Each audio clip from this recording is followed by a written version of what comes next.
Good morning, ma'am. Good morning. Good morning, Teresa. Am I audible?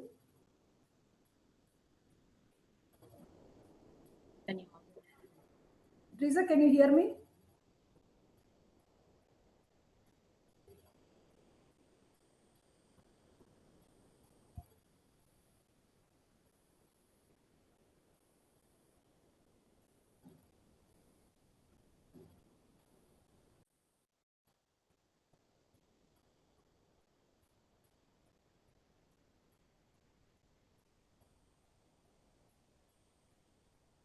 Teresa?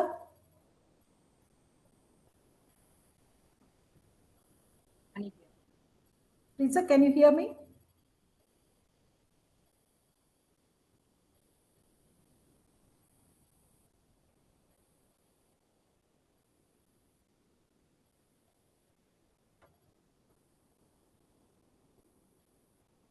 Madam, good morning, madam. Good morning, sir. Can you hear me? Yes, madam. I'm hear you. Ma'am, Okay. this is Dean, ma'am. Dean from Social Work Department. Thank you. Thank you, Dean. How are you? Yes, ma'am. I am also doing good. Nice to see you all. Ma'am, it is really Good very morning, nice ma'am. to Good see you. morning, Kavita. Good Am I morning, audible, ma'am. ma'am? So, ma'am. Yes, Yeah, ma'am. Perfectly audible, ma'am. Yes, ma'am. okay. Audible, ma'am. Thank you. Thank you. Thank you. Thank you so much, ma'am, for accepting our kind invitation and gracing the No, it's event with my your pleasure. expertise. Kavya, are you ready, I- ma'am? Yes, ma'am. Okay. Ma'am, start பண்ணலாம். Ma'am, shall we start, ma'am? Yeah, definitely. Yes. Yes, ma'am. Thank you so much, ma'am. So, in the August morning, on behalf of our PSG management, our secretary, our principal, and our department behalf, I take a proud and immense privilege to welcome the most erudite, the resource person of the day, Dr. FX Lovelina Littleflower. Ma'am is an expert, and has served as an to start with, she is such a great personality who had accepted her kind invitation in spite of her very, very busy schedule. We might say very busy schedule, but we know what is the time that she had taken for us and the effort she took for us in addressing the participants and how she is contributing to the profession and the social workers. Ma'am, we feel so honored and we are just learning everything, the each and every qualities how a social work educator should be. So thank you so much, ma'am, for accepting our kind invitation. Now I request our research scholar, Ms. Kavya, to introduce the chief guest of the day. Kavya, Yes, ma'am. you can start, ma'am. Good morning, all. Vanakkam, ma'am. Vanakkam. Yes, ma'am. And it's my immense pleasure to welcome you to the faculty development program as a resource person, ma'am. Dr. FX Lovelina Littleflower, professor and head of the Department of Social Work, currently Dean in charge of a College Development Council, Bardiyar University. She pursued her PhD in social work from Bharathidasan University, has a teaching experience of more than 26 years. She has produced about 12 PhDs, 11 MPhil candidates, and coordinated projects from UGC, NISD, RUSA, etc. She has edited 5 books and a number of publications in leading national and international journals. Her area of interest includes mental health, disability management, social work education, geriatric social work, and intercultural social work. She has visited Umeå University, Sweden, under the Linus Palm International Faculty Exchange Program in 2006. Currently, she is also holding various positions like Presiding Officer for ICC, Coordinator for Swachh Bharat Mission, and Unnat Bharat Abhiyan for Bardiyar University. She is a member in professional forum like Indian Society for Professional Social Work and Indian Association of Social Science and Health. Thank you, ma'am. And the session is yours. Thank you. Thank you, Kavya, for the nice introduction. And I have to thank the organizers for having organized a wonderful program. Actually, it was our dream that we have to organize this program, especially on radical and critical social work practice and pedagogy for a long time. Actually, we were discussing this for a long time, and now it is materialized. I feel really happy, and I feel proud also that you could able to organize in such a successful manner. And so I feel very, very happy, and I congratulate the organizers, especially Dr. Kavita and Ms. Teresa Sugita, for having invited so many eminent speakers from across the globe, and also the practitioners, the living models for us, and they're all very eagerly participating and contributing so much. And I only my request to them is that they have to bring out a publication out of this wonderful faculty development program. That is the only appeal I have towards the organizers. And with Sure. the small introduction, thank you for this. And then I'll start my presentation. Maybe Teresa, could you please present the how long can I go? Like till 11:30? Can I? Isn't it? Can I have till Yes, 11:30? ma'am. Yeah, Yes, ma'am. Yes, ma'am. We can have it, ma'am. yeah, yeah. Thank you. Yeah. So the title actually, the organizers have given, this is for the benefit of the audience, I'm just telling that they have organized this program with mine as an introduction part, but unfortunately due to the work schedule, I have to change the my session to this day, the final day of the program. So this is the title they have given me: Critical and Radical Social Work Practice in India, especially the opportunities and challenges. So that's the title they have given me. Yeah, next slide.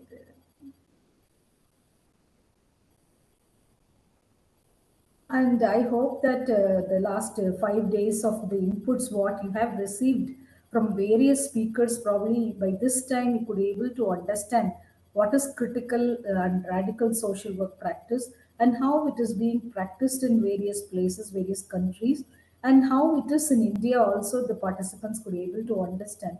But still, I would like to touch upon what is this critical and radical social work practice. Teresa, could you just move the slides, ma'am? Yeah. So this radical social work, which involves understanding oppression in the context of social and economic structures, rather than affixing the problems to the individual. That is how we are perceiving the problems, as if the methods what we practice as of today, and especially when we send our students to other the fieldwork agencies and all, we make them to practice the primary methods of social work, and then we try to sort out the problems of the individuals or the families or the communities as such, but we never focus on the social and economic structures which makes them to go into the oppression. And the role of a social worker, a radical social worker role, involves positive assistance, the sustaining of mutual respect, and the location of a service user's problems in a wider social and political context. This is what the beautiful book written by Brake and Bailey, Radical Social Work. He explained that this is the role of the radical social worker. And the next one, if you see the, can you move the slide?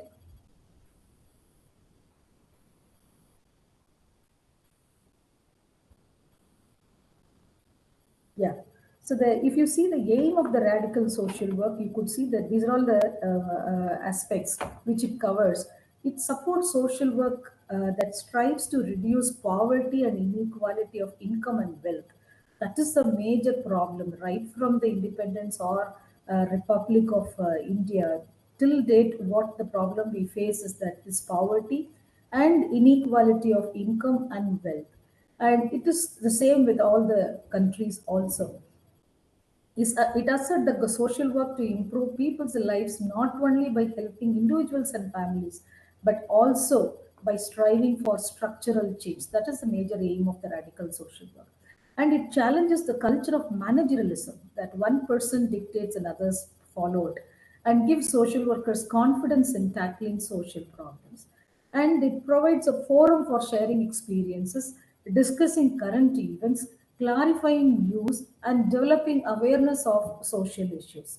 And it also support in front of the social work, in frontline social work, who struggle to maintain a radical perspective. This also happens. And very recently, also during the pandemic, we could see that frontline workers in that category, social workers, could not be placed. The reason behind that is that we were not involved so much in the practice of social action method.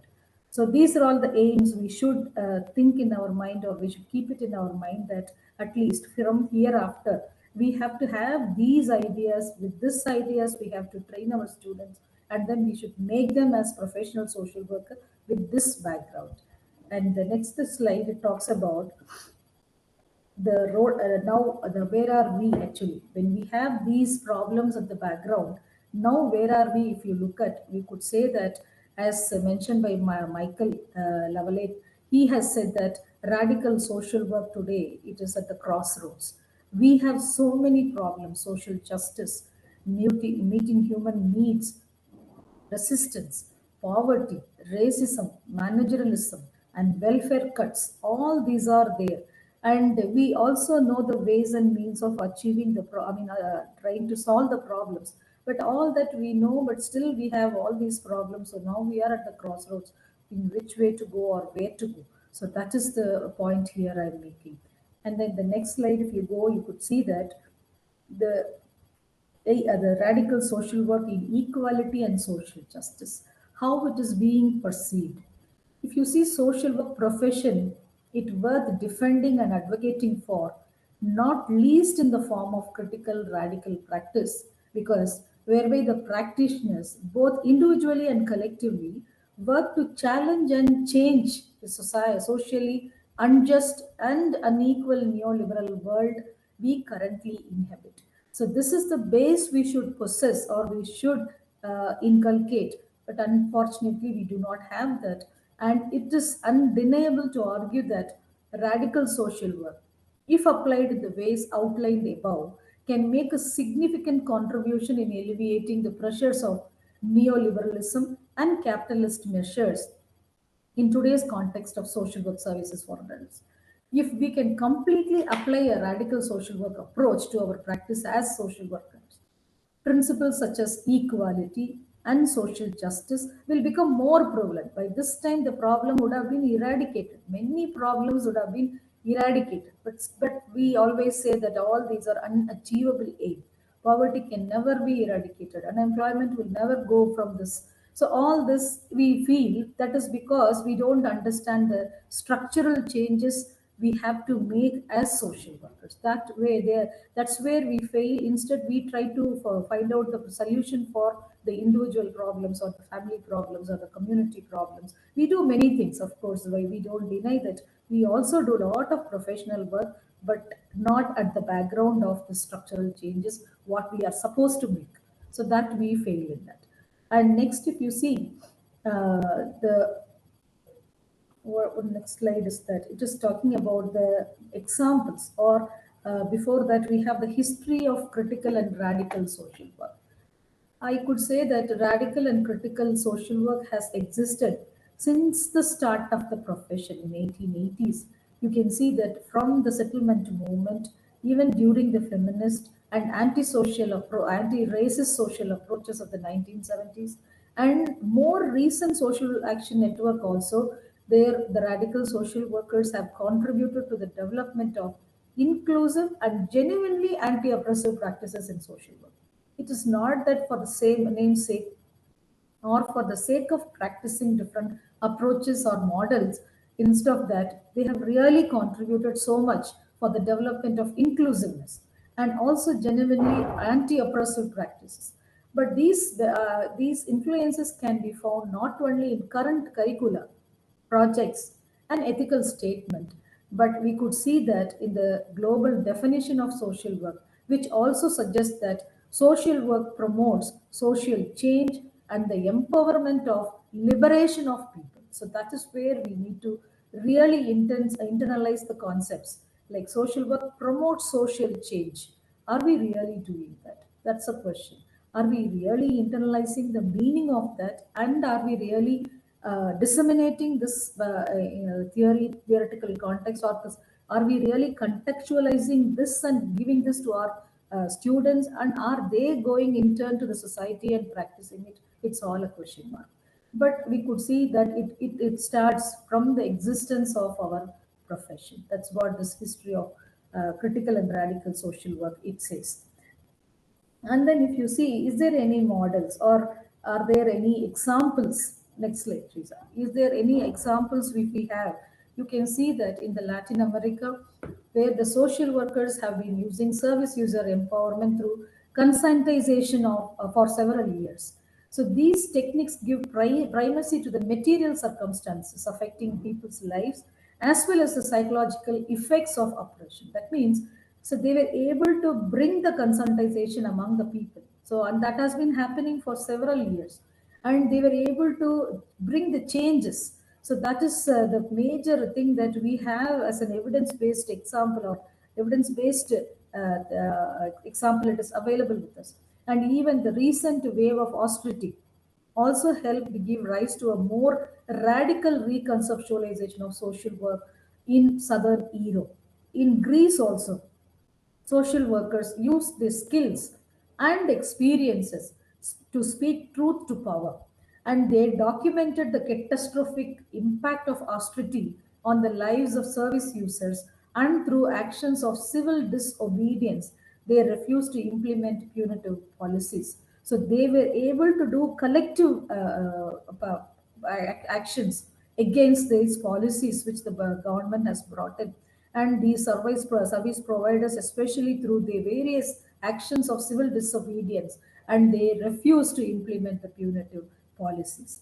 And next, I think the previous, I mean, the IFSW person, representative person, also explained about the orange T-shirt movement. The next example, which I'm going to talk about, is in Spain. The most notable recent example of combining social action with social work comes from Spain, where award-winning social workers helped develop the Orange Tide, a diverse movement that focuses on defending social services, challenging new neoliberal narratives, and shaping grassroots alliances with service users, and ensuring that no one goes through the crisis isolated and demoralized. So that means their iconic T-shirts epitomize the character of their action. Say no to cuts and don't shut up. So that means, so for the policy what the government has brought in, they were protesting and they were doing this by wearing this orange color T-shirt, which was a living example, which is still very recent example that we have to bring such changes. And it is all that is we have to inculcate among the students that when there are problems, they have to collectively think and do certain things to attract the government and also to bring the policy changes. And do we really have opportunities to practice this radical and critical social work? If you see, we could understand that there is a dominant tendency for social workers not to extend the critical practice, because even if you ask me, madam, are you practicing this particular approach, I cannot 100% say yes we do, because there is a reservation. And that is what I have given here. Dominant tendency for social workers not to extend critical practice. If future progressive social work is oriented towards critical practice to enact social change by challenging and reversing the personal facts of oppression and eliminating self-blame to promote self-esteem, personal autonomy, and power, rather than participating in and reproducing social inequality.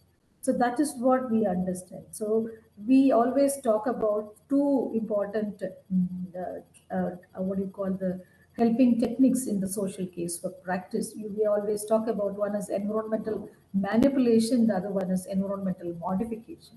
So more than the environmental manipulation, we always talk about environmental modifications. So that is how we also here many times, instead of changing the structure, we always make it here. You can see that the self-blame, and we never promote the self-esteem, personal autonomy. Instead, we agree, okay, these are all the things we could never change.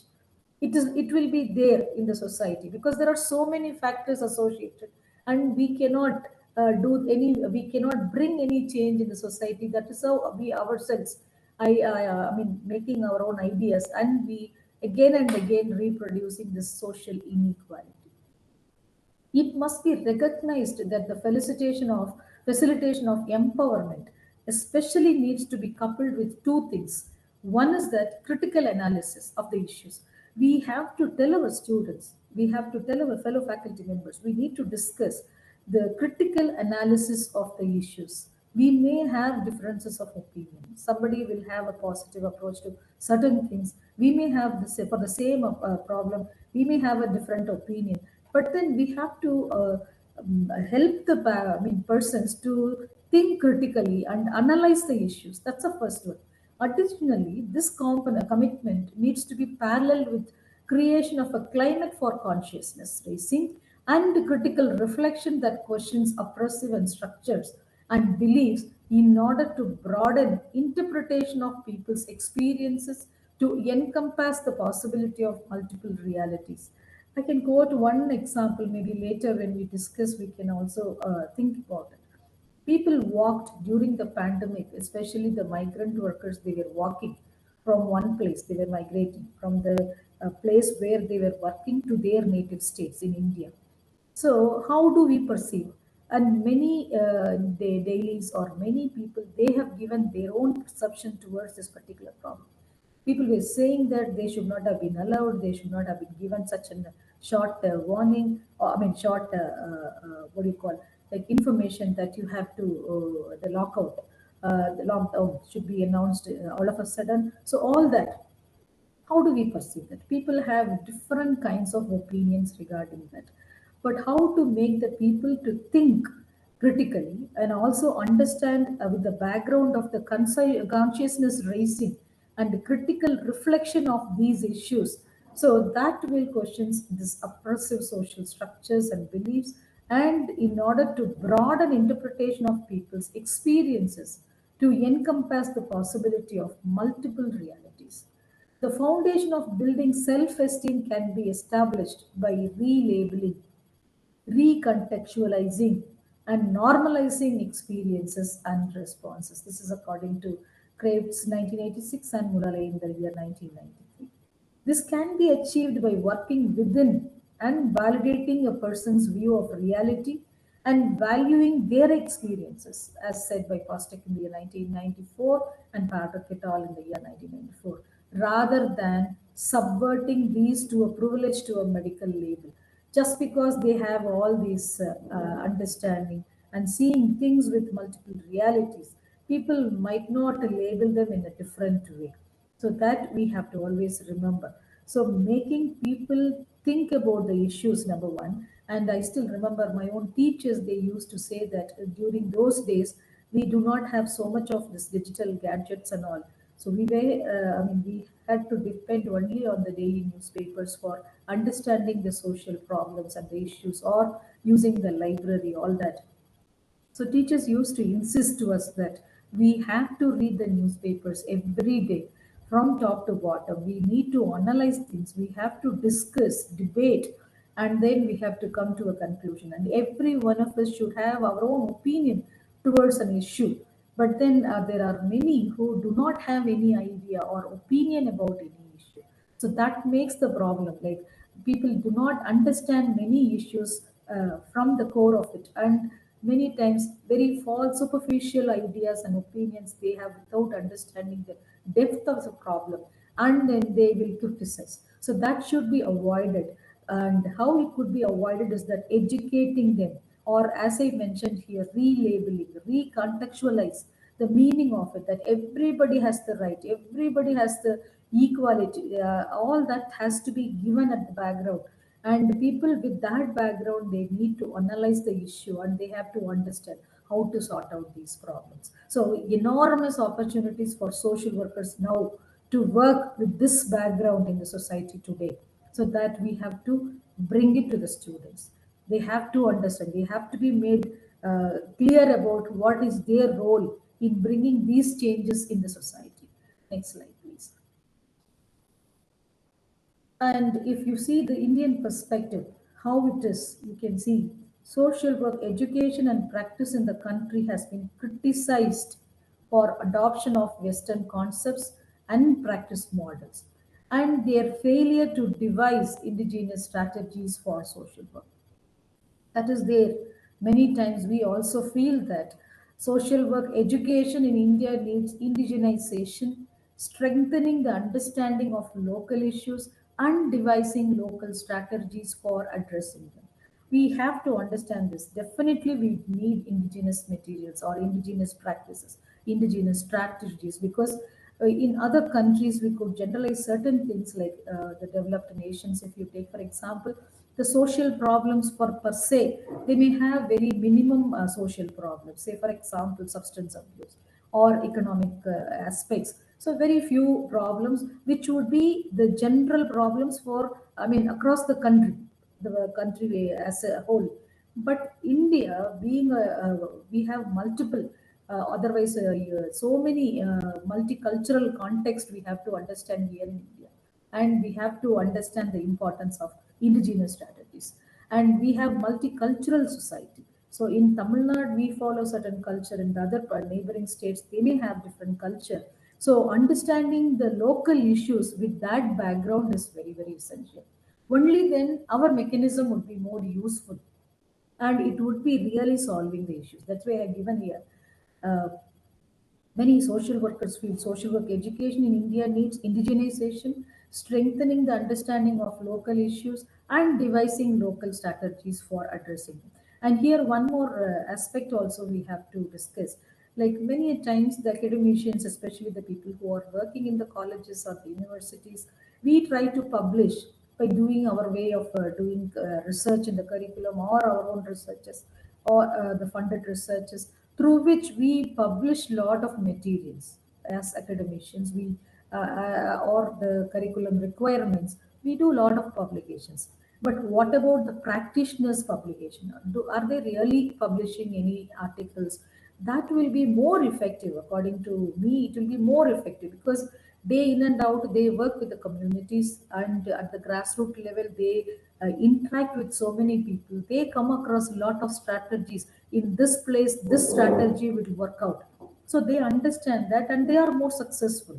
So those things to be recorded, documented properly, and that should be published from the practitioner's perspective. And that will definitely give us so much of contribution to our profession. And as social workers, as a professionals, they will also have to practice those things when they go to those particular communities. So we have different culture, different setups, and with that we have to understand these problems. And introduction of structural social work to the Indian social work curriculum would also require adaptation to the cultural context. That's what I said. While still following a theoretical framework based on critical social work. And again, poverty and related issues still dominates the area served by social workers in the country. As I said, right from the 5-year plans when it started in 1950s. Till date, we have poverty alleviation programs. Then what is the role? How, why it has not been implemented successfully, or whether the success of the plans, why it has failed to eradicate the poverty in total. So there are so many questions like that. So poverty and related issues still dominate. That's what I would like to insist here. And there are various structural factors like casteism, governance, gender, and education that perpetuate poverty. And caste is one of the fundamental oppressive social structure in India, which we can, and when we usually have discussion about this many times, we come with an idea that the caste system in India exists almost for 1,000 years. Probably another 1,000 years will take time to completely to go from our society. That's what we will come to the conclusion. But we have to strive hard to change this structures, these social evils. And social workers need to develop action plans and interventions to address discrimination based on caste, to ensure human rights and social justice in the community, which is very, very, I always feel that this is the crux of social workers. If they are able to successfully do this, particularly on ensuring the human rights and social justice in the community, I feel that's social work. And next, if you see, next slide, please. The elements we have given here, I think.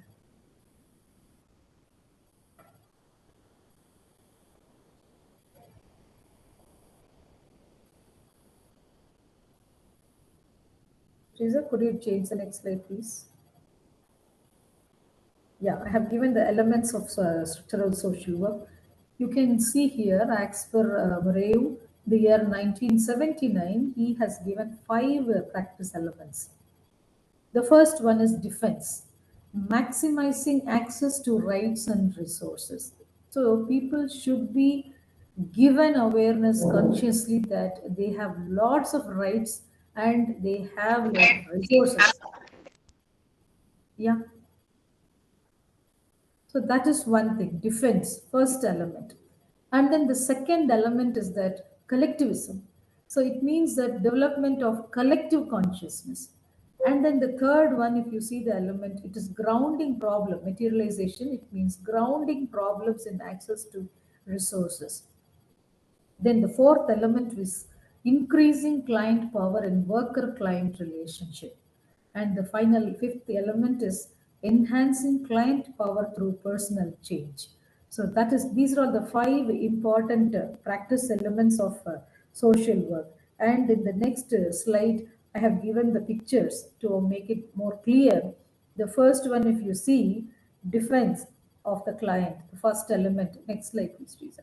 So the social workers, the social worker works as a supporter for the client. So that means defense, I'm explaining, spreading awareness of benefits and programs that one may not know about. Many a times it happens when we go to the community, the people might not be aware of the facilities or the programs or the welfare measures it is being planned and implemented by the government. So many a time what we are exposed, what we are expected is that we have to make them understand these programs which are meant for them. So that is first thing, defense of the client.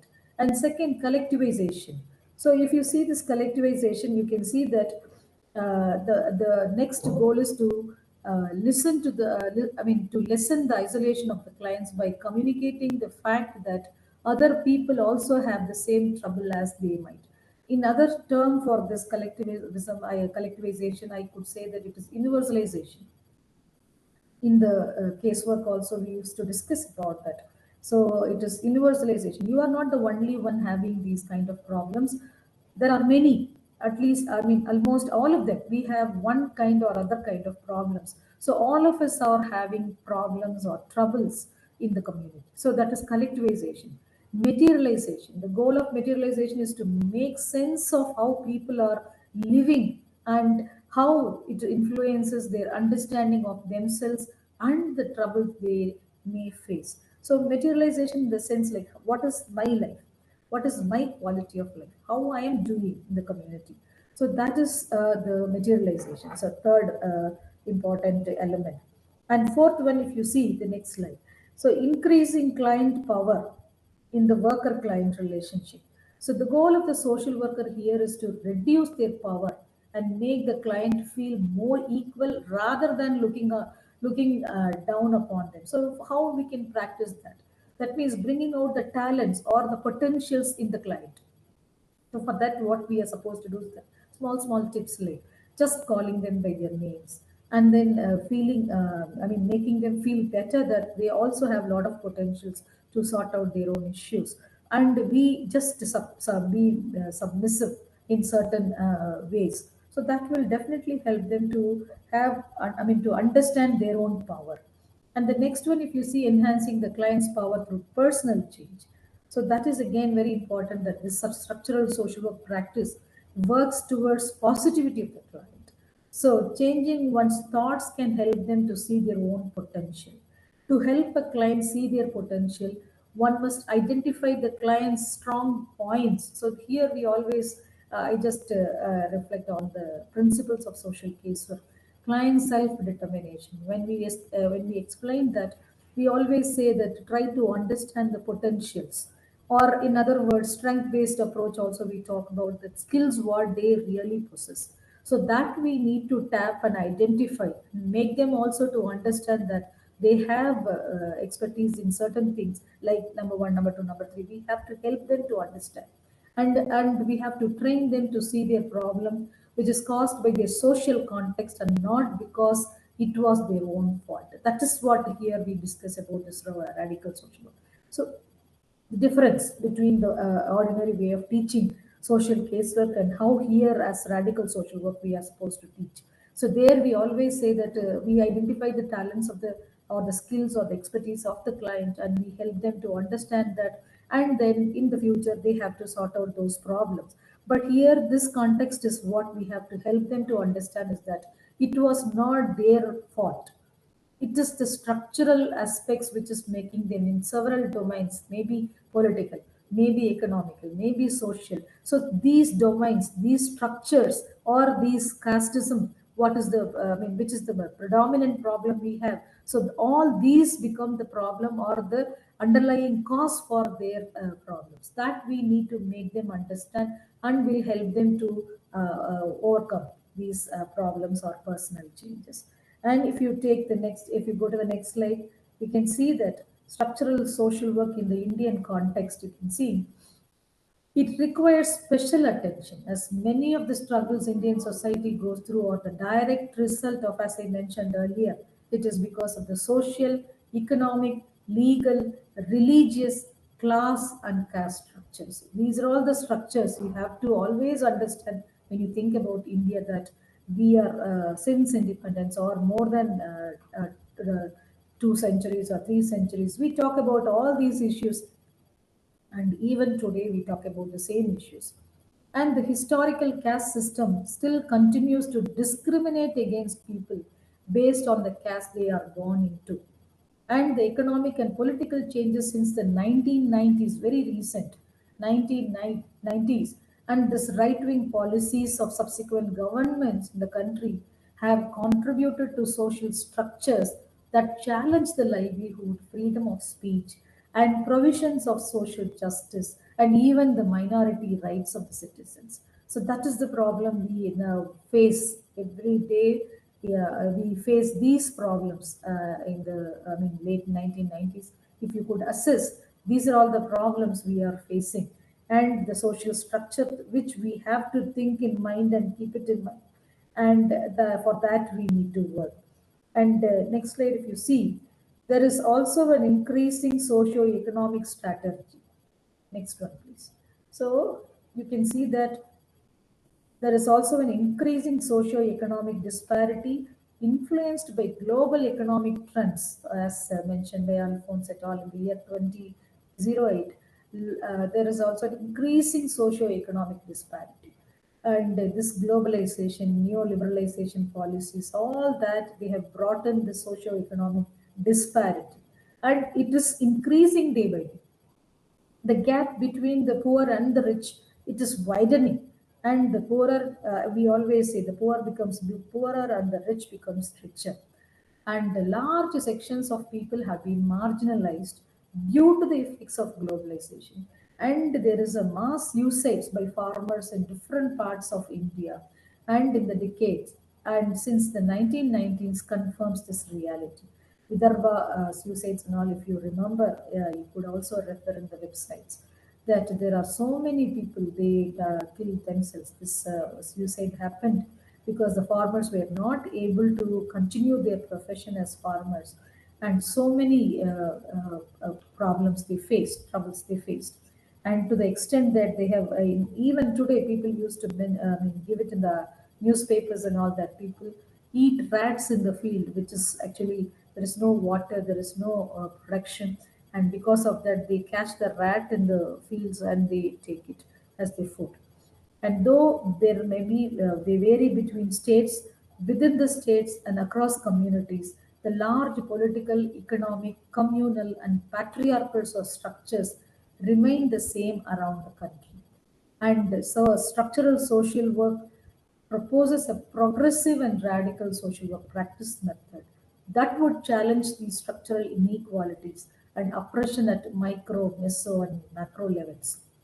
This we have to keep it in mind. As social work fraternity, we all have to understand the importance of how we are going to challenge these structural inequalities and oppression. It is there at the micro level, it is there at the meso level, and also at the macro level. So by conquering one by one only, we can achieve all that, because all these are interrelated. The next diagram will help you to understand how this is being interconnected. Next slide, please. So structural social work suggests, you can see this. So cultural, I said the macro issues are that social issues, economic issues, political issues, and cultural issues.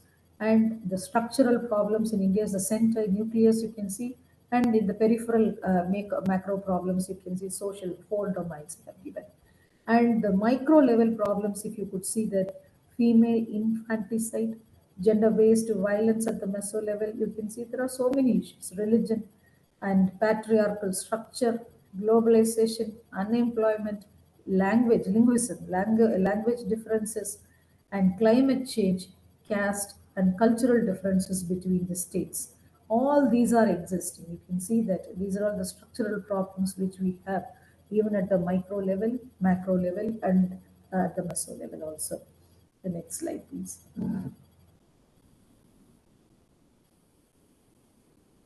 Then if we have these many problems, then what are the opportunities for us? Once when we have the problems, definitely there is an opportunity for the social workers. If you take the social domain, you can see here there are human rights issue which we have to fight. There is gender equality. There is issues sexually oriented the minorities, say, the LGBTQ communities, discrimination in terms of caste, religion, race, class, gender, mass suicide, otherwise individual suicides, child labor, environmental protection, disability management, gender-based violence, dowry, all this in the sector of social dimensions we have, and there is an enormous opportunities for social workers for practicing critical and radical social work. And also, if you take economical domain, you can see that unemployment, poverty alleviation, entrepreneurship development, employee welfare, marginalization due to globalization, migration, which I mentioned earlier, interstate and intrastate and even international. And if you take political and health related issues, you can see equal representation and rehabilitation, climate change, mitigation, inequality of wealth, infrastructure development, privatization of public services, austerity, healthcare availability, disaster, and pandemic situation. So this the list goes on, and there is no end for these problems. So then we have a lot of opportunities for practicing this critical and radical social work in India. The next one, please. What are the challenges? Okay, we have the opportunities, but do we or can we really practice this radical and critical social? You can see here proposing and incorporating structural social work concepts in social work in India may prove challenges as there is not a centralized accreditation agency or code of ethics. This is what at the inauguration also Professor Sanjay Bhatt was mentioning. Like till date, we are not able to get our own agency, accreditation agency or social work council as it is. And we do not have a country specific code of ethics. And this social work program curriculums are approved at the university level. And discussions and academic discourses on structural social work can help the ideas percolate down to the curriculum. So we have to establish the council and the curriculums when it is being approved in the university or in the college level. We have to make it possible to make an academic discourses on structural social work, which will definitely help these ideas to percolate down to the curriculum. And the developing networks of social work association, which is the essence of social work. We have to develop the networks of social work association, like National Association of Professional Social Workers, NAPSWI, the India Network of Professional Social Workers Association, INSPA, and then Regional Association of Social Workers are working to promote social work's identity in the country. So these are all the challenges. Though we do not have a council, we have to establish the curriculum needs to be revamped in the way that what we talk right now, this radical and critical social work to be incorporated in the curriculum, and that should be percolated down to individuals, all the stakeholders, right from the student to the top level, the authorities, and then developing networks among the associations which we have in India, so that all these could be the challenges what we may experience, because giving here or just mentioning these challenges will not help. Overcoming these challenges will become a real challenge. because these problems, I really find it hard to mention also that bringing, and this is a dream like for all social workers, that establishing a council. And last year also, during the pandemic also, there were many initiatives taken by our senior academicians in social work. They have brought, and we were also able to think that we are going to see the light of the day, but unfortunately, even till date, it's not happening. And hopefully, at least at the coming year, it will be seen. And next, if you see, like the challenges we have seen, and now the next one is, I just see. Yeah, next slide, Lisa, please. Despite not being a licensed profession, this is one aspect which we should feel happy, is that despite not being a licensed profession, social work is treated as a professional course. So that is one irony, I could say that. And even recently, last 2 3 years back, that the UGC has removed that it is not removed the professionalism in social work. They have just mentioned that social work is no more a professional course. But in spite of all these things, social work is treated as professional course, and it is accepted as such by students as well as employers. We still believe, and even the NGOs or the governmental sectors, they believe that as social workers, we could do something to the community, the society. And so they treat this as a professional course, and it has been accepted as such by students and the employers. A social work education is treated as a basis for applying for jobs understood as social work. And though the government has removed the term professional social work, or the social work is not a professional course, though they have said, but I could see that all the welfare projects, whichever the government is formulating for eradicating the social problems, in all those projects, you could see there is a position called the program coordinator or the project coordinator. And when you look at the eligibility of this program coordinator or a project coordinator, you will be seeing a person with MSW, or they will definitely approve any project only when there is a professionally trained MSW students are there. I mean, MSW person is there. So this is what I say. That's a contradiction. They don't give us the license, but at the same time, they also allow us to work as a profession. Many NGOs appoint trained social workers for positions that require specialized knowledge and experience. This is what I said. So they feel that because of the fieldwork experience, what we give it to our students, when we make compulsory 2 days in a week, and when the students are given enough training and professional training in the agencies where there is already a professional social worker appointed, definitely they perform better. And so what happens is that they possess the required or specialized knowledge, they gain experience, and because of that, many times the NGOs, they appoint only the trained social workers. And though they appoint the students, or the MSW students, but you see the payment and employment guarantee of social workers in the non-government sectors are not at par with organized sectors like the government. This is again a challenge we have. So one is that we don't have a license to call ourselves as a professional social workers, and because we could see the differences in the other countries, when there is a registered social work practitioner, their salary is so high. When unregistered social worker, their pay is just half of the salary of the registered social workers. But in India, we do not have any council, and we do not have any license to practice the profession, and the positions are there as social workers. That's a challenge. And again, when you see the NGOs, they appoint trained social workers, but they don't give the pay at par with the government. In case if they get the appointment in the government as a welfare officer, their pay is something different. At the same time, when the person is appointed as a project coordinator, a similar kind of a work when they do in the NGOs, again, their pay is not at par with the government appointments. Next, please. So, at the conclusion, what I'm trying to say is that structural social work is indeed a needed concept in Indian social work.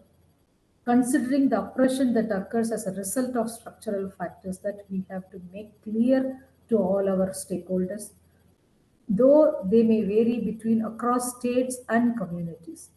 And a progressive approach will alert the social worker to recognize that clients suffer psychological harm as a result of institutional structure, which keep many people powerless. So this is the essence of this critical and radical social work. So because we need to make our students to understand the impact of oppression that occurs in the structure or in that occurs in the due to various structural factors, so that we have to make it clear to them. Even our own students would have come across lot of these structural issues, the problems related to these domains. So when we just make them understand or empathize with their own self, that then naturally they will understand the problem better, and then they can work on that. Without the utilization of critical principles in social work practice, I support IFE's 1997 article contention that conservative traditional casework approach will function to reconcile people in their lot in an unjust society rather than seeking to change the society. It refers to the society. And this is antithetical to the espoused social justice, values, and mission of the social work profession. So please, the dear participants of this faculty development program, please try to understand. There are many faculties who have participated here will agree with me that we do teach social work, and whatever the models or the approaches or the practices that has happened in 90s till date, we teach the same as basis or the basic social work practice methods or principles we teach to our students. But we all fail in making this happen. That is because there are so many restrictions. When I say that, even myself, when you ask me, I told you already that, are you practicing this critical or radical social work?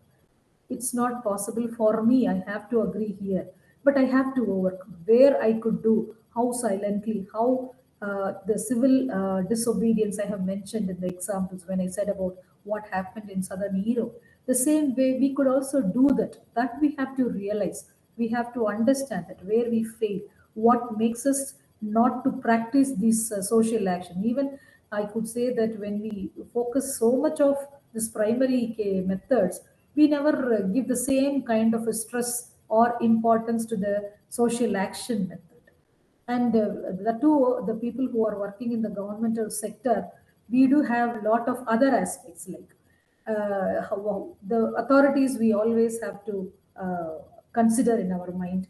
And then I just quote an, a simple example that very recently, as an individual, as a social work fraternity or a faculty, I have organized a program for gender equality that has been misinterpreted because the person from social justice, he one who came and addressed the gathering, and people were really impressed, and they have never touched upon any political sentiments, though they have the right, or though it is it's a forum for that. Also, academic institution is a forum where the student should be given all kinds of knowledge.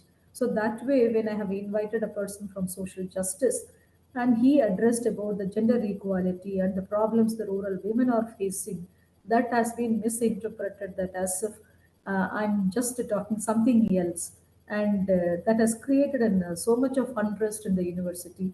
And there I have been called and I have been given explanation. I had to give explanation in the syndicate. So many issues, one after another. There are so many issues in terms of the religion which I belong to.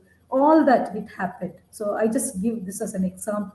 So this is the scenario now. So we face a lot of challenges nowadays.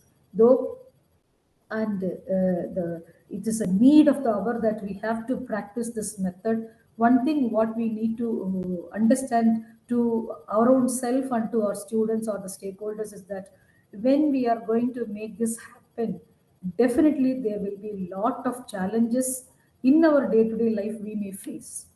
So for that, we have to be ready, and we have to accept that what we are doing is professional social work, and we have to internalize those concepts in the minds of our young budding social workers. And all of us together, when we strive hard to change the structure, only then this will become a reality.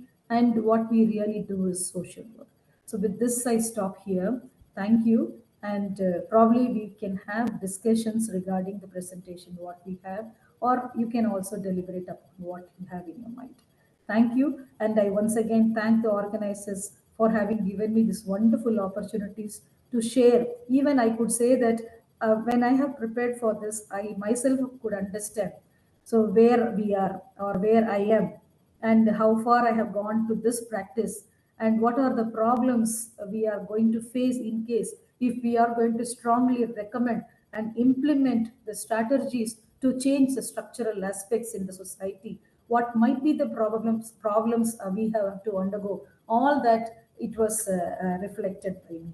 So thank you for this self-reflection process for me also. Thank you once again, the organizers, for making me also a part of this wonderful FDP program. Thank you, Dr. Kavita, and thank you, Teresa. And I'll be ready to take a few questions. And I have to tell you that I have to go for another important meeting, policy making meeting, syndicate meeting. It is going to be held at 11:30. So you can just shoot your questions if you have. Thank you very much, ma'am. So on behalf of our college and on behalf of the department and on behalf of the organizing team, I take this opportunity to extend our sincere gratitude to you, ma'am.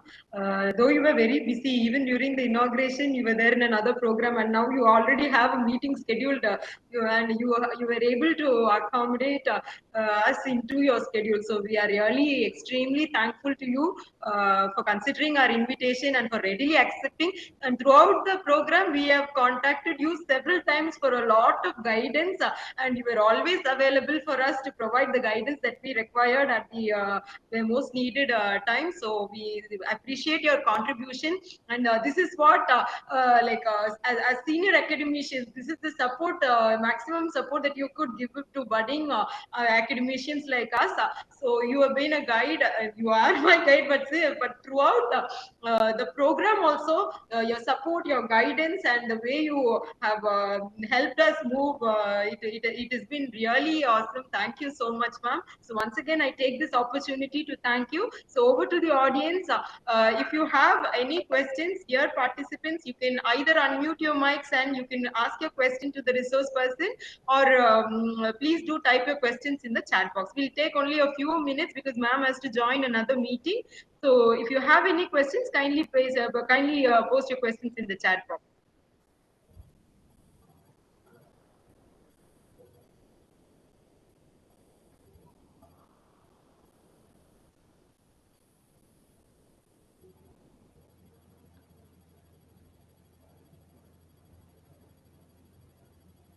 Ma'am, thank you so much, ma'am. Ma'am, sorry, I take this platform to invite you to join again for the valedictory section, because we will be much honored if your presence in our valedictory session on behalf of our college and on behalf of our university also. It would be a deep privilege for us.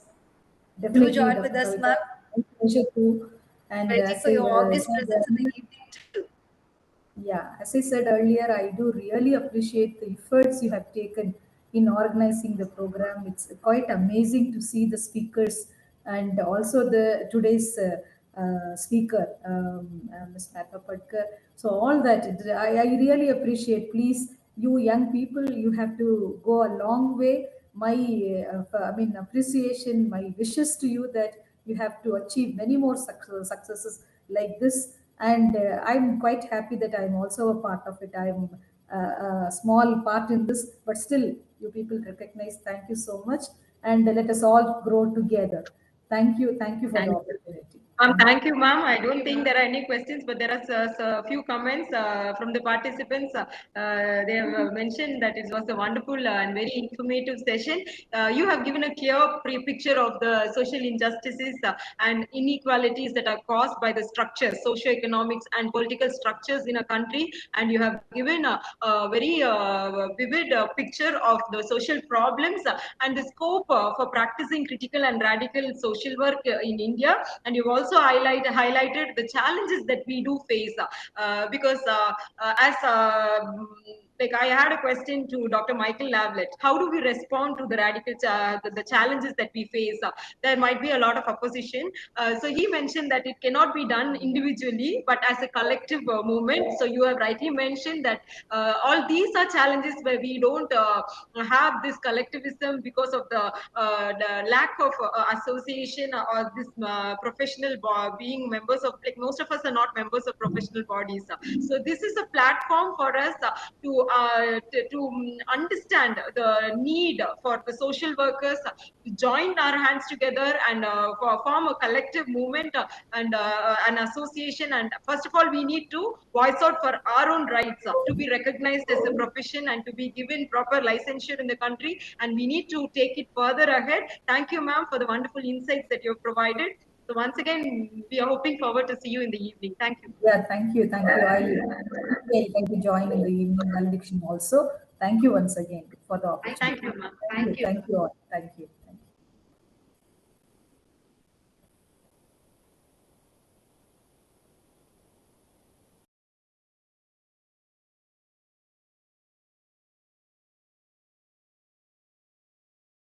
Good morning, all. Sir, good morning. Sir is the next for the next session, technical.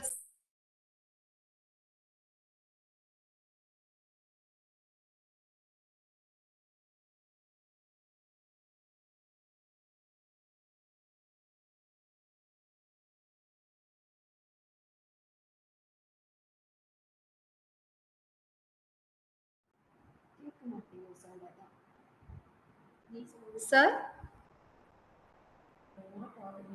am I audible? Am I audible, please? Sir, good morning. So on behalf, You're audible. Okay. Thank you so much. For the next session, our resource person is already in the virtual platform. Dr. Jose Anthony, sir, good morning. So I just request the participants to take a break for 10 minutes and kindly join for the session by 11:15. Okay, 11:20. So please kindly take a break. We'll exactly start the session by 11:20. The guest has joined so that we can start a little early itself.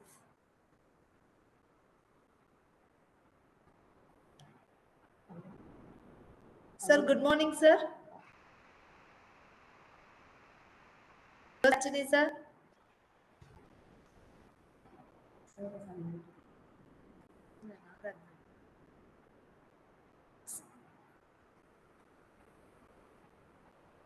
Sir, am I audible, please?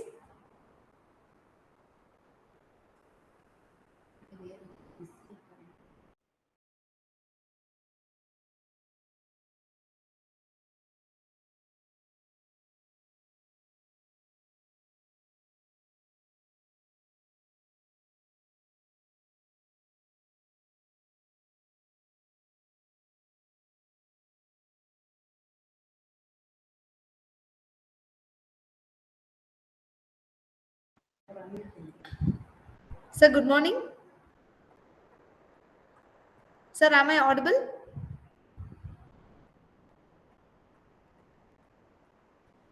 Hello, Joe, sir. Joe, sir, am I audible, please? Joe, sir, can you hear us? Sir? Hello, Joe, sir. Yes, sir. Now it is audible. Now it's audible, Yeah. sir. Thank you, ma'am.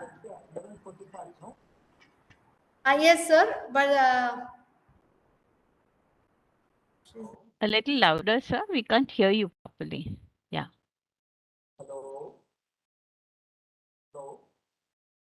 yes, sir. Sir, your voice is audible, but the thing is, it is very low, sir. It is feeble, sir. Could you please raise your audio settings, please?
Yes, sir. Sir, but your audio setting is the sound is very low, sir. It is audible. Dear participants.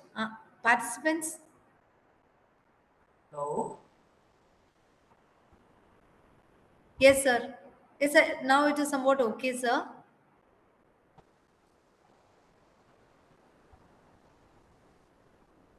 Can't hear.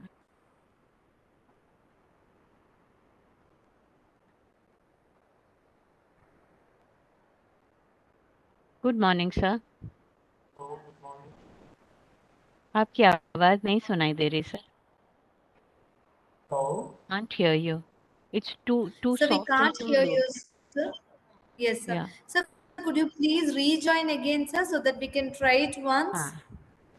Yeah, that will be better.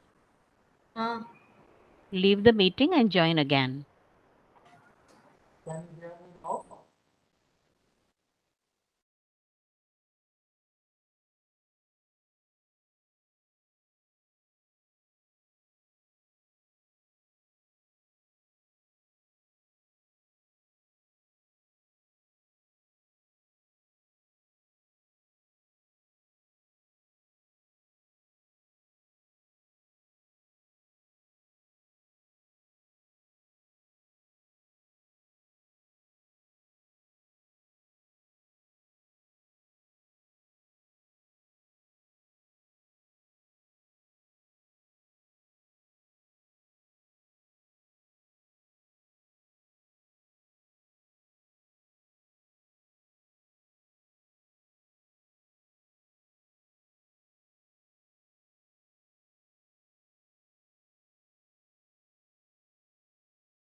Yes, sir. Yes, sir. Now it is okay, sir. Dear all, the sir voice is audible. Kindly please drop a message in the chat box, please. Ma'am, it is audible, ma'am. Okay. Thank you, ma'am. Thank you so much, sir. Sir, shall we start the session by 11 to 30, sir? Okay, no problem. Joe, sir. Hello. Sir, there is a small disturbance in the audio, in your audio, sir. It is not that much very Yeah. clear. It's echo. There's an echo. Hello. Hello. Hello. Hello. Hello.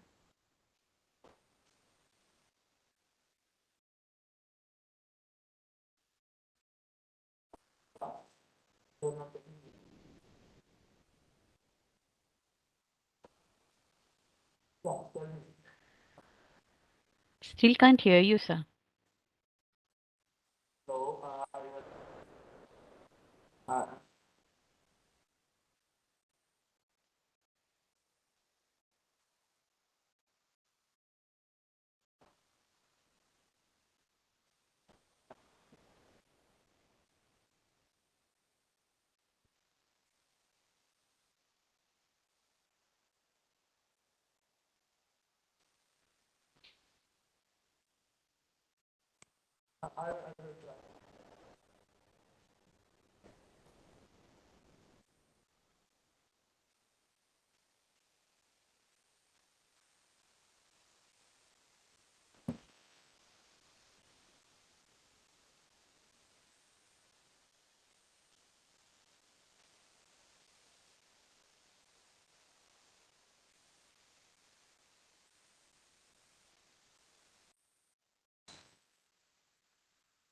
Hello.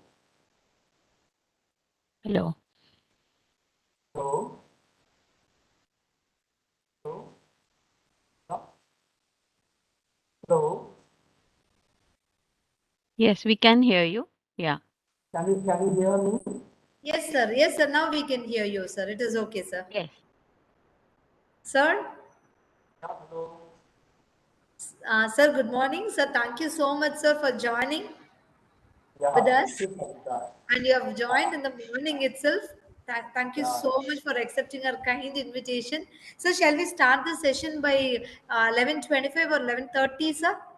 Yeah. We can start. We can start by 11:25. No problem. Okay, okay, sir. Thank you so much, sir. Thank you so I much, sir. think you will be studying. You will.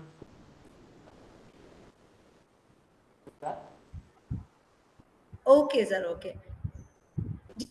Or I will.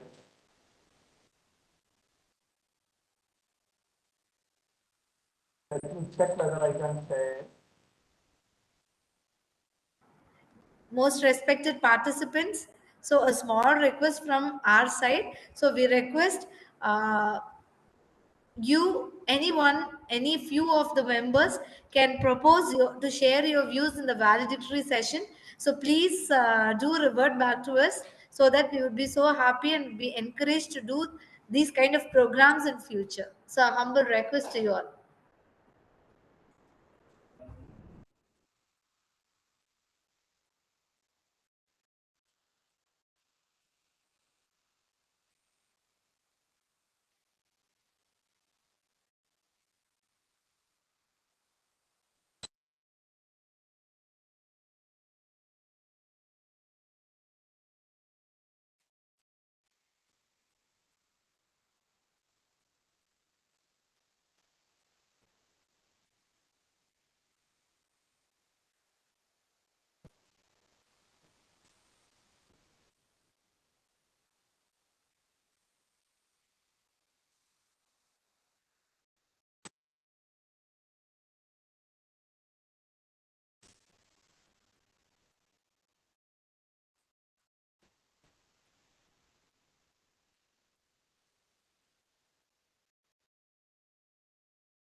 So, Amita? Hello? What is your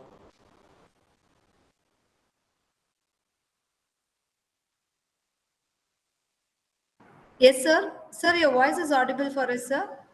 okay, very fine. Very Fine, sir. Fine, sir. fine. So we'll start within 5 to 6 minutes, sir. We'll just kindly wait, sir.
Good morning. Good morning, all. Sir, shall we start now, sir? Yeah, this is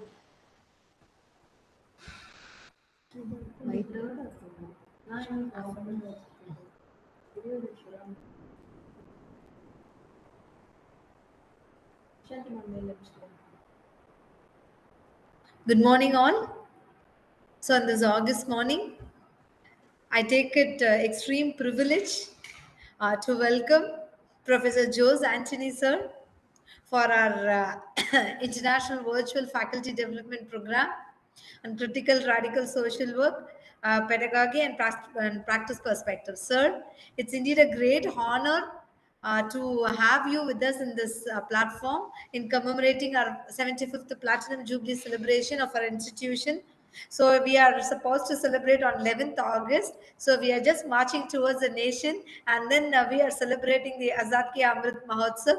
So in this August occasion, we just started to do a faculty development program at a national level, and then from our institution, they have encouraged us, why can't you do it in an international level? So, but really we have to thank the main success of the program is all about only the resource persons, that we can say to each and every one of you. So we are extremely thankful for the support and the kind of encouragement, and the way that everyone has supported to us is something tremendous. So thank you so much, sir, to associate with your university and with your good self for this FDP. So it's I just request Mr. Tamilvanan, the research scholar of our department, to introduce the resource person for the session. Dr. Jose Anthony, sir. Tamilvanan? Yes, ma'am. Good morning, all. This is time to lead the session with Dr. Jose Anthony.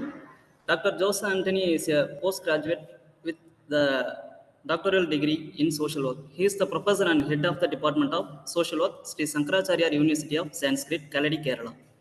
He has 27 years of postgraduate teaching experience and is the research guide of both the SSUS and MG University. Currently, he is the president of the Association of Schools of Social Work in Kerala. He was the director of the Planning and Development Department of the SSUS. Also, he is the director of Career Guidance and Counseling Center and Equal Opportunity Cell of the university. He serves at the different universities as the member or chairman of various academic administration boards and council. He has published 4 books along with more than 25 research-based articles in various professional journals and magazines. He has presented more than 100 academic papers in different national and international seminar conferences.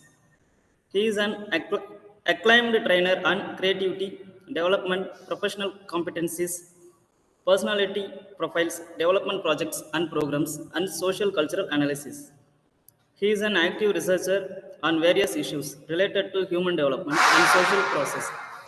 He is also a vibrant research trainer in the development sector. And I welcome you to lead the session, sir.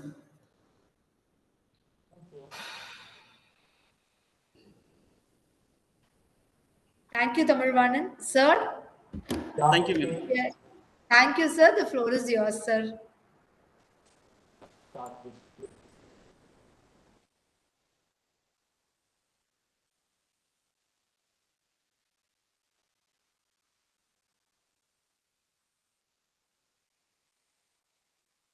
Sir, you can share. Sir, you can share your PPT now, sir.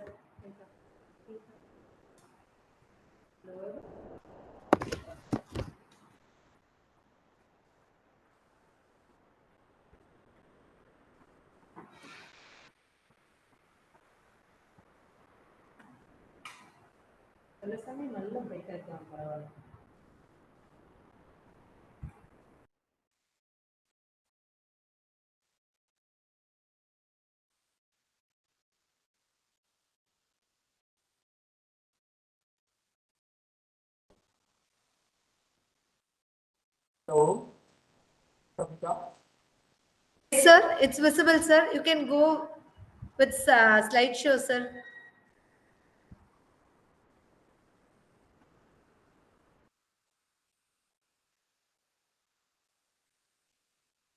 okay. So, a very good morning. August participants in this virtual faculty development college, especially in commemorating your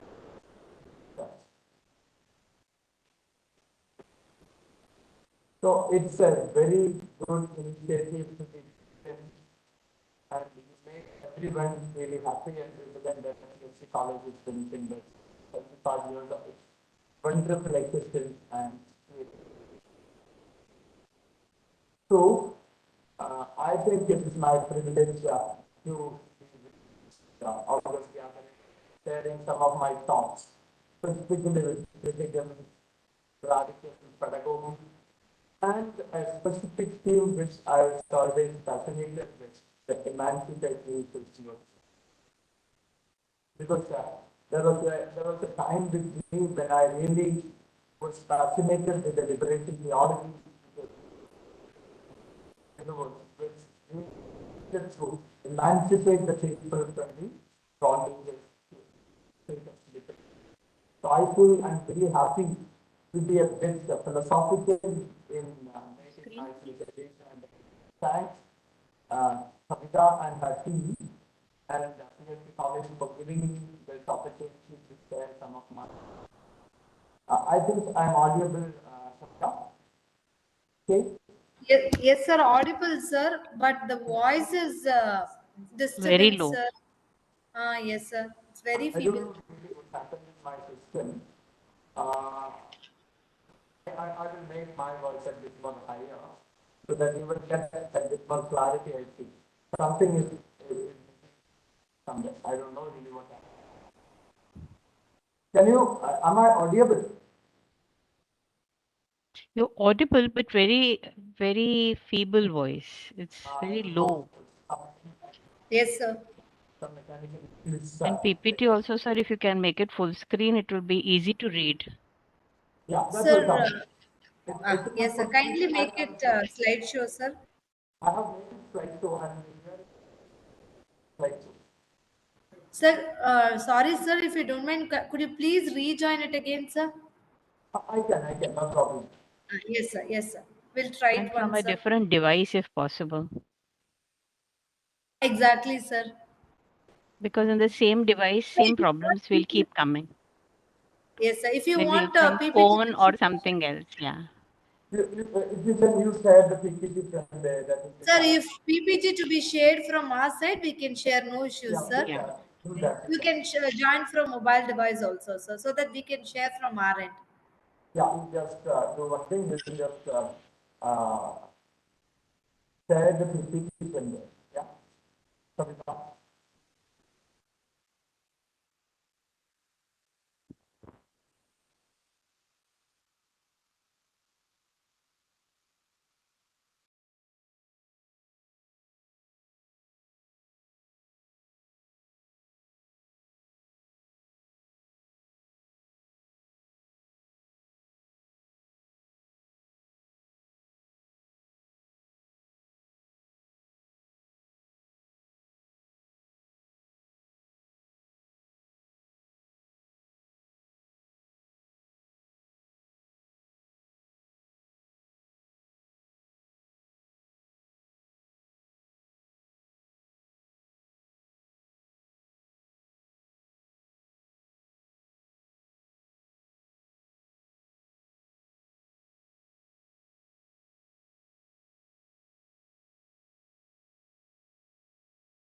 Hello. Hello. Yes, sir. Now you're audible. Okay, you can Now your hear voice me. is clear. Yes, sir. Yes. Yeah. Okay. Just Okay. a minute, sir. Dr. Kavita will share your. Okay. That will be fine. Yeah.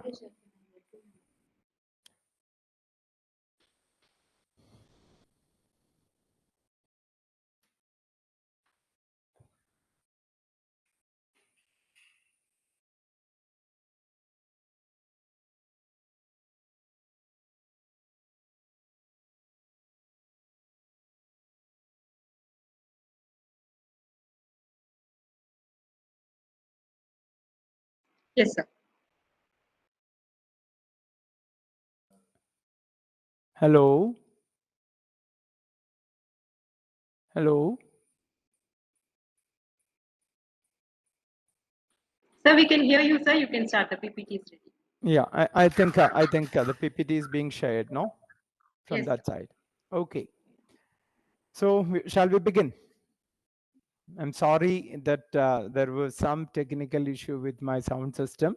That was the reason why I was not able to make me audible. And now we will begin with the presentation system. Like, I think I'm okay now. Yes, You can definitely. see the PPT as well as you can listen to me. Yeah. Yes, yes. Okay. So first of all, I would like to congratulate PSG College for taking this wonderful theme for the faculty development program, especially in the context of their Jubilee year. This is a great initiative you're taking, and definitely you deserve a big applause for making it an international platform and making many experts from the across the globe to come and deliberate on different dimensions of this particular theme for the academic people who are making this social work practice as well as social work education working with the system. So that was a great initiative. And also I thank the organizers for making me an opportunity to be with you for this deliberation. I'm so happy because this theme is really fascinating to me, the emancipatory social work practice and the system, the educational practices we follow it. Because always that was one of my craze to follow it. I was always really happy to follow the liberation theology and the efforts they have made in the global scenario to emancipate the downtrodden from their structural clutches to a system where they can really come up and enjoy their life with. So I'm happy to be with you, and I welcome everyone to this small deliberation on the emancipatory social work education as well as the community empowerment process. Welcome to everyone. So shall we go to the next slide, please? Okay. Emancipatory social work education and community empowerment. So that is my theme to deliberate on. First, what I will do with it will be my presentation will be focusing on the basic meaning of the terminologies we deliberate. Then we will go with how that really works with social work practice in curriculum or the pedagogy we have, the educational system we follow with.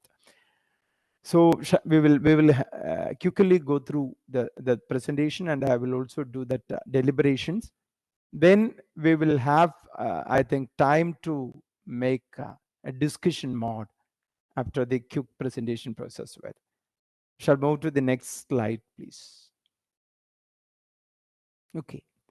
I will start with one of your major theme, that is radical social work. And I know you might have got different perspectives and deliberations on this concept of radical social work. What would make social work to a radical social work or a critical social worker or emancipatory social work?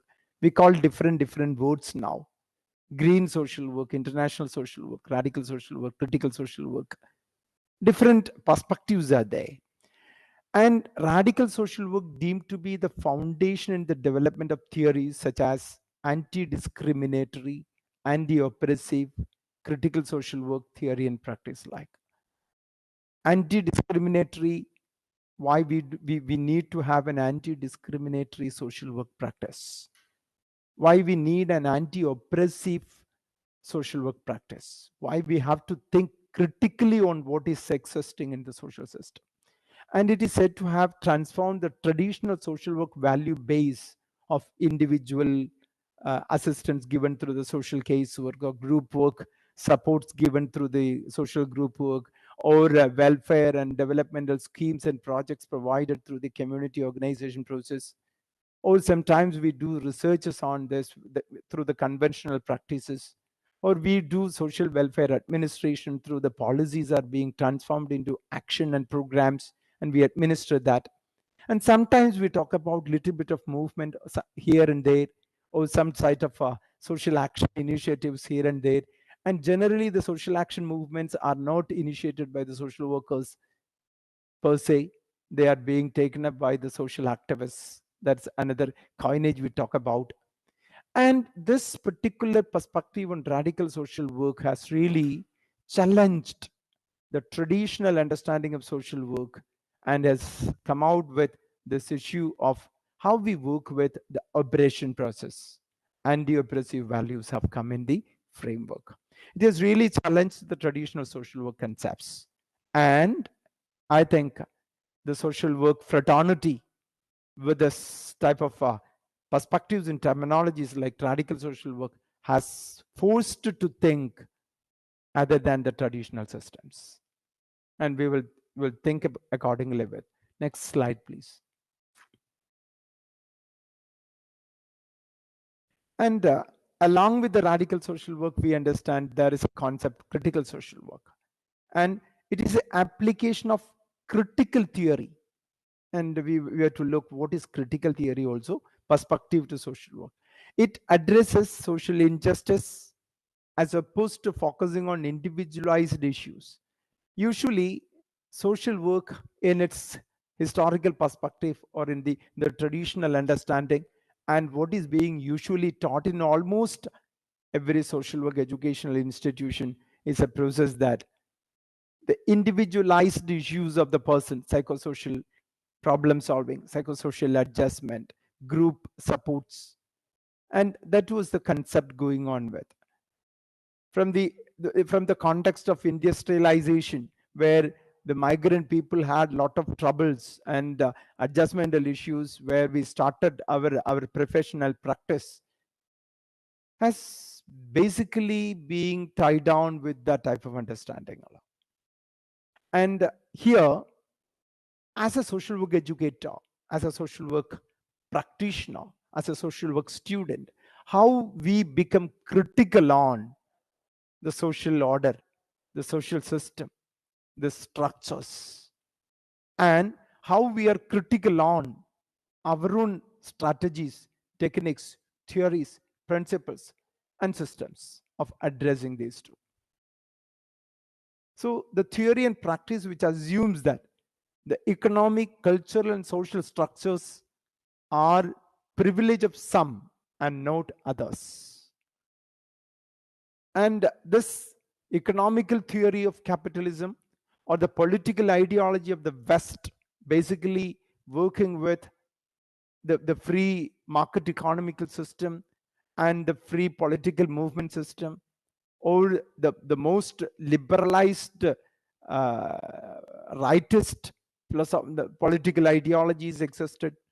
And they have put up an idea that the basic welfare, development, happiness, well-being, political power, authority, control and access over resources, and the so-called limelight in the development of the discourse is always with a selected few. And the leftover people are always in the peripheries. They may be linked with the mainstream, but they will live in the peripheries. And this critical social work challenges the view that the given context or in the given context, the people who are not privileged tend to need social work services because of their position in such structures of naturalized or legitimized oppression. Which means the people who are in the center, in the limelight, on the powerful seats, or the ruling part, the ruling system, maybe a political party, maybe some people who are ruling, some industrialists who are controlling the market and economy, or some people who are the kings or queens. They believe that this system of oppression is naturalized or legitimized, because the people in the slums have no right to live. The black people have no right to live. Or the people who are daily workers, the coolies, have no space. The farmers have no space in this system. Or the sex workers have no space in the system. The sexual minorities have no space in the system.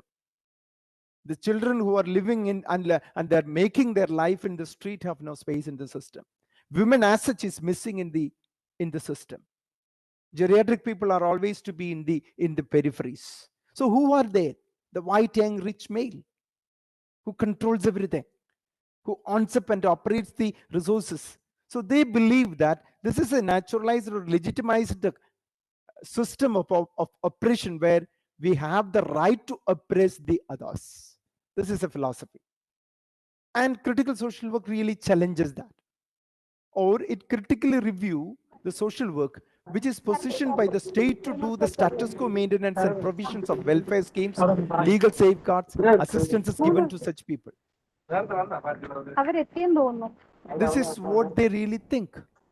Because we are in the power, we are holding the access and control over the resources. We are in a way philanthropically bound to support them, to serve them through the welfare schemes, through the, maybe sometimes we talk about the big developmental schemes, and we do compensate them. People commit suicide because of their pathetic conditions, because of the oppression, and we give some welfare schemes to the families of the committed people, the suicided people, or people who have committed suicide. So this perspective, the state in court again. What is the state? Sometimes we elect state. Sometimes that comes as divine origin. Sometimes they continue as a regime. But the state, the authority, the power system believes that we are positioned to do the status quo maintenance or some provisions given to them. And it challenges the position that the haves do social work to have notes. The haves, and the term haves have got different connotations. People who have money, people who have technology, people who have power, people who have resources, people who have good housing, people who have education, people who have better skin color, who are living in the mainstream, the cities, or in the developed countries. Again, these type of dichotomic understandings say that the haves always have a feel, and I caught it, prick of conscience, to serve the have-nots through various things. And a critical social work is not comfortable or happy with this type of provisions given to them. Rather, they critically look upon the structures, the systems which possess this process of oppression and being oppressed.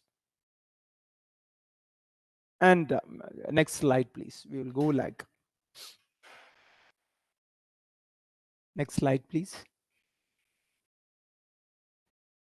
And this critical, radical social work further gives to an understanding of emancipatory social work. Emancipation, by the real word meaning, is a process of lifting up, liberating. So you can think emancipation through two dimensions. One thing, you can really pick them and lift, and you can place them on a higher position because you are stronger than the other, you are powerful than the other, and you can lift them and compensate their deficiencies and place on a better slot. On the other side, the process is happening within, where they realize what really hold them, what really make them bondaged, and what are the structures which change them in the system. We always, what to say, glorifically, or we glorify the statement that poverty breeds poverty. Why poverty breeds poverty? Because people who experience poverty become bondaged with poverty, and they cannot shackle that framework because of the systemic operations. And we glorify that systemic operations as naturalized, and sometimes we make legislations to legitimize that. And the development or the concept of emancipatory social work is an understanding that the people who are in the peripheries or who are in the bottom level, on various reasons, maybe politically, economically, culturally, racially, sexually, or the locale in which they live with, the educational experiences they pass through, or various concerns, they are maybe in the bottom level of the social order or in the peripheries of the developmental highway. And how we bring them from within of their reflective practice to make themselves elevated, emancipated from their undesired conditions to a desired condition of dignified existence. That is emancipatory social work. And that will never happen by giving certain welfare schemes as the residual or remedial measures. But that will not happen once we always hang on with the philosophy of making them adjusted with the situation. They will never solve their problem. If a farmer who is possibly to be poor is adjusting and adjusting and adjusting with the structures, will never become freed, liberated from that. He will be always, or she will be always, in that poverty experiences.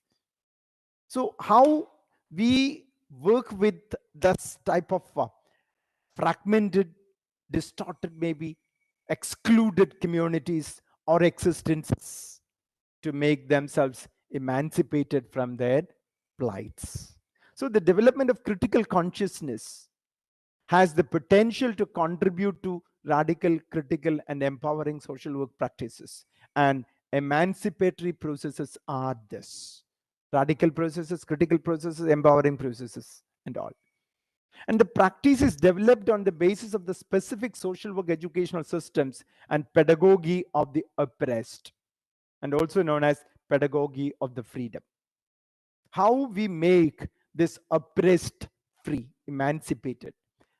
We may be talking about different issues working on. In Kerala context, what I can say, the plight of the farmers was not comfortable in the feudal the Semida system, where the land was always with the landlords, and the farmers who have really toiled and tilled the farming process was never the honors of anything. They were given a very little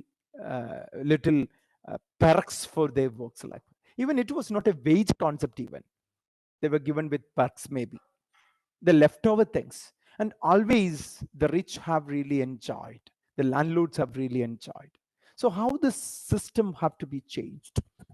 In the contemporary system, one of the leading industrialists, or in quotes, I'm not putting up the name right now, is planning to spend 60,000 crores of rupees to celebrate or to commemorate his birthday. If you really want you such, who is he?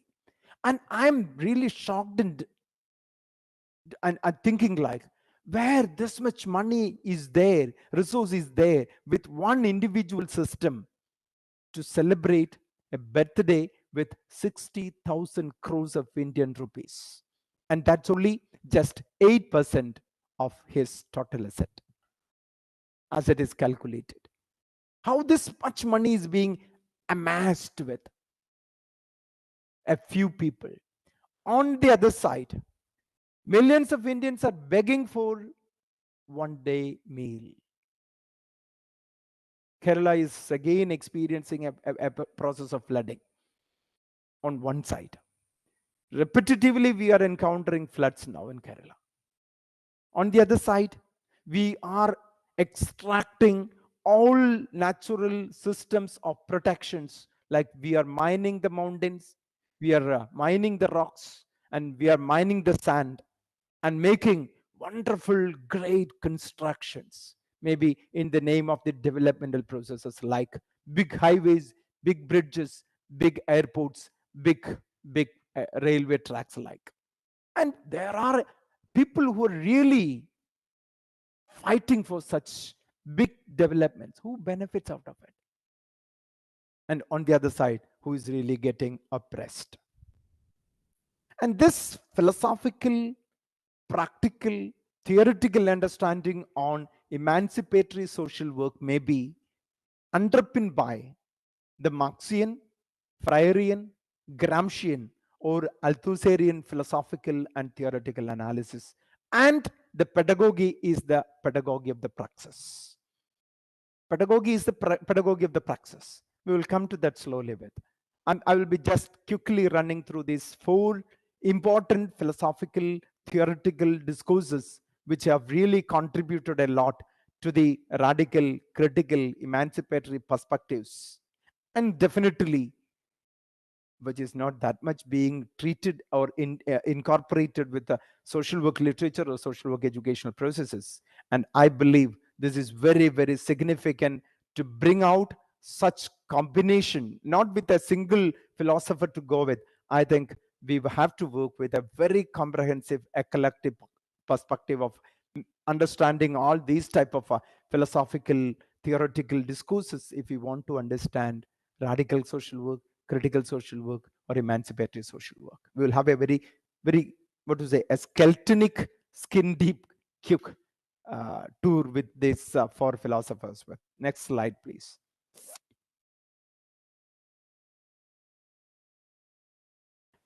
And this process is basically a liberation and upliftment by altering the strictures in the structures. I don't know whether you read that.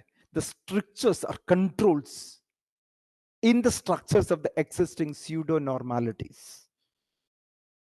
And we have come to a state where we say that oppression is a normality, poverty is a normality, sickness is a normality, street children is a normality, rape is a normality.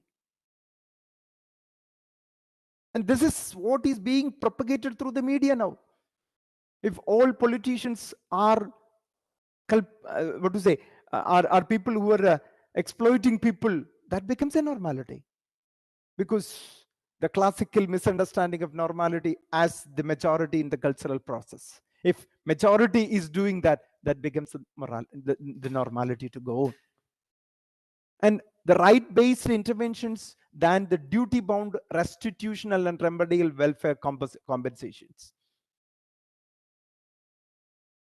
So these 3 votes are something which we have to undo with social work, I believe. The restitutional processes, the remedial processes, the welfare compensations.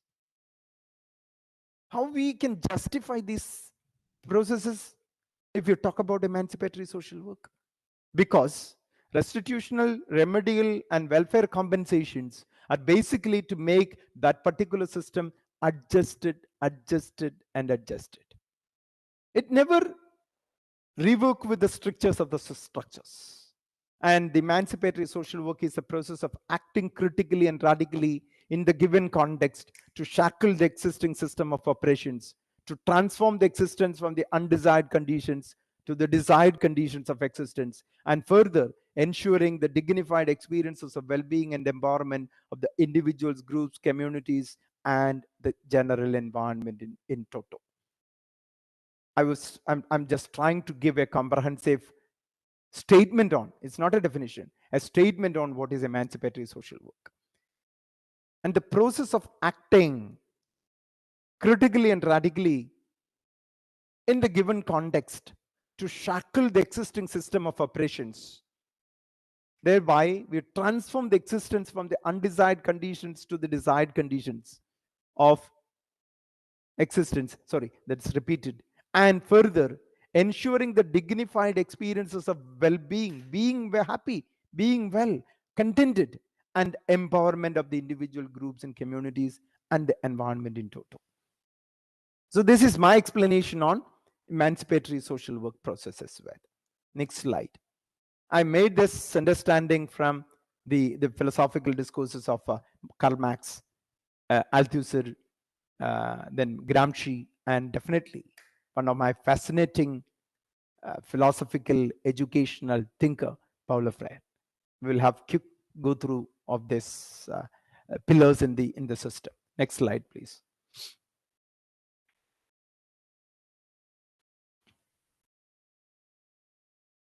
Hello, next slide.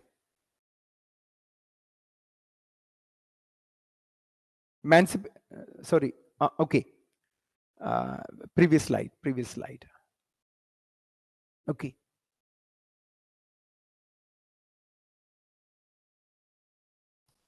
Emancipatory efforts are also the efforts of empowerment. We can equate these two.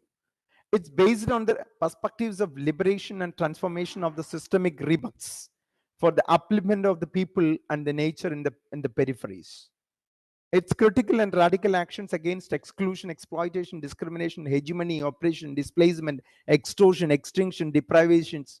You can list, if your language really permits you, you can have much more. And this is establishing desired systems of social engagements for the social justice and basic rights of freedom. This is what we propagate through emancipatory system. And a framework which I really want to make with for understanding what is this, maybe the coming slides. Next slide. I don't lament on this, but we will come with. So emancipatory social work has a philosophy. And that philosophy is of Karl Marx, Gramsci, Althusser, Freire, and you can add from this list who have talked about liberation from different theoretical frameworks. And it has a theory base where critical, radical, reflective, theoretical theories from anywhere you can bring in. Don't really run after one theoretician or don't really run after one philosopher, but you go through with different people and you make your own eclectical, comprehensive understanding. And this process result is a result of the development or use of self of the person who are in the peripheries, who are in the bottom line, who are working with them. The emancipatory social work makes emancipatory social workers. And an emancipatory social worker has to use the critical agency within that worker. And if the worker is using that critical agency, slowly the people who are working with them also will start to use that critical agency of them. They too have critical agency. A child who's living in the street has a critical agency. A sex worker who are bargaining in the street for a sex, for money, has a critical agency. A sexual minority person, maybe a transgender or a bisexual, has a critical agency to work with. Maybe a person who is begging in the street for his or her livelihood also have a critical agency to work with. Do we really understand that critical agency? Or are we really carried away with the so-called Western individualized psychologies or psychological understanding of an individual, the so-called personality?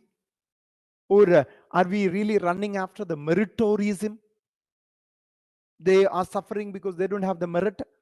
They are poor because they are born as a poor. Sometimes we say that if you are born as a poor, it's not your fault, but you are living as a poor, it's your trouble, your problem. But if the system is not changed, I may live and I may die as a poor.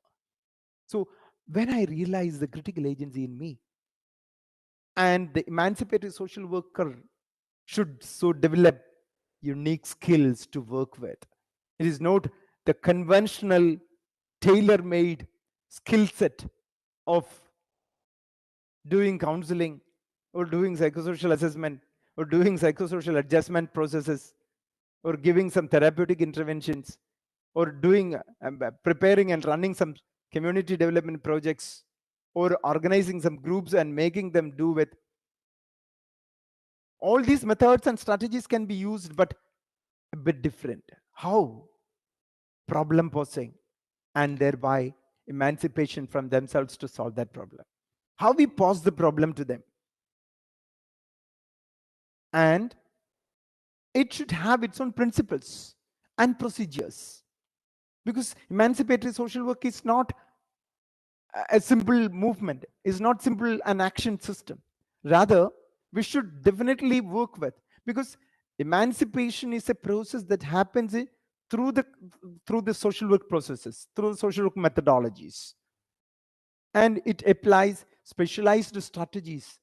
And this here, the most important method of social work may be social action instead of social case work, community organization, or social group work, or sometimes social welfare administration. I very strongly believe in emancipatory social work practice, the most important methodology will be social action.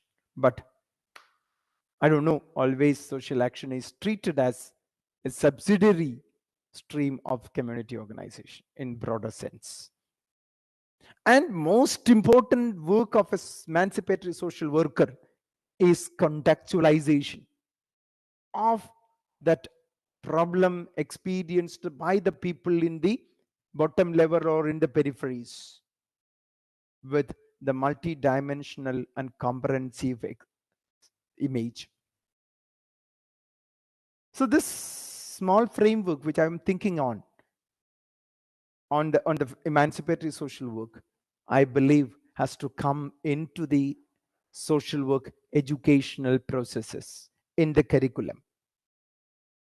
And the social work educators, we should be trained to work with the critical agency of the student or the social work trainee who is learning social work, to understand the critical agency in him or her, to understand that, to functionalize that, to utilize that in the field, and making the critical agency of their client really work with. And it's not a provision, rather it is something, as we always say, something which comes from the within and sustainable. So next slide, please.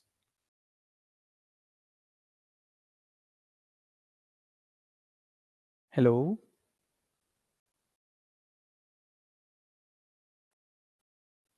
Next slide, please.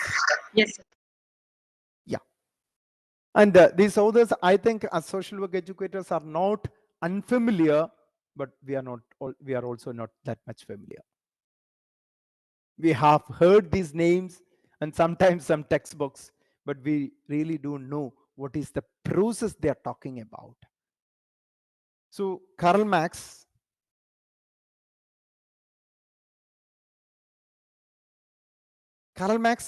have really come out with the dialectical materialism, a philosophical understanding of Hegel from Germany, have talked about a process of thesis, antithesis, synthesis process, the process of structural social changes and empowerment.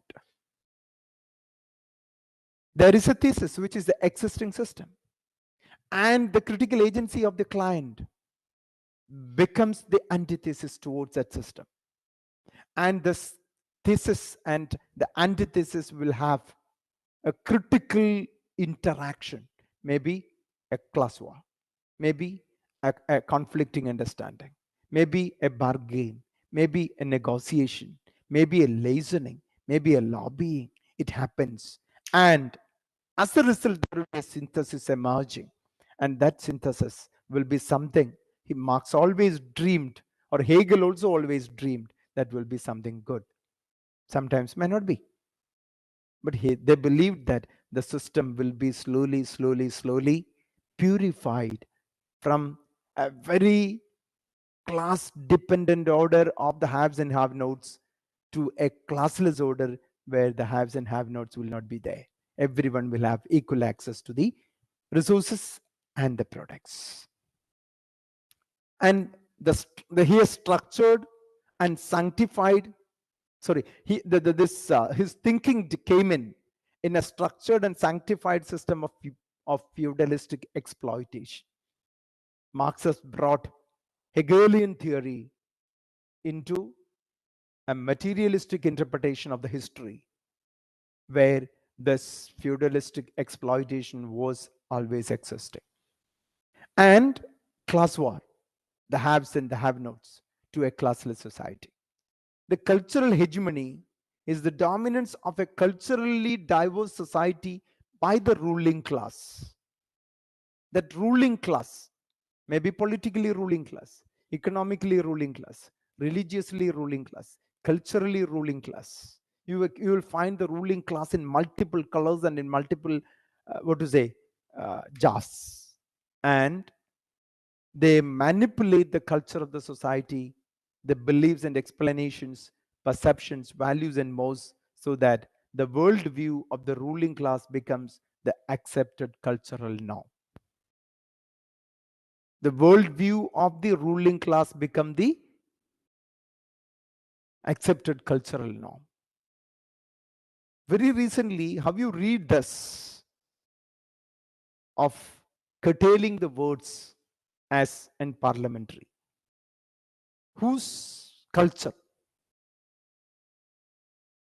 whose eating habits, whose dressing habits, whose construction habits, whose lifestyles are being always, replicated through the media, through the machineries of the social system, always of the ruling class in the mainstream or in the center.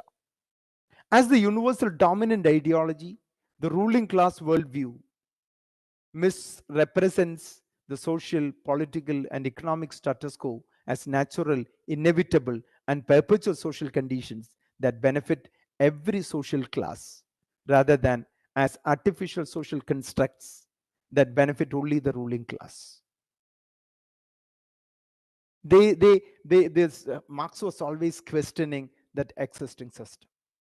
And he has also questioned the proximal distal approach of development, where the people who are in the center believes that we know what is good for you, we know what you require, we know what is to be produced, we know what resources are to be used, we know who has to rule it, who has to run it, we know who has to do the education for you, we know who has to do the industry for you, we know who has to do the healthcare for you, we know who has to do the housing programs for you, we know who has to produce your dress, we know who has to do your banking, we know everything, and you just follow that. That was the understanding of that time, and Marx was trying to question that through his texts and writings. And another person is Antonio Gramsci, who is also maybe known as a person who has followed Marx. And his concept of philosophy of praxis, we'll come to the term praxis later, a bit more deep. He believed the ruling class as hegemony. And what is hegemony? Hegemony is a process where the cultural, moral, and ideological leadership of a group over allied and subaltern groups. The ruling class, maybe the white, the rich, the young, and the male. This is what I believe always the ruling class, who are in the mainstream. Why I take these 4 as the mainstream? Because in the world, I don't find anybody who want to make their color black. Always people are running after making their skin fair, white. Why? I don't know. So black is always negative, undecided. They want white as the desired. Then I have not come across with any material, any cosmetic thing which makes people older. Rather, they always want to be young. You will find 1001 cosmetic accessories available to keep people young. I have not seen anybody who has made an offering to the deities to make their son, their child a female. Always they offer deities, they give offerings to the gods to make their child a male. So white, male, young, and you will find a number of lotteries. Lottery is the most important income source of Kerala, I believe. May not be in Kerala, you will find this lotteries across the world. And what is the philosophy of lottery? You make money without doing any work. You try your luck and you get money. So people never want to be poor. People always want to be rich. You will find a number of mechanical devices, yantras or mantras or objects or even plants to make you rich. And they always say this predominance of the white and rich ruling system, male system, is a predominance by consent. And he said, the power is the power of the class, power of the haves, power of the white, or power of so-called different attributes, which have the dominance and leadership. I always find this philosophy embedded with the educational policies of the country, the industrial policies of the country, the economic policies of the country, the political reforms which we are passing through, and the systemic changes we are running with. And people has to be liberated from this hegemonial operations. That was Antonio Gramsci's basic concern. He wanted these people liberated, emancipated from this hegemonial operations by the ruling class. Next slide, please.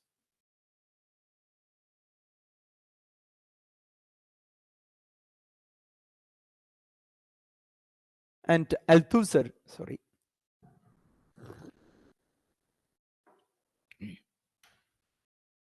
Althusser condemns that ideology has a material existence because an ideology always exists in apparatus and its practice or practices. We always say social workers have an inertia towards this type of theoretical or ideological understandings. They say ideologies are always ideologies and living in vacuums or castles. In practice, we don't find this ideology coming up with. But Althusser is a person who really speaks about the apparatus of the state, because all ideologies are coming through legislations, policies, programs, implementations, techniques, methods, strategies, philosophies, theories, practices, and that is being converted to your skills and your practice. Why do I wear pants instead of a dhoti? Why I don't really eat non-veg, or why I don't restrict me with the veg?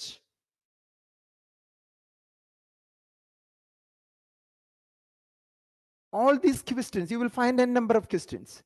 Why I hate particular religion? Why I consider them as somebody who has to be no more? All these practices are because of the ideologies. And ideology always manifests itself through actions which are inserted into practices. For example, rituals, conventional behaviors, and so on. Why our military people always want to salute their superiors? Why the men in uniform have to salute their superiors? Why children, 50 children in a classroom, had to stand up and salute their teacher, while when the 50 children comes to the staff room, no teachers stand up? So rituals, practices, the acclaimed traditions, all these are the ideological systems converted into practice. Argues that education is an ideological state apparatus that passes on the ideologies of the capitalist ruling class. Very, very relevant in the contemporary Indian system, I believe. The educational policies, the educational programs, the understanding on the learning teaching process, the pedagogy is coming as the pedagogy of the oppressed, because education justifies capitalism and legitimizes inequalities in certain things. Definitely, it's a questionable statement. We have to question within, and then we have to question it in the context where we are living, where the globe is existing. And meritocracy is a capitalist myth used to subdue the working class and create false consciousness. Meritocracy, you prove your merit. When in Kerala, the 50% reservation for women in the local self-government system came in, it was a critical statement, or it was a very difficult statement to overcome that. Women have no merit. Women are not experienced, they are not learned, they are not comfortable with the ruling processes, they don't know the office procedures, they don't know how to deal with the people in the office. All these have made them again and again kept off from the status quo. Similarly, the Dalits, the blacks, the women, the children, the geriatric, or the minorities have no access to the mainstream because they don't have the merit. Simple answer. They are not educated. Why they are not educated? We prevent education to them. Why they are poor? We prevent them and we exploit them. And they say, and we always give an understanding that you cannot come here because you are not here. You have not educated, you are not experienced. So Althusser has come across with this understanding of the system, where the oppression is continued through a kind of legitimized educational, political, cultural, economical, social engagements of the ruling class. Next slide, please.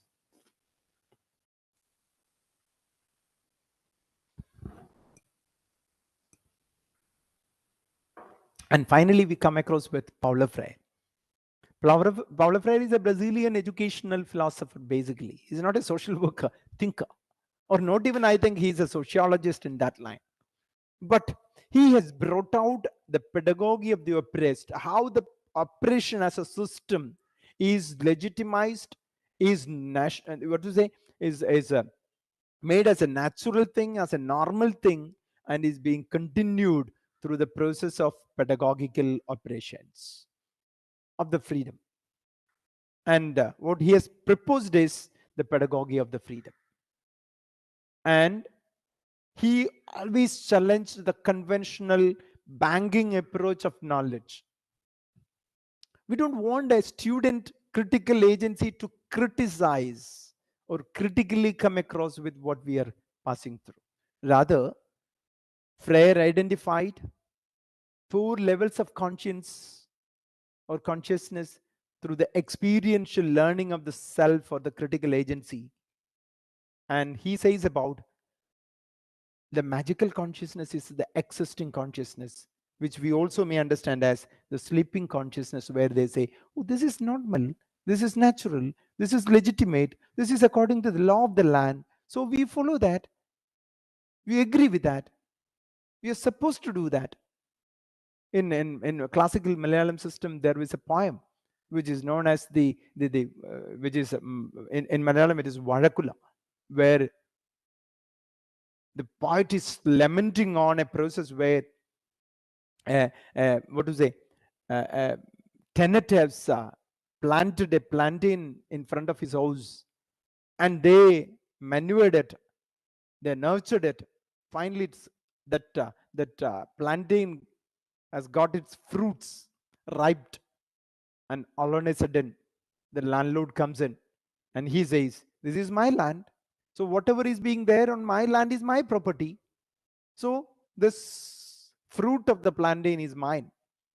So this poor tenant or this poor farmer cuts it and take that to the landlord. And this understanding of the tenant or the student, or maybe the person who is poor, the person who is a minor, a person who is in the sexual minority group, a person who is in the black skin community, or a person who is living in the tribal hamlets, a person who is living in the slums, believe that this is our plight. We agree that we accept it as a divine thing. Sometimes accept it as a national thing. It's because of the nationalism or nationality. I'm not against nationalism, I'm not against nationality, but on various grounds and reasons, they believe that people with the magical consciousness or the sleeping consciousness believe that this is what we are bound to. This is what is being expected from us. This is our role to play in the system of the status quo. And in the second level, according to Freire, a naive consciousness which slowly understands certain things through the educational process from within, the critical agencies slowly start to breathe in and say, "Oh, in fact, this is my right. In fact, this fruit is mine." The consciousness slowly become awakened, and that consciousness start to critically look upon the process, the system, the procedure, the strictures, the conflicting existence of the feudalist system or the exploiting system or the ruling system, the oppressive system, and the experience of being oppressed. Biographies of the people come in. They start to explore their own living situations, lived in experiences, and learn from that. So allow the student, we'll come to that pedagogy, allow the student to learn from the lived in experiences of the people in the real situation. So awakening to the critical consciousness, that is liberating slowly. And finally, this process slowly moves to a process where they get transformed themselves from the bondages to liberated state. So this process of elevating from magical consciousness through a naive consciousness, through a critical consciousness to a transforming consciousness is the emancipatory process. Learning or education process is a critical passage through these stages. So a social work student who comes into the social work educational system maybe will be with a magical consciousness, not aware about. They have never spoken with a sex worker. They have never seen a sexual minority. They have never been to a slum. They have never been to any of these type of oppressed experiences. So how we convert the magical consciousness of our students through a naive awakening consciousness, through a critical consciousness, to a transforming taking place within of the student, strengthening that critical agency within. And I believe that is social work education in emancipatory social work process. Next slide, please. We'll move a bit more quick.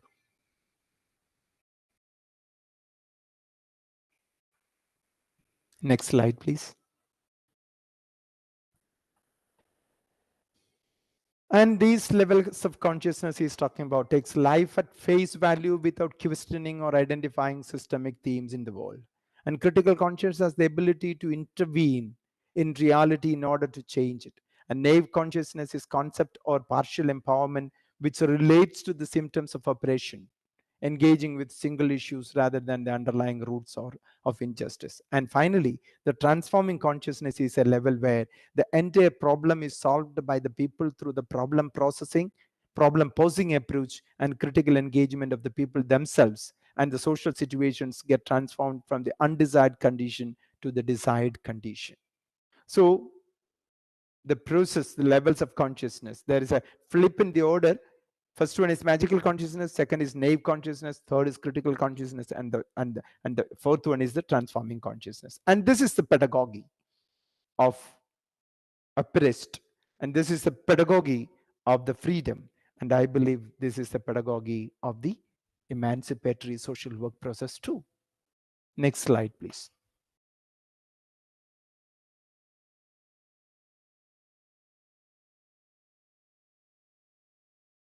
Next slide. And this emancipatory social work education rooted in critical and radical theories, I'm talking about the education now, highlights the interactive relationship between the personal and political dimensions of life. I'm talking about political here, not merely the political party system, rather being political in the given situation, critical in the given situation, is part of our personal system, but has to be differentiated from the personal system, and rendering the micro dichotomy a false one. Many times the type of dichotomic understandings, this is micro, this is macro, this is developed, this is undeveloped, and this is male, this is female, nothing in between. This is moral, this is amoral, this is social, this is asocial, this is scientific, this is unscientific. These type of dichotomic understandings are basically false systems created, and it does bring into sharp focus with the complex interrelationships between my critical agency and the structures existing. And here comes the issue of the praxis. Praxis is the educational process, and emancipatory social work is directed at heightening awareness of external sources of oppression to the person to bring out this basic critical agency within. It's a privilege that hold the possibility of increasing self-esteem and courage of comforts to confront structural sources of marginalization, oppression, and exploitation. So slowly, a social work student, while learning through the emancipatory social work process of critical, radical, reflective processes, understands these processes and decides between, should I stand with the state status quo or the oppressed people's status quo? Next slide. How we can do this? Some models are there here and there in social work education.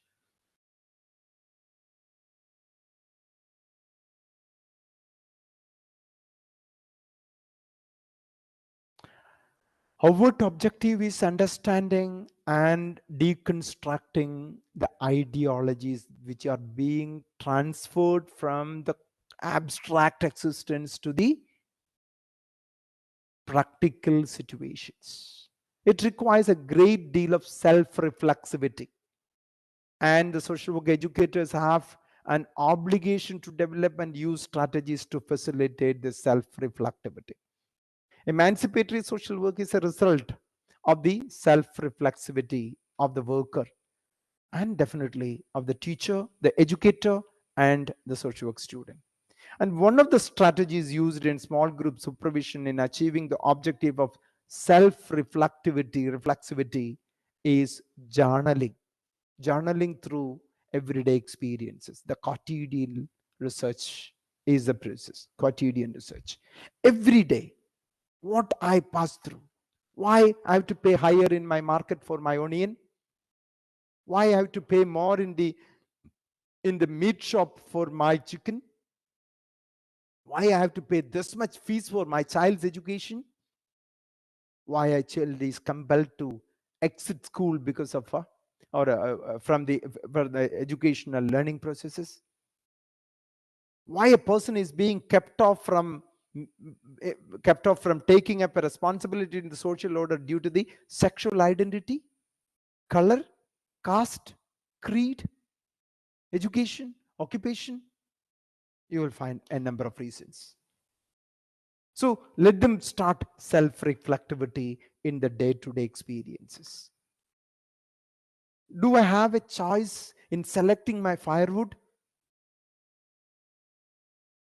Do I have a choice in selecting my firewood, my food, my medicine, my breathing air, my green water, my environment, my dress, my education? Or are they being controlled by a system?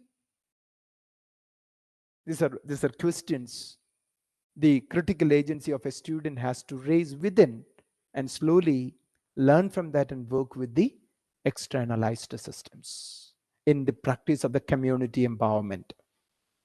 Only a social worker who has learned through this emancipatory process of critical, radical, reflective processes of day-to-day experiences will be able to do community empowerment. Otherwise, they will be the agents of implementing certain developmental projects designed and drafted by somebody who are sitting over the other side and making this ruling class being propagated. Next slide.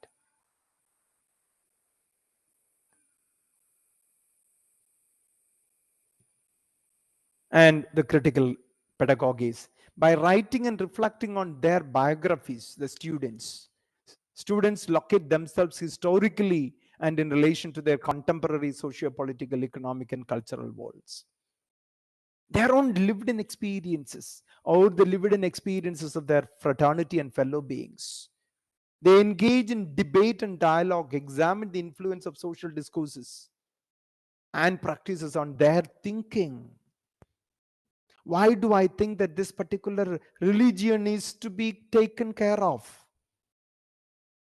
Why I believe that this particular color of skin is to be taken care of? Why I believe that this particular color of the political ideology is to be taken care of? Why I believe, why I think like, why I should keep me away, why should I keep somebody associated with? What is my thinking system? They are encouraged to challenge dominant discourses on religion, culture, race, class, nationality, disability, sexual orientation, and a lot more. In addition to classroom discussions and written case-based assignments, the latter is achieved through an online discussion forum where students among themselves debate critical issues such as homosexuality, gender, religion, specific forms of cultural practices linked to patriarchy, politics, economics, international trade, globalization, capitalism, market economy, and a number. And the lived-in experiences of the past and the present are the major themes of theoretical discourse, and not merely the structured methods, strategies, and the tailor-made processes. And the processes, definitely, as Paulo Freire has very beautifully written, like action, reflection, action, reflection, action, reflection, action, reflection. The praxis is the experimental learning through the pedagogical processes. The student learns from the experience. That's the field experiences they have. And my simple thing, if I want to make emancipatory social work happen, or if I want to practice emancipatory social work education happen, I should make my classroom a fieldwork place. Fieldwork is something which is not something which is to be done in an alien system. Fieldwork has to be done in the classroom. Fieldwork has to be done in my educational institution. Fieldwork has to be done in my family. Fieldwork has to be done in my local governing system. Fieldwork has to be done in my local community. So the classical what to say dichotomic understandings of the conceptual systems had to be reflected and rethought, reimagined, and reimaged. Okay, next slide. I think we are moving to the last slide in the process. So emancipation as empowerment through critical, radical, anti-oppressive, and liberating processes of praxis will happen when you move with next click. Go on clicking, because this is an animated slide. Next slide. Next click. Next click. Go on. Method based, right based, strength based, evidence based, and participation based, context based systems working together for the emancipation. Previous slide, just a minute. Okay, so it should have a method system, methodological. It should anchor on the right of the people who are in the bottom line or in the peripheries. And we should believe in the strength of the critical agency of the client, of the student. And we should have the evidences to say the operation, liberation, and emancipation, and let them participate in the process from within. And that should happen in their everyday quotidian context. So if the social work educational process slowly transform itself from the conventional, the so-called imported systems, I believe that will slowly work with emancipating, uplifting, liberating, empowering the individuals, groups, communities, context, nations, environment, and the entire existence.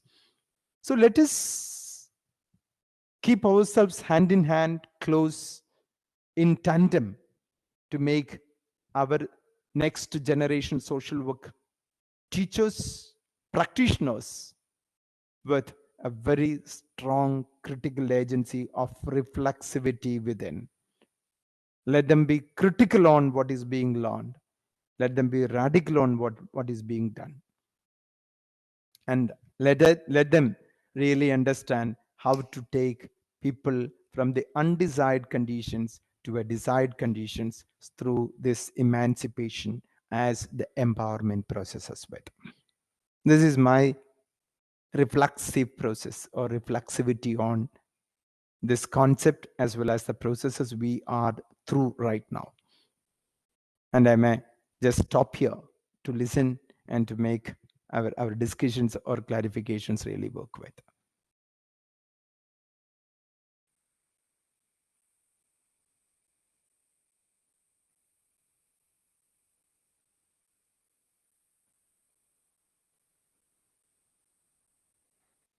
Okay, I'm just finishing. I think we will stop with the screen sharing, and I think we will come back for a discussive mode.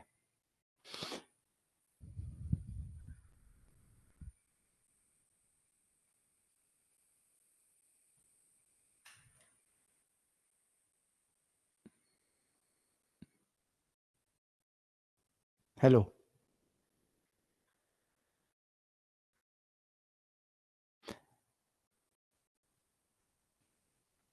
Thank you, sir, for that very wonderful, insightful, and a lot of knowledge packed presentation. Over to the participants. Participants, you can ask your questions or you can type it in the chat box. There's one comment from Susan Mitri. She has said that the presentation is quite apt. But are you able, sir, are you able to access the chat box? Yeah, I can access. I can see the chat There's box. a comment from. Yeah, I have seen the comment coming in slowly. You can also type your questions in the chat box, participants.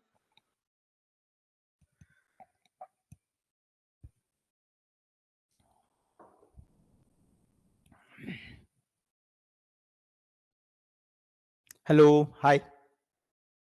Hello, sir. How are you? Yeah, fine. May I say something, sir? Yeah, definitely, Sure. Abu. Yeah. It's after a long time Thank that you, we are Anthony, meeting. sir. It is very Yeah. nice to see you after a long time. Yes, Uh, definitely. I too is feeling so happy.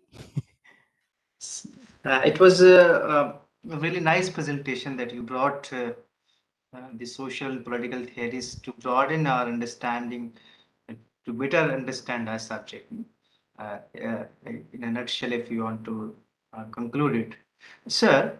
Yeah. I have one comment to make and also wish you to reflect on the same.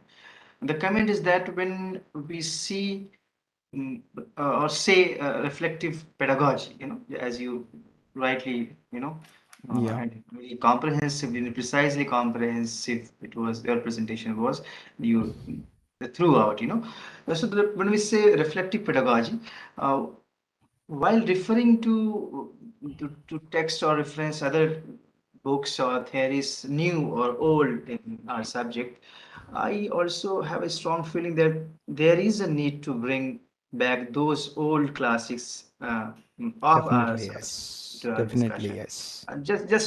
Just to make more clear, for example, to see the party or poor's agency or individual's agency, or just to have a kind of community visit to the people. We need to go back to the rich, personal, and reflective accounts.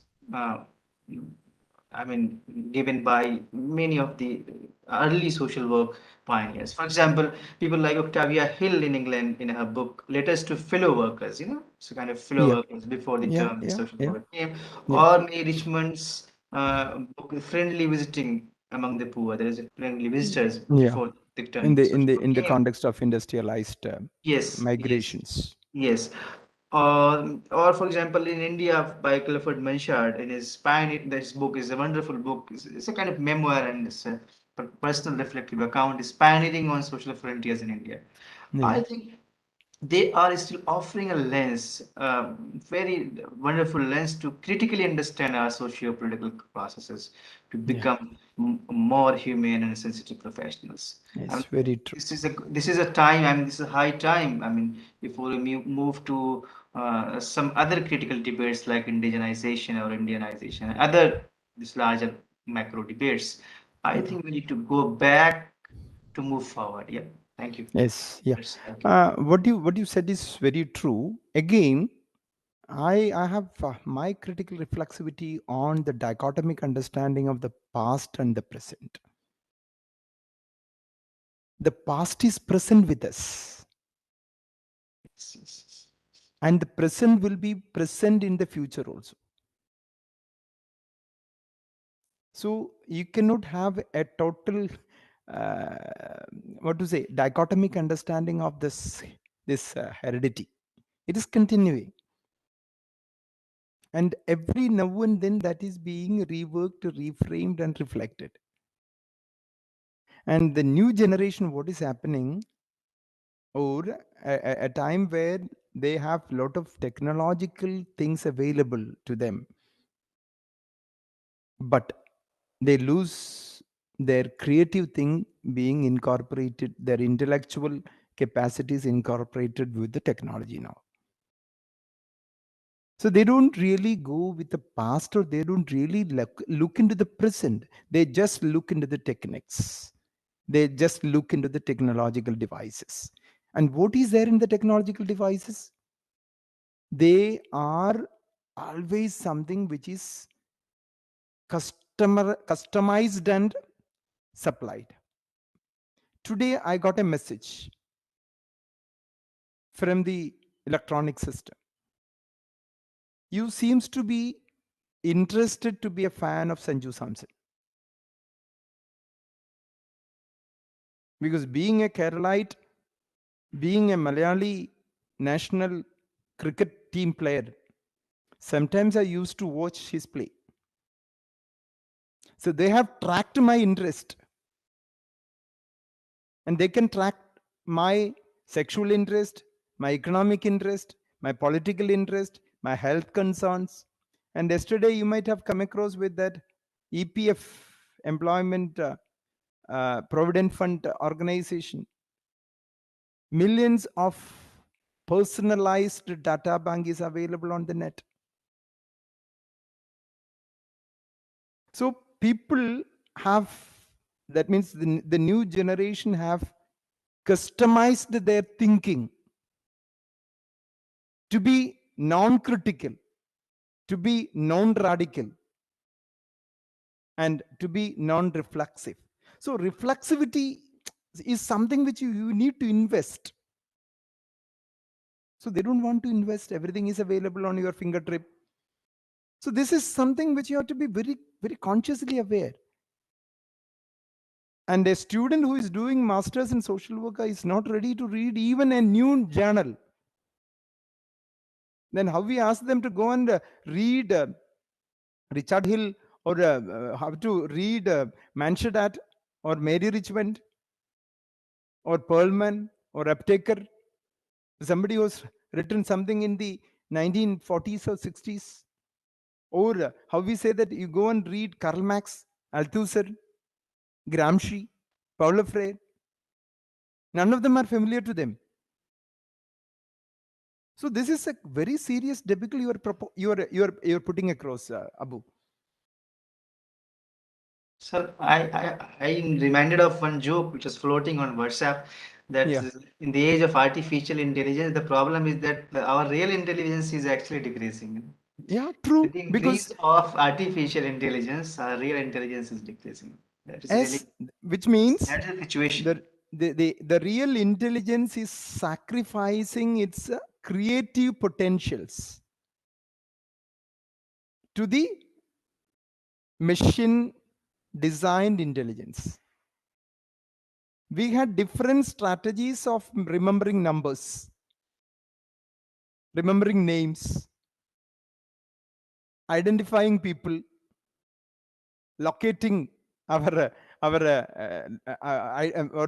traveling through the roads, identifying and remembering the signboards or the scenes. That will be done by the Google Map now. That will be done by data bank in the mobile now. That will be done by my personal laptop. So I'm slowly becoming a devotee of the machine. And the devotees also are getting mechanized. Big temples cannot have arati with hands. They are doing arati with big mechanical devices. How you offer a floral tribute to a god statue which is 300 feet height? You need a mechanical device to offer the floral tribute. So social work is not isolated or separated from this, Abu. It is in the process. So we have to be very, very, very vigilant to make the next generation a bit critical. See, what is the difference between a dog in a cage and a dog in a room? Or a dog in a cage and a dog in a bed? Any idea? A dog in a cage always feels that he is being caged in chains. So they will keep barking. At least, even though they are not being liberated, they will keep barking. But a dog in a very comfortable bed where everything is provided 24/7, pedigree is available, maintenance is available, very cozy bed is available. So nothing to worry about. A very beautifully, broilered understanding. Nothing to be worried. Everything is being provided. In such situations, the dog will never bark. It loses its identity. It loses its real capacity to bark. because they never want to bark. Then they don't have a need to bark. Everything is given. You know, in Kerala, I was a child. I used to go to school which was almost 10 kilometers away from my home. I used to run or walk after my work in the paddy field. Now, if there is a one-day rain in Kerala, every school is closed. So they need not be exposed to rain. They need not be exposed to any tough situation. And we are talking about criticality, radicalism, emancipation, action mode. So this is something which we have to be very, very vigilant once we start with the social work educational processes too. They are the critical agents in our classrooms. Okay, I think I was trying to answer your concern from a different angle. Okay.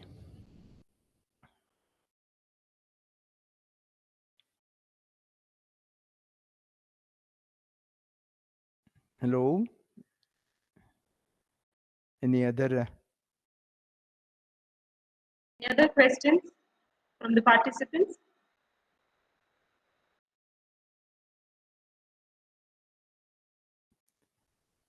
If I am not mistaken or misunderstood, our chat box is a very clear indication of what we are right now. Everybody is happy, comfortable, they have heard something. So we have that courtesy to thank, appreciate everyone, but no critical questions to me.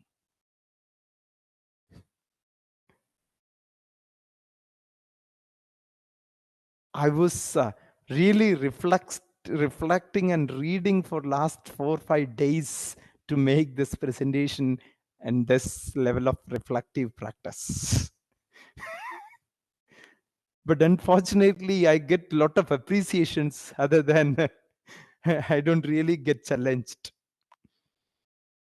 It is well evident in your presentation, sir. Really, it is. I'm sorry. I Evident. should not have done that then. Okay, because this is something which we also have to be very, very aware. When I do a class in my department, my students very, very keenly listen to me, watch me. But after all, it becomes a fume. Nothing is stuck. Nothing is left over there. So I think this group has to be reflexive. And I don't know whether I will be right to make like this. We are trying to develop a center of research on quotidian experiences. That means our everyday experiences are to be researched. Instead of going and lamenting and explaining the past, what is the present we have to deliberate on? Because we are practicing it in the present. So how we read the present? Okay, there is a question. I think I'm on the right track right now. Don't you think artificial intelligence is giving good solutions than the real intelligence?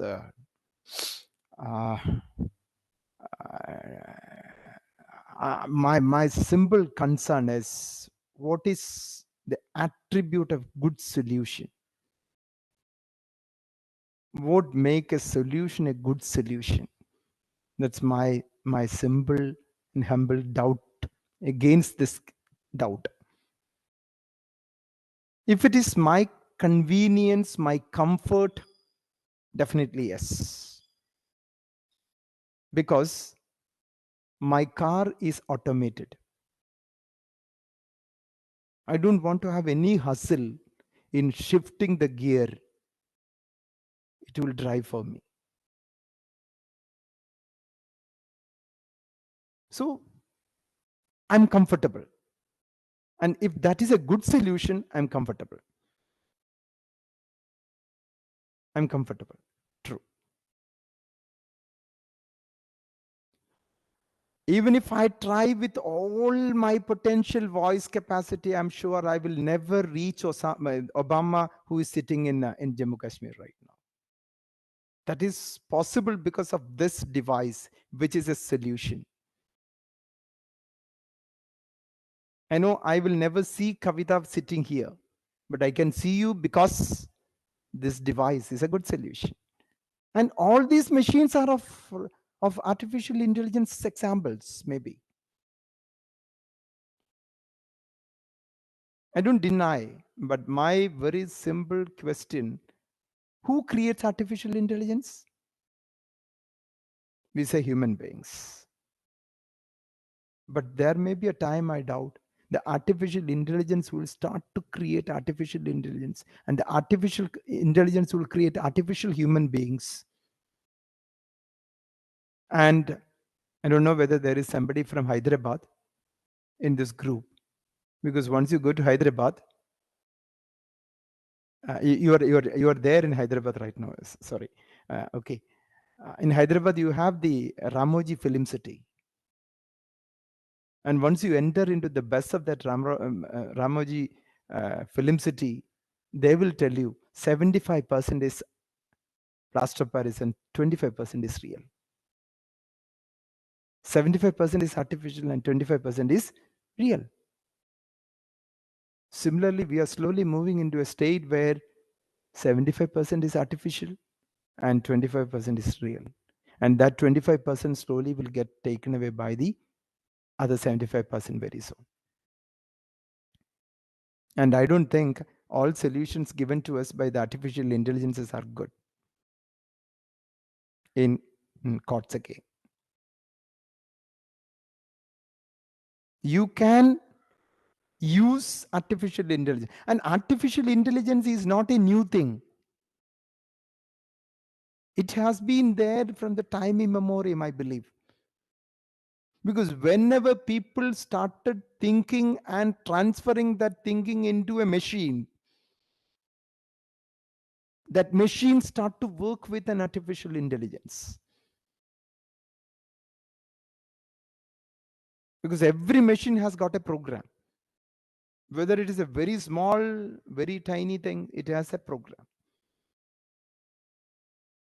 And they work with that. And as Brinda has really written, we all have good theories, but not in practice. This is always a reality which you have to be accept. All theories cannot be practiced as it is being deliberated. You have to adapt to a situation where you make a new theory. And I don't really believe in a structured theory, because every theory is relative and every theory has to be adapted to a system. Thereby you are making a new theory. Freud has talked about certain things, but you cannot follow Freud as it is. You have to take certain things from Freud and practice in your context. So you're practicing a theory. And Brinda, a very sarcastic symbol question back to you. Can you practice something without a theory? Can you give an example where something which you do without a theory? Is there a theory for eating? Is there a theory for sleeping? Is there a theory for relating? Can you find a theory for thinking? Can you find a theory for your writing skills? Can you find a theory for your what to say, dressing? Can you find something which doesn't have a theory?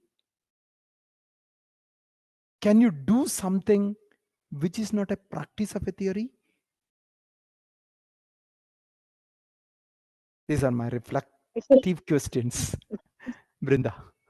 I'm not Thank you, sir. Thank you for rebutting that you, answer. but these are ways we have You're to reflect. completely. Am I audible? Yeah, yes, Am I Brinda. audible, sir? Yes, Brinda. Yeah, I agree 100% with you, sir. Yeah. I also agree that without theory we can't exist and all that. But you see, we don't want to follow any structures. As you said now, just now you said, we can, from Freud, we can create our own theory. Yes, not in sometimes, every time. Today's generation is like that. Yeah. Today's generation wanted to create their own theory, and Yes. there is nothing wrong in having in having a day of leave when the rain comes on or something like that. Man, what's wrong? We wanted a comfort zone. All Yeah. all people today's generation wanted a comfort zone without working for it. Yeah. So artificial intelligence is more comfortable for them than the real intelligence. So I was thinking in that sense and asking you, what is the good solution? They give more good solutions. Artificial intelligence gives more good solutions See, according to them. yeah, Brinda, all scientific technological advancements, and artificial intelligence is a technological scientific advancement, is True, sir. bringing one or other advantages or comforts to the existence. But sometimes people misuse it. Atom bomb is not a scientific technology, but the fusion and fission was scientific. But people used it for a different thing. A knife to cut your vegetable also can be used to chop the head. So how we handle that tool, how we handle that theory is very important. And as Shafna has given, artificial intelligence is need of a present time for being fast and connected. That is true. We never deny the artificial intelligence, and I believe artificial intelligence was there from the time immemorial. As when people started recording history, there is artificial intelligence. But what is happening? The real human intelligence and the creative potential of human beings are slowly taken by the machines now. So the presence of the machine in our life is visible more and more now. And we say and we think we are comfortable with that. On to a period that may be true. I don't deny. But after we have to, the history says after some time it may become a big liability for us, because I have a mobile, all my contact telephone numbers are there in my mobile. I don't even remember my wife's number. And once I lose my mobile, I get cut off from the system of connectedness, because my mobile has got that artificial intelligence to take care of my needs. But once it is lost, it's gone. So is it a dependency, or is it an addiction?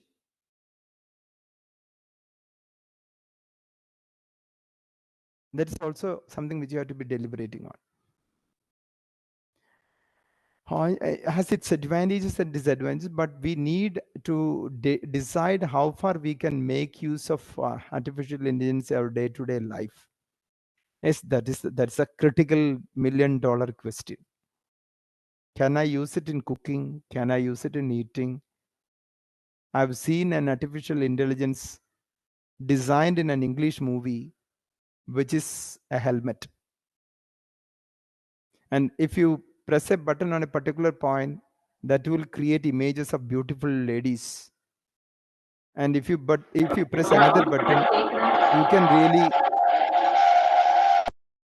you can really have sex with that lady.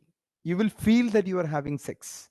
So every basic needs of that human being will be satisfied or felt satisfied with this helmet. So you need not have anybody else to have anything. You can have everything by this machine. And you have to be very careful what will be social work in a machine world.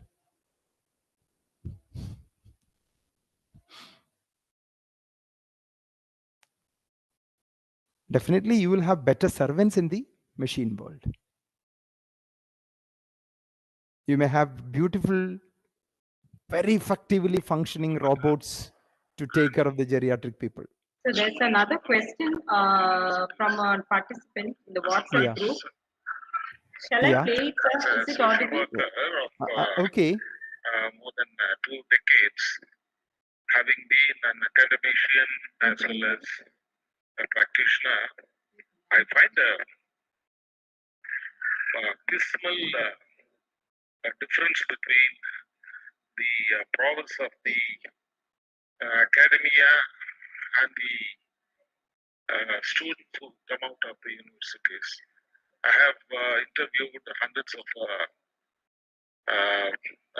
students to be employed in several organizations that I am associated with. But why is this?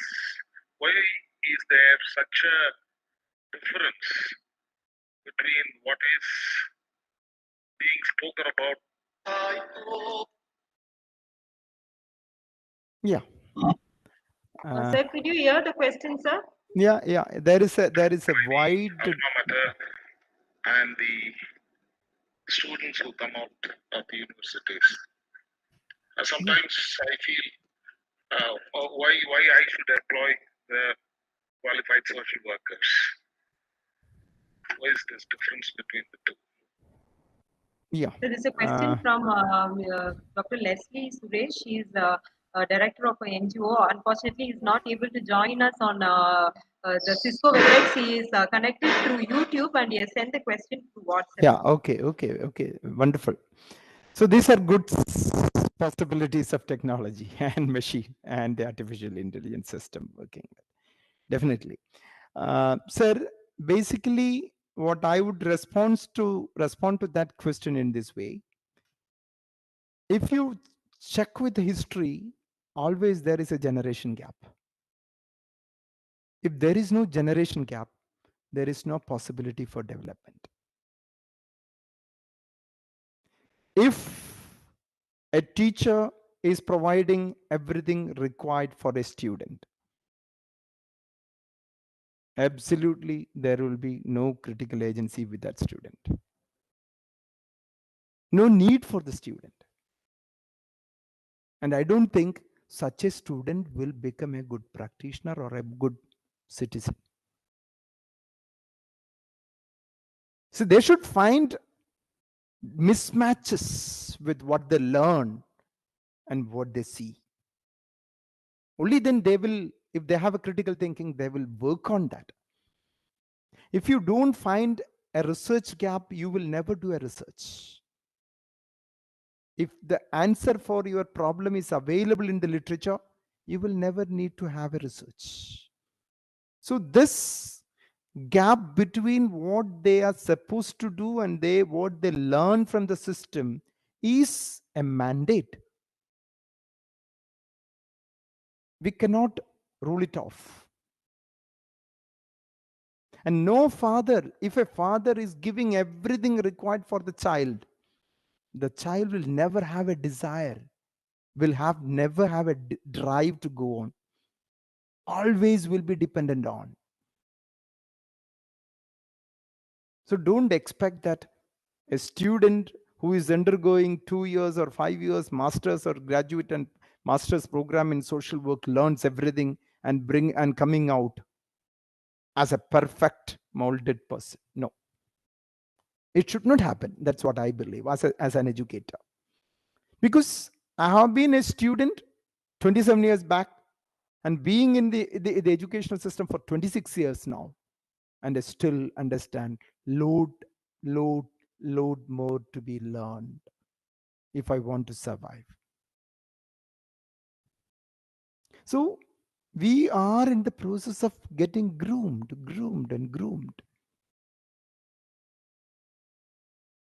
So this is a reality.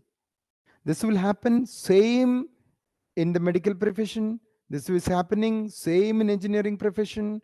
This is happening same in the legal profession. This is happening same in teaching system. This is happening same in even cooking system also, or in stitching system, in construction, in painting, everything. It's not something which I think it's not only with social work or only with education or something. It is always there. So don't expect that a student will be having everything. One thing.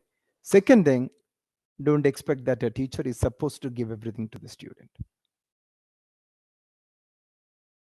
So the student have to develop this critical agency to cope up with, to negotiate, to discuss, and find what is suitable there.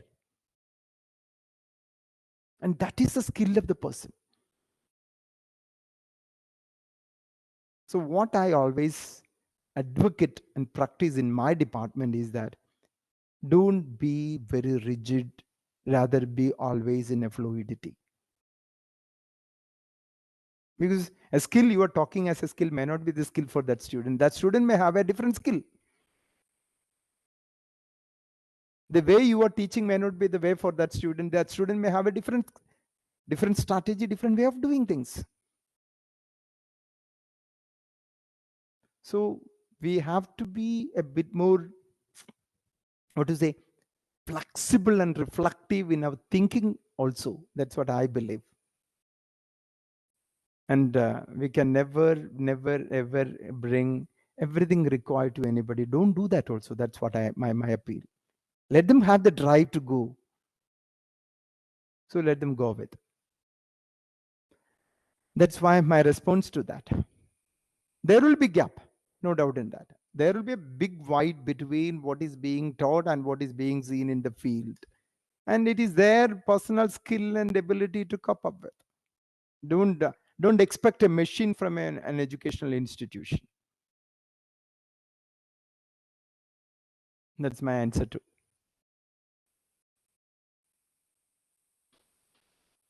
Yes, Kavita. Sir, thank you so much Yes.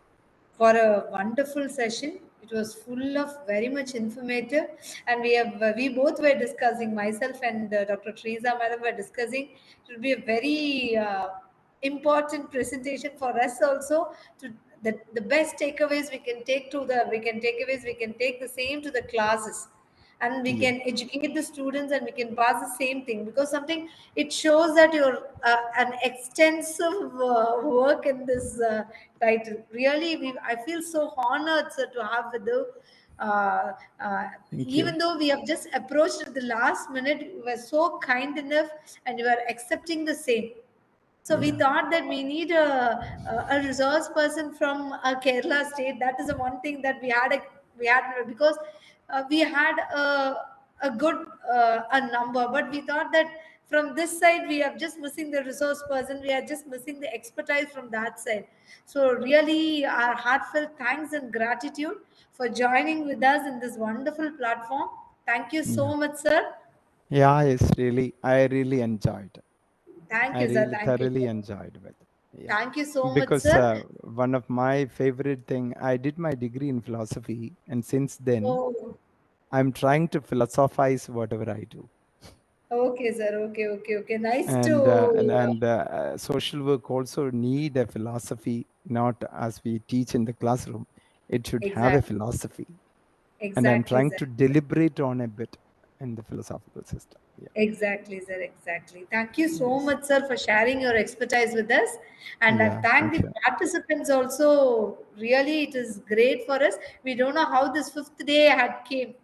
All of Yeah. the Yes. sudden we have started. So we have reached the last day of the FDP, and we Yeah. thank each and every one of you for sparing your Yes. valuable time with us on behalf of our college, our PSG Care, and our department. So we wholeheartedly thank you again, sir, on behalf of the Yes. participants Yes. too, Okay. wishing to join with us in the future academic endeavors. Thank you Yes, so much. definitely. I'm very positive towards that. We can Thank you, have sir. deliberations and also sharings. This type Exactly, of sir. collaborations are really good. Yes, sir. Exactly, sir. Thank you so much, sir. Thank you. Okay. Take care. Bye Bye, bye. Thanks a bye, lot sir. for having an opportunity for me to deliberate. And this type of reflective deliberations are my fascinations too. Thank you. Thank you, sir. So I Thank you, sir. thoroughly enjoyed. Thank you, sir. Thank you, sir. It's okay. Yeah, bye. So have a great day. Finish with. Thank you. Thank I'm you very leaving, much. Teresa and Kavita and all my participants. Thanks a lot for listening me. I don't know whether I have really done justice to you, but I was trying to drive one of my very, very strong convictional reflection. It was So really thank a you. very enriching session with a lot of content, which is really like insightful for us as faculty members in social work. And as Dr. Kavita said, it is an opportunity for us to have to be a part of this wonderful presentation. We could take our learnings and insights directly to the classrooms, and we can disseminate Yeah. this knowledge to the students. So, Yes. like within a very short period, you have delivered a very good Yeah. Yeah. session for us. So we thank you on behalf of our college and Okay. on behalf of the department and the organizing team. A Okay. sincere thanks to you sir, for your Yes. wonderful presentation once again. Thank you, sir. Yeah. Okay. So have a big bash for your 75th year. Thank you. Celebrate it with its full color. Thank you, sir. And Thank you. nation is celebrating its 75th birthday, and PSC College is also celebrating 75th birthday. That is great. Thank you. Thank you very much, sir, for your Yeah. wishes. Bye. Yes. Okay. Thanks a lot for all good words I have received through the chat box, and feel to meet you somewhere again in the fraternity. Thank you. Bye. Thank you. And my sincere thanks to all the participants for your patient listening and for your interaction. And you were even able to interact. Those who were not able to connect here, you are connected on YouTube, and you're even posting your questions through WhatsApp, and you're using the chat box to raise your questions and share your comments with the speakers. So thank you very much once again. Thank you one and all. So we will break for lunch, and we will come back by 2 o'clock or 2:15. 2:15. Since it's 1:30 now, we will come back by 2:15 for the afternoon session. So please do take a break for the lunch and join us by 2:15. Thank you, everyone.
Ma'am, good afternoon, ma'am.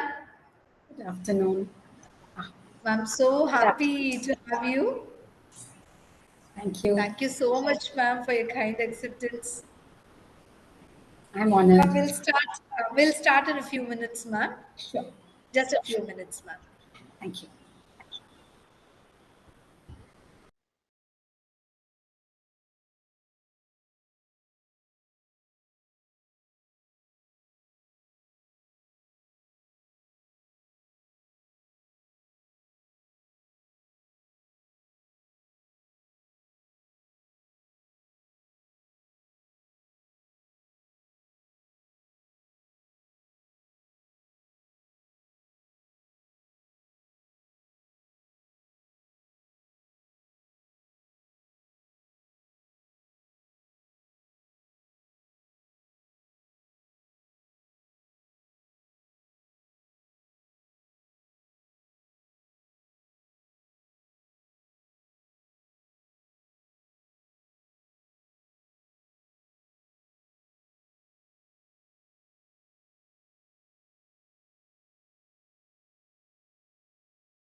Good afternoon, participants.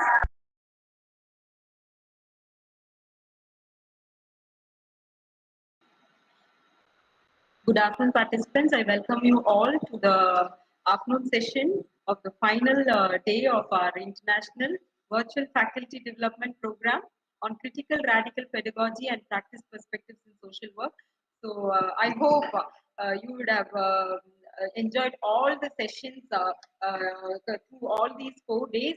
So another yet another very enlightening session awaiting you. So on behalf of PSG College of Arts and Science, Department of Social Work, and on behalf of the organizing team, I extend a warm and hearty welcome to Dr. Srilata Jua ma'am from Tata Institute of Social Sciences. We welcome you, ma'am, and I would like to invite our research scholar, PhD scholar, Safia, to introduce ma'am to the participants. Over to you, Safia.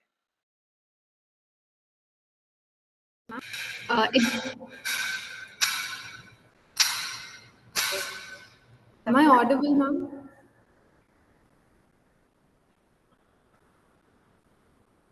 Okay.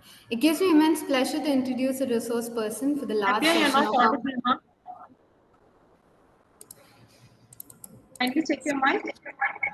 Yeah, I have, ma'am.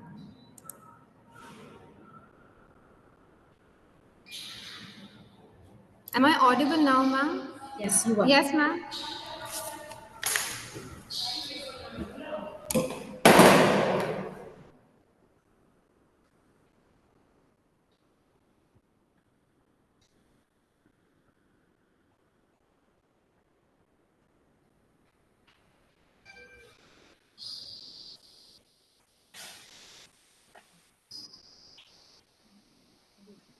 It gives me immense pleasure to introduce a resource person for the last session of our 5-day international virtual faculty development program, Dr. Srilata Jua. A brief introduction on her. Srilata Jua is a social work educator with a PhD in psychiatric social work. He is currently a professor with the School of Social Work, Tata Institute of Social Sciences, Mumbai, India. He has over 28 years of teaching and clinical practice experience. She cares deeply about manifesting full potential and fairness in self and others. She served on the board of NGOs, Institute Ethics Committee, and on academic board of studies in universities. Her area of expertise includes mental health, disability, disaster mental health, and therapeutic intervention. She has directed many research projects and has published in peer-reviewed national and international journals and in books. She has also co-edited 3 books.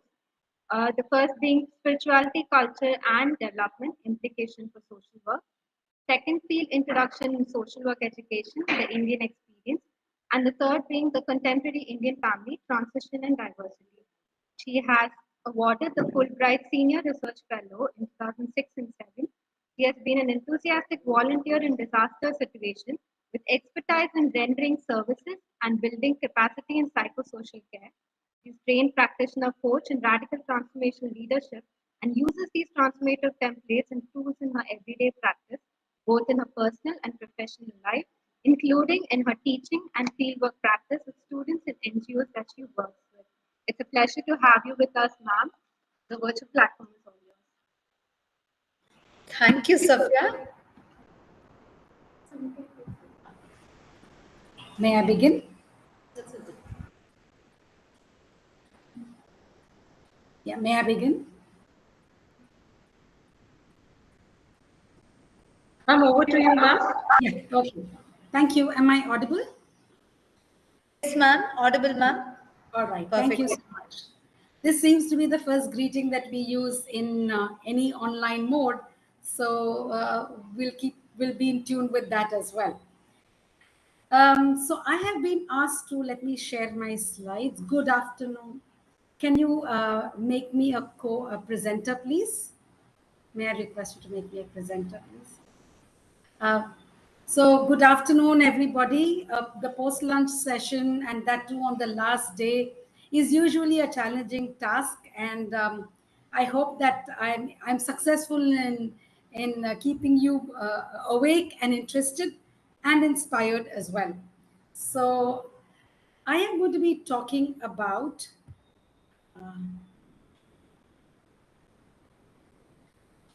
Let me just get the presentation and then I will be able to.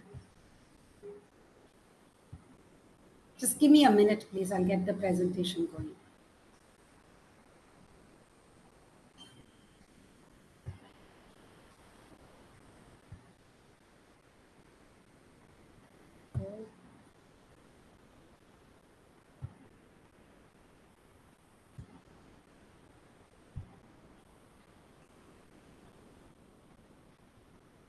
Can you see the presentation? Because I can't see you, I can't see anybody on the screen. I will need auditory signals. I hope that's okay for you to keep giving me auditory signals. Yeah. Okay. Right. Thank you. So I've been asked to speak about critical social work with children and families, and that's in keeping with the center I belong to. um, the week must have been full of what critical social work and radical social work means to us. So I may not dwell much on what that means. But however, this is how I'm going to, flow with this, with the presentation. So we're going to talk about what our innate attributes are, the values that social work espouses, and what does it mean for us? What are key elements in critical and radical social work that we need to keep in mind for praxis in social work, and also look at what isms we need to interrupt. So let's begin with what are innate intertwined attributes that we all have. Self-worth and dignity. We are all born with self-worth and dignity. And like Eleanor Roosevelt said, nobody can make us feel inferior without our consent. And that's also very core to the social work profession. And this dignity that we manifest in ourselves is also what we inspire in others. As human beings, we're all born with an innate sense of fairness and equity. Fairness is what happens in the personal space, equity is what we see in the social space. And that is why experiments show that when children are distributed candies that are disproportionate, children tend to automatically be fair and share with each other, just so that there's a sense of fairness that is generated in the group. So I wonder, if we are born with this fairness and equity, where and how do we lose it on the way while growing up? So this reminds me of what transaction analysis says, that we are all born prince and princesses. But in the process of growing up, we become toads and frogs. And nothing wrong with being toads and frogs, but it's just that we forget the quality of being a prince and princess. I mean, while transaction analysis says that, what we mean by prince and princesses is those the deep qualities that we have that we forget to use over time. We all are born with a sense of compassion. What does compassion mean? Compassion in our language is karuna, which is I see suffering and I am called to act. I don't just sit there and watch. I am called to act. And that is why you and I have chosen the profession we have chosen. To be compassion in action and not just compassion in intention. Now, these are our innate intertwined attributes as given by Monica Sharma. So, this is the core of who I am, the root of who I am being, along with other universal values that we have. And these are values for everybody, everywhere, for humanity and for the planet. So, if this is who I am, what do I care about in this life for myself and for others? What is the largest shift or the change that I wish to see? As a social worker, this is what drives us to be in action. We may or may not recognize this, but this is what draws us into this profession.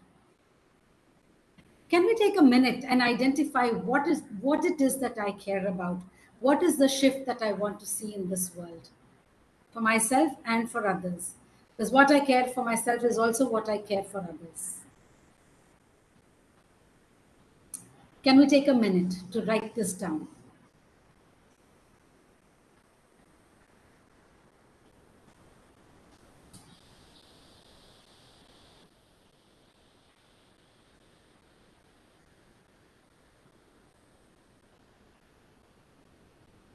And tell me when you're ready.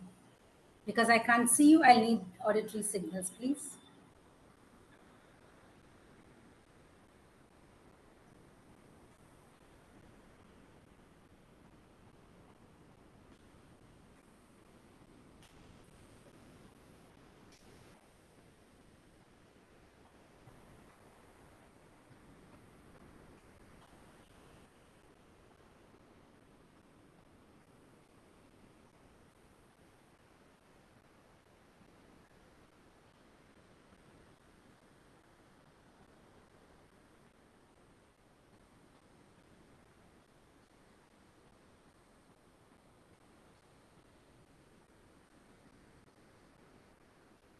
Are we ready? Can we move on? Yes?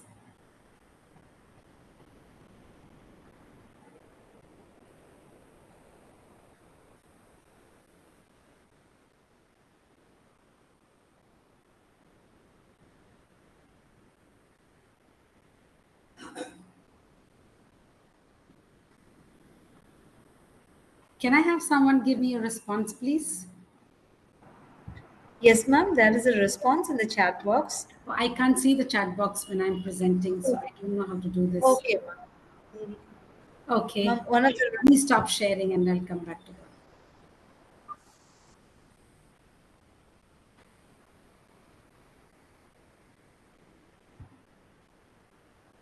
Okay.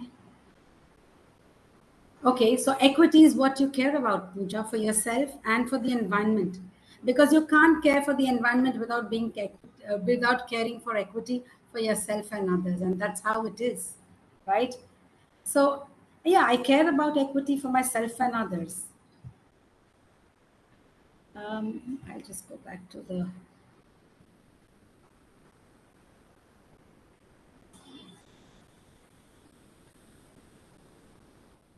Ma'am, Yes. two of the responses that we have received in the chat box from Pooja and from Pooja, equitable natural environment, and next from Dr. Sulupriya from DG Vaishnav College. Ma'am is heading the department, respect and dignity. Yes. And so much in keeping. So when we talk about respect for self, we also talk about respect for others.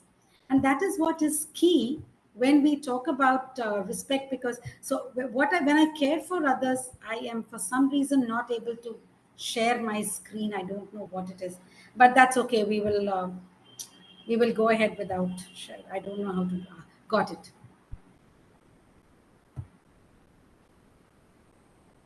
Okay. So when I care about respect and dignity for myself, I also care about respect and dignity for others. And the largest shift that I want to see is where everybody gets respect and dignity and equity. And as social workers, that's so much related and relevant to our field of work. So when I talk about social work as being responsible for people and planet, what are the values that the profession espouses? Dignity, which is about self-worth. When I care, dignity is also translated as self-worth. Service, so that I foster agency in myself and agency in people, in order for all of us to be responsible for both people and planet. Competence, which is a commitment to enhance learning.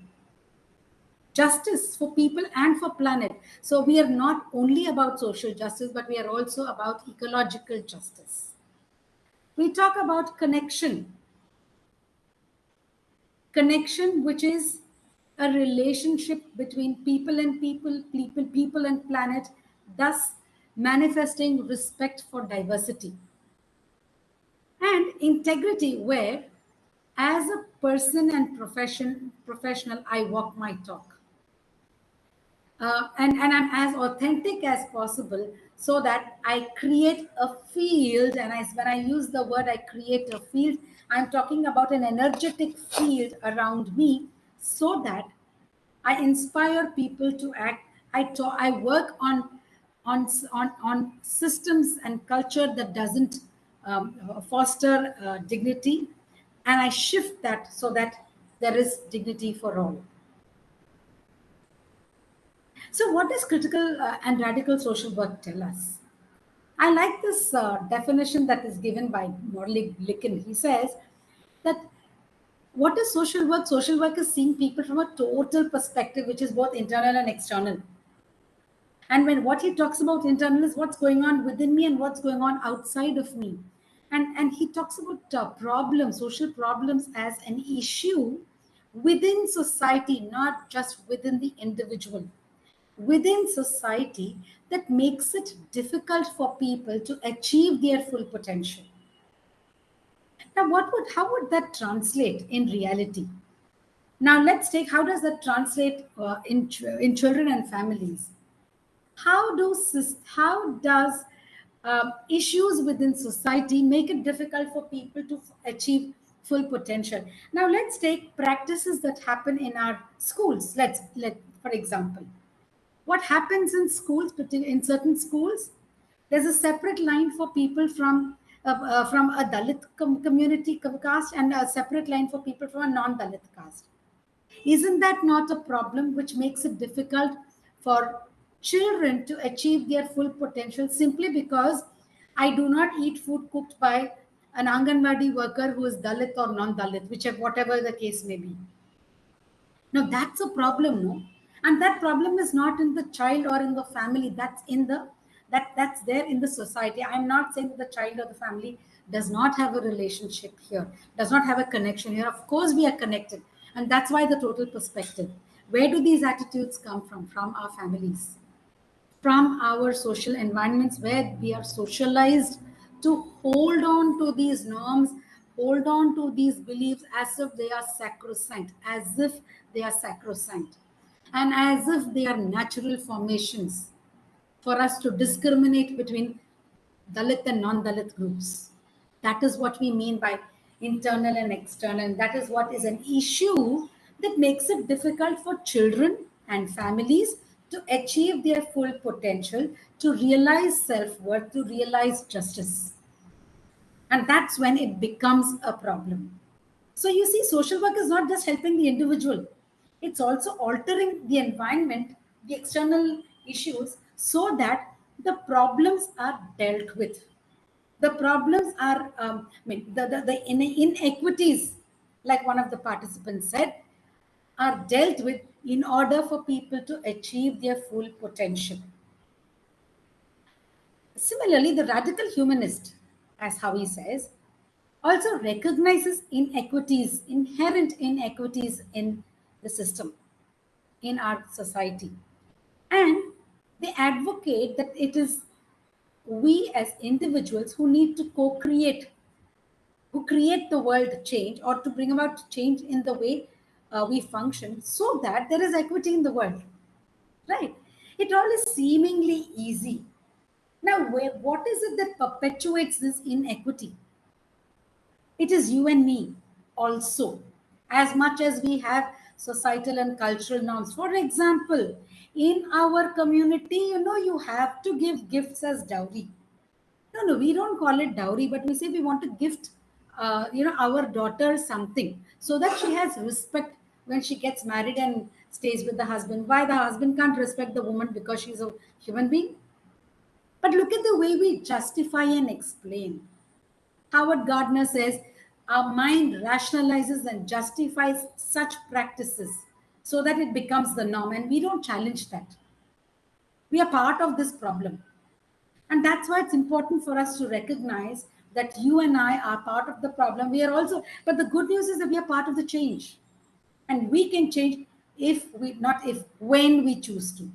And even if we choose to, because when I use the word if, I have a choice not to change. Right? When I choose to means there are times I don't notice, and therefore I will plug the gap and bring in the change. And that's okay. We're human, no? So therefore, critical social work says everyone deserves equal economic, political, and social rights and opportunities. Okay, and and therefore, in order for us to create such equal access to opportunities and rights, we need to understand the social context. We need to we need to understand the individual from the social context. I cannot turn a blind eye to the social context and say, oh, this is the problem with them. In our culture, such things don't happen.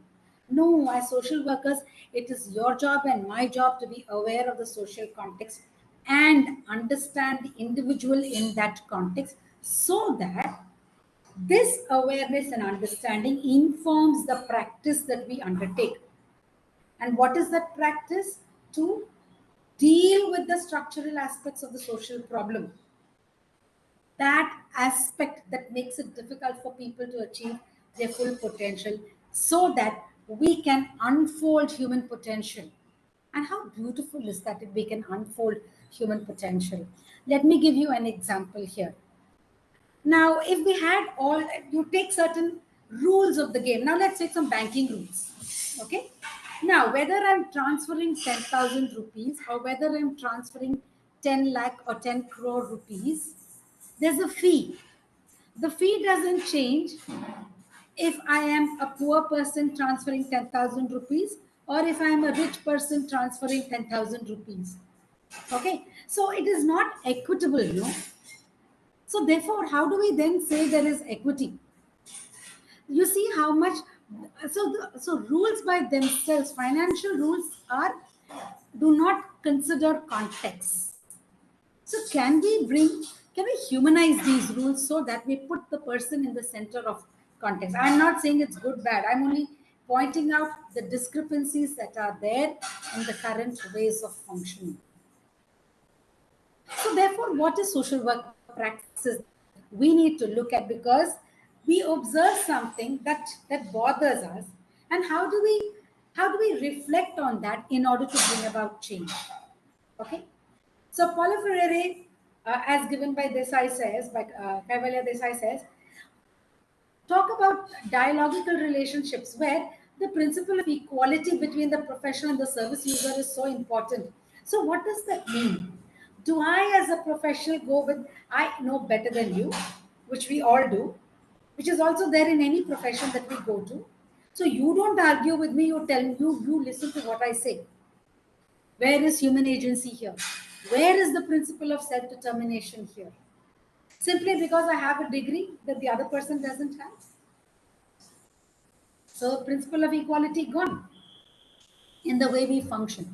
However, if I were to be reflective about this, about my relationship with the service user as a professional, I can develop new directions for action. And what would that entail? That would entail giving primacy to the service user. And notice that's why we don't use the word client. That's why we don't use the word beneficiary. What do client and beneficiary indicate? A one up, one down position.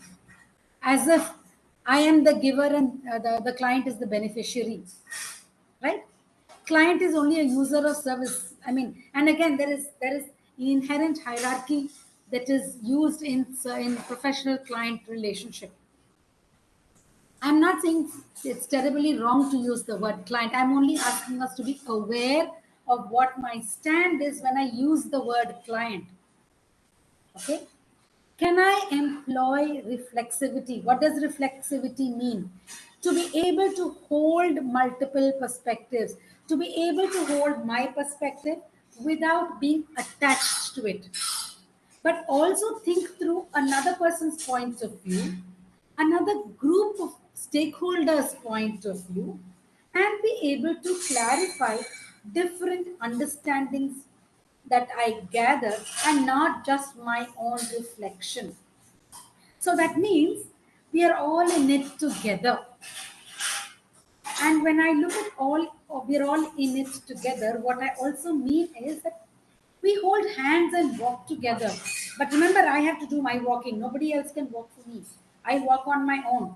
This is like the Bengali song, Ekla Chalo Re. If you haven't heard it, please go listen to the Freedom Movement song. It's a wonderful song written by Rabindranath Tagore. Okay? And in the process of reflexivity, holding multiple perspectives, respecting alternative understandings, I generate alternatives. And when I generate alternatives, I have options to choose from as a service user. I have options to offer as a professional, both. And that's when we truly manifest client self-determination. And we truly foster empowerment. See, empowerment is a very, how do I put it? It's a concept that is out there. It seems like an esoteric concept. Why? Because we don't have indicators to measure it. Okay, if you ask me what is empowerment, each of us will have our own understanding of empowerment, but it is enabling people to deal with their own lives. What does it mean? I foster agency. I deal with barriers so that I reach my full potential. That is what it is for human beings. And how do I foster agency? By reducing the effects of social and personal blocks, so that I can exercise my power as a service user, as a human being. When I am able to exercise my power, I execute my agency. I'm able to make decisions. I'm able to determine what I want. I'm also able to participate in generating alternatives, making the change that I need to, and thus being in charge of myself and my environment.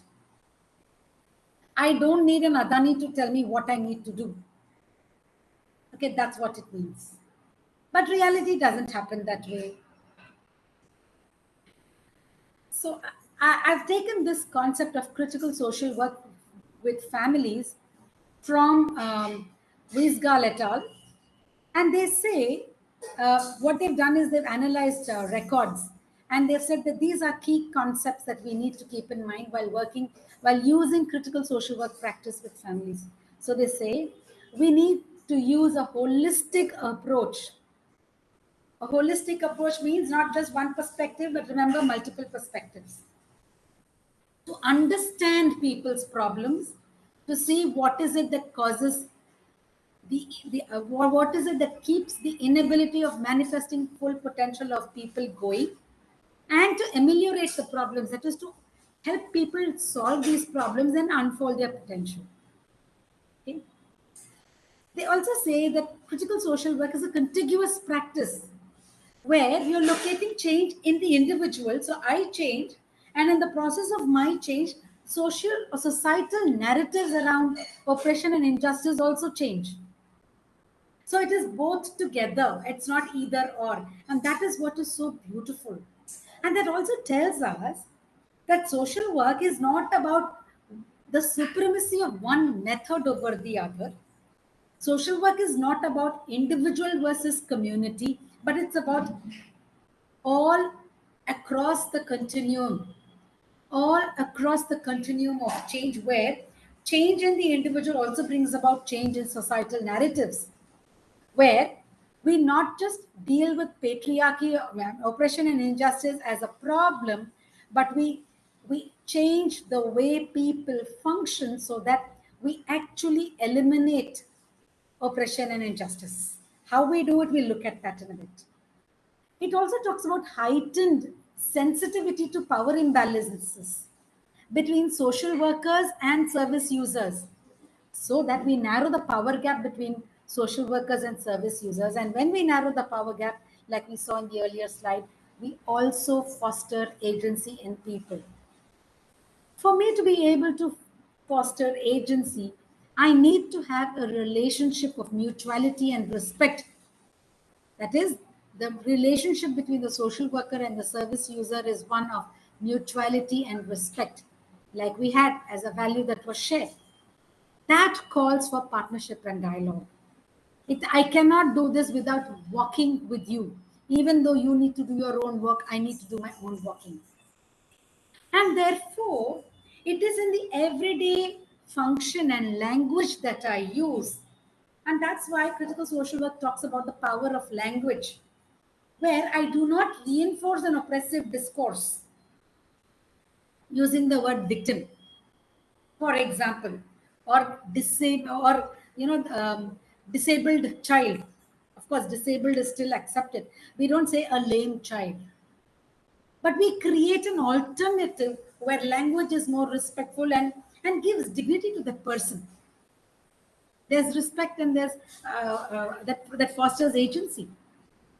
And that is what the strengths perspective also says. Why are we looking at deficits when we can look at strengths, right?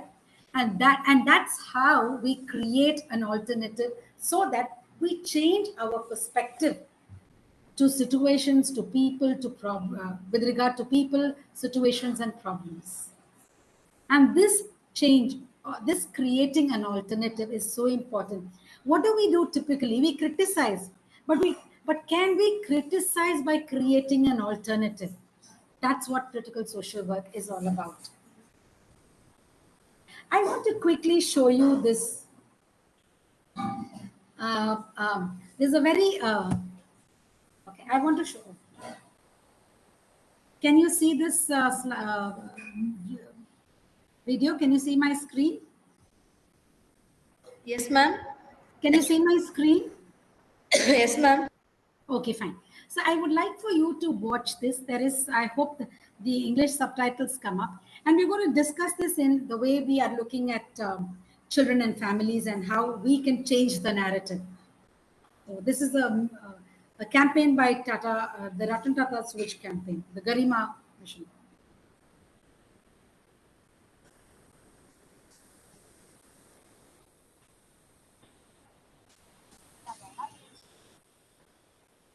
Can you hear? Yes, ma'am. Can you hear? It's audible. It's audible? Yes, ma'am. It's audible, ma'am. Right, thank you.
Can you see my slide now? Yes, ma'am. Can you see my slide? Yes, ma'am. Okay, thank you. So as we saw in this, what is it that we need to do differently so that we really make the difference? We unfold full potential of all human beings. May I request someone from the audience to unmute themselves and read this quote, please?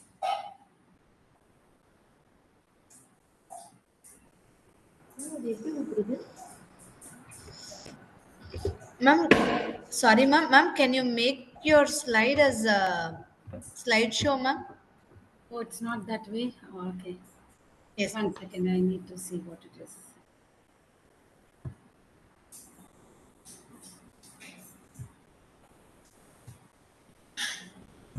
Thank you for pointing that out. Yeah, can someone read this quote, please?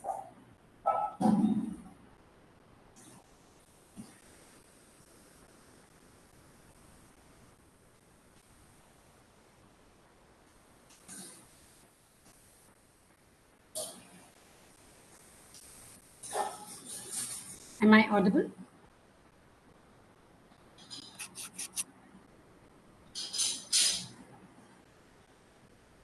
Yes, ma'am. Audible, ma'am. Okay. Okay, I'll read this out. The world we have made, this is what Albert Einstein says, and that's why it's important for us. The world we have made as a result of the level of thinking we have done thus far creates problems that we cannot solve at the same level at which we have created them. We shall require a substantially new manner of thinking if humankind is to survive. So, what Albert Einstein is telling us is doing the same thing again and again and again will not change the way will not generate the results we wish to do. In order to generate a result, we need a substantially new manner of thinking. So, we need to design differently. So, one such design is what I'm going to talk about, which is called the conscious full spectrum response model. So this is a concept model proposed by Monica Sharma, and I'm going to give you an example. Take this film. Um, Technical. So I will give you my own example of disability. So when I'm talking about education of children with disability, what do? I say that I want to enroll children with disabilities in schools, and I have a quota. And children with disabilities who have only mild disabilities come into school. I am not willing to change my classroom for them. So what do? So children who can walk but have only, let's say, mild disabilities are enrolled in my school. I also follow the rights of person, the Right to Education Act, where I take in children with disability, but I only take certain children. Let's say I take children with, let's say, a locomotor impairment, but I do not take in a child with autism because I don't have that child will not fit into my school. You see that? Or even if so, therefore I will take a child with polio who's affected by polio and has a disability, therefore, and then say, yes, I have followed the norms of the law of the state. Okay. We also have some schools and teachers and principals who really care about fostering the full potential of children with disability. And while they care, but they don't provide adequate opportunities for education for including children with disability in all activities. I remember when I was in school, where we had a child, had a classmate with disability. We didn't have play activities for that child for a long time, till my teachers came up with ideas.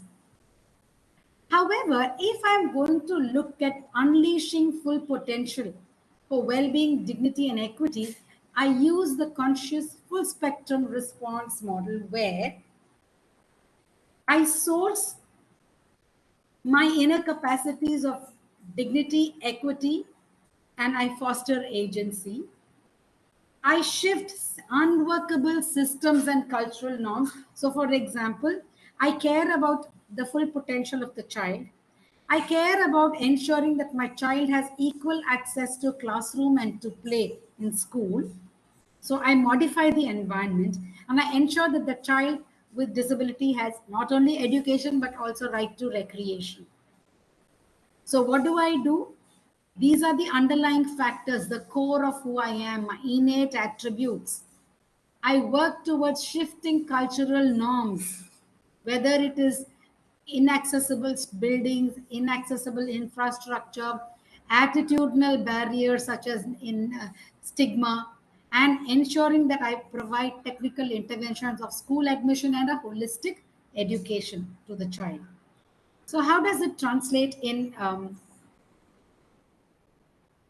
how does this translate in practice?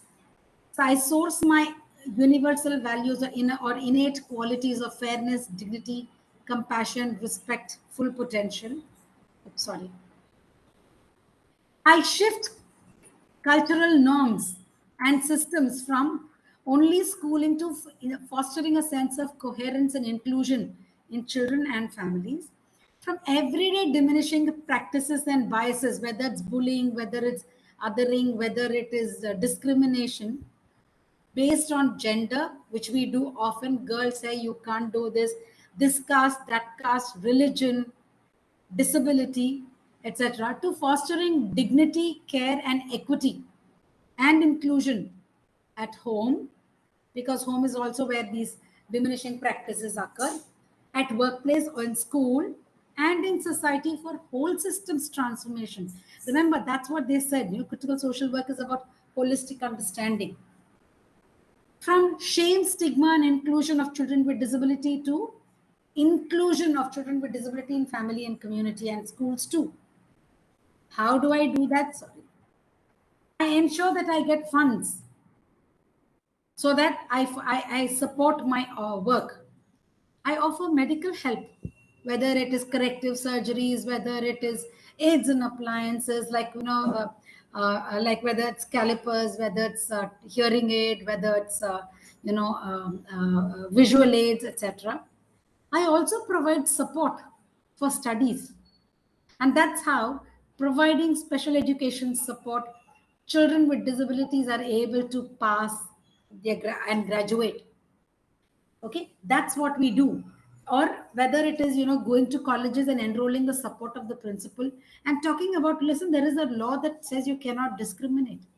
So that is also one way of ensuring that I foster a full spectrum response where I source universal values, I shift unworkable systems and cultural norms, and thereby deal with the causes within the system and culture that, oh, this child cannot do anything, classrooms cannot be made accessible, to generating solutions that are sustainable and equitable for all. That is what we mean by a full spectrum response. Now, merely responding to the situation is not adequate. I also need to realize the largest impact of my project, of my actions as a social worker. So I begin with the universal values I stand for, universal values of the profession, I mean the values of the profession. I respond to problems and I realize the full potential of my work, of my profession. In this case, we need to do both, not either or. I need to respond to problems and also realize full potential. It's not an either or choice. I need to do both. So I need to find money, I need to support study, I need to get aids and appliances, I need to provide medical support. At the same time, I need to foster agency and self-reliance. Apologies for the spelling error. I need to foster agency and self-reliance in all people. I need to deal with individual and collective distress and trauma by way of othering and exclusion that people experience, and at the same time interrupt disempowering practices due to patriarchy and ableism, the ism that we are talking about. that only people with abilities, not only a person without disability can function well. I need to challenge that. I need to stop that. Not just challenge, I need to stop it. Unless I stop it, I'm not going to transcend it. It's not band-aid solutions. I need to not just involve the child with disability within the family and community, but also foster inclusion and compassion in family and community. That's key. So I need to not only respond to the problem of school enrollment, but I also need to realize the full potential of the school system, my profession, as well as the child with disability and family members. That's what we mean by this template: respond and realize. How do I do that? I need to shift paradigms. And I need to shift paradigms by interrupting disempowering isms that we are all familiar with. What are isms? Isms are ideologies that I'm attached to, that is rigid. I need to interrupt these disempowering isms, and you will see that each of these isms are intersecting. How do I interrupt them? By sourcing universal values for strategic action, values within me and values of the profession, by aligning them, so that I design strategies to interrupt them. How, and when I design strategies, what do? I shift systems, I shift unworkable systems, I interrupt disempowering cultural norms. That's what it is. So conventionally, we all tend to operate from a rigid mindset, which is ideology based. See, by itself, ideology is nothing wrong. There's nothing wrong with ideology. But when my ideology becomes norm, and I think my ideology is the best and yours is just a point of view, that's where the problem lies. Why? Oops, sorry.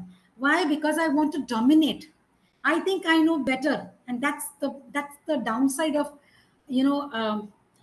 not being attuned to myself, not being self-aware. That's the downside of professional competencies. Okay? So I operate from a rigid ideology mindset. And this ideology, this rigid mindset is based on domination. It brings it fosters greed. It spreads greed and scarcity. So because it's scarce, we want to fight, and therefore we want to hoard. And as we know, Mahatma Gandhi says there's enough for everybody's need and not for everybody's greed. But what happens? We are wired like that. We wire ourselves like that to operate out of scarcity mindset. And therefore, we operate about this fear of survival. We only want to survive. We don't want to thrive. And because we want to survive, you see the inherent cutthroat competition. Okay? And because of that, we exclude. We operate from egoism. It's all about I, me, myself. We can't share. We can't give and take. That's the problem. And each of these isms perpetuate. And we all operate like that. Whether it is based on casteism, whether it is tribalism, whether it is sexism, whether it is ableism, that is disability ability, whether it's religious hatred, so much that we see in today's world, materialism or material commodification. Material commodification is I cannot survive without AC. I don't know how you live without AC. Okay, that I'm talking about comments like that. Nothing wrong with wanting to use the AC, but that shouldn't become the reason for othering and for divisiveness. That's what I mean. Classism, the amount of discrimination we create because of class. Racism, please let's not think racism doesn't happen in India. Very much happening in India. Just go to the Northeast and you will find out. Just go to the Andamans and you will see what we say islanders and mainlanders. Patriarchy. All of these foster or bring about discrimination. And you see, whether I enter from racism or whether I enter from casteism, all of these are intersecting. Let me give you an example. As a woman, patriarchy, I'm dominated. Because I'm a woman from a low caste or a Dalit community, even more domination. Because of, I don't know, only men know problem. a woman, a low caste woman with disability, even more problem from a minority religion. You can see how much it compounds the problem, right? And that's what it is. A poor woman, so all of these are intersecting. It's not just a one neat picture. And imagine this complex intersectionality furthers domination, survival, egoism, exclusion, etc. What if we sourced universal values, we sourced the values of the profession for strategic action and converted this rigid mindset to one of abundance, that there is enough for everybody's need, so that there is contentment, where I am able to embody values that I stand for and values of the profession and act from from those values. And what will I put in place, therefore, instead of greed, survival, etc., etc.? I will put in place dignity and respect. I will put in place compassion, peace, prosperity, where basic needs are met, full potential, equity, and there's a thriving planet where everybody is included, including people with disability and all the other difficult situations that we come up with. And all of these are actually, these divisions, artificial divisions, are also created by society. No? And you and I are part of that society. We can't say that I'm not a part of it. So that's why we say, no, I'm a part of the problem, I'm also a part of the solution. Okay, so what can I do differently? How can I use these design frameworks so that I do the same work differently in order to bring about a change, just as Albert Einstein has said. Yeah. Sorry. So what is the way forward for us? The way forward is given in this slide that we need to do. How can I source these values?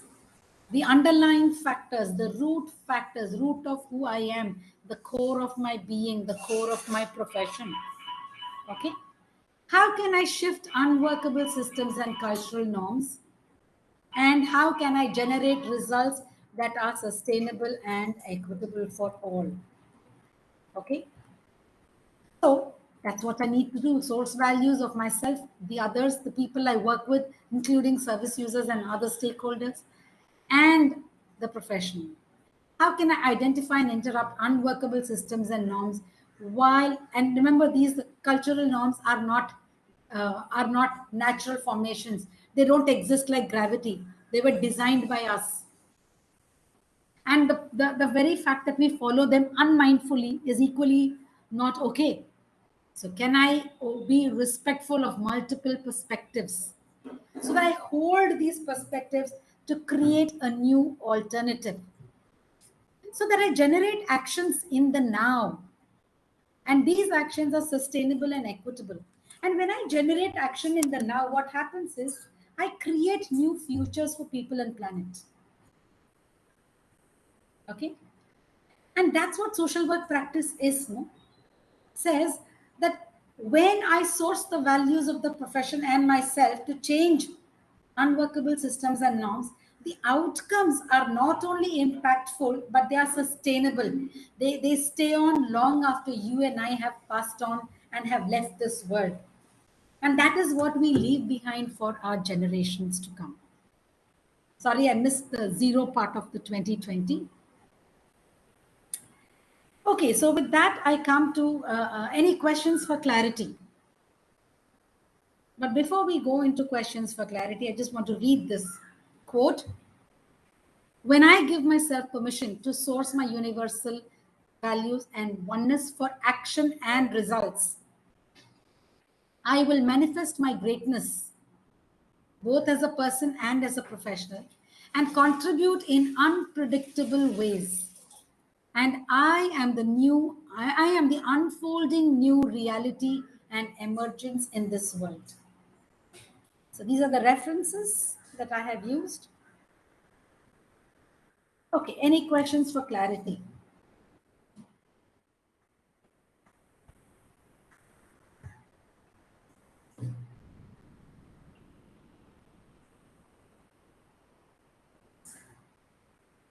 Oh, the screen was not moving. I'm so sorry.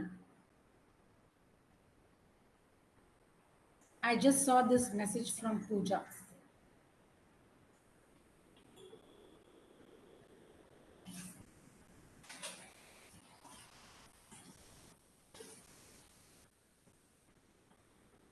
Okay, do we have any questions for clarity? Any comments? Any thoughts? I am done with my presentation and happy to. Thank you, Pooja. I tried to read Ma'am, everything. I have a question. Am I allowed to speak? I can't hear you, Pooja. Am I allowed to speak? I guess so. Sure. Yeah. This question emanates from radical social work with families in context with my research, PhD research. Currently, I'm studying romantic relationships of emerging adults in India. And the data says there are findings related to caste discrimination while choosing a romantic partner, or maybe rather than putting in a category of discrimination, we can say being having a choice of particular castes, and then the entire narrative of Hindutva being reflected in the partner choice, because since for this generation of emerging adults has grown up in a particular narrative. So I was thinking, when we come to the suggestive interventions that we can give from the perspective of social work profession, I was thinking of putting in some certain radical social work ideas.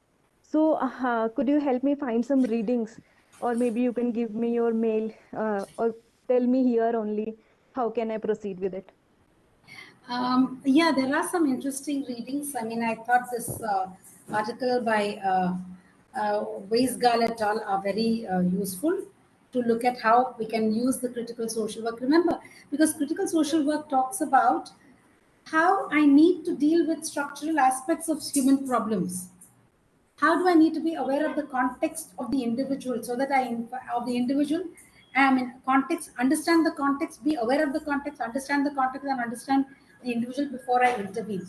And these isms that you spoke about, caste, religion, religious fundamentalism, are all realities that actually come in the way. So how can I deal with these inequities or inequalities and create a change, or what do you call that, um, um, I generate alternatives um, through reflexivity, through empowerment, etc., so that the change actually takes place. How can I change individual and social narratives around oppression and injustice? So how do I even when I want to change that, how do I instill not okay? How do I instill such thinking amongst youngsters, particularly while getting into romantic relationships, where I challenge the power of caste class dynamics, so that I actually create respectful and meaningful relationships. Okay, so Right, ma'am. you could use critical perspectives and critical social work theories to be able to Right. address this. Yeah. Could you please spell the name of the scholar? V's?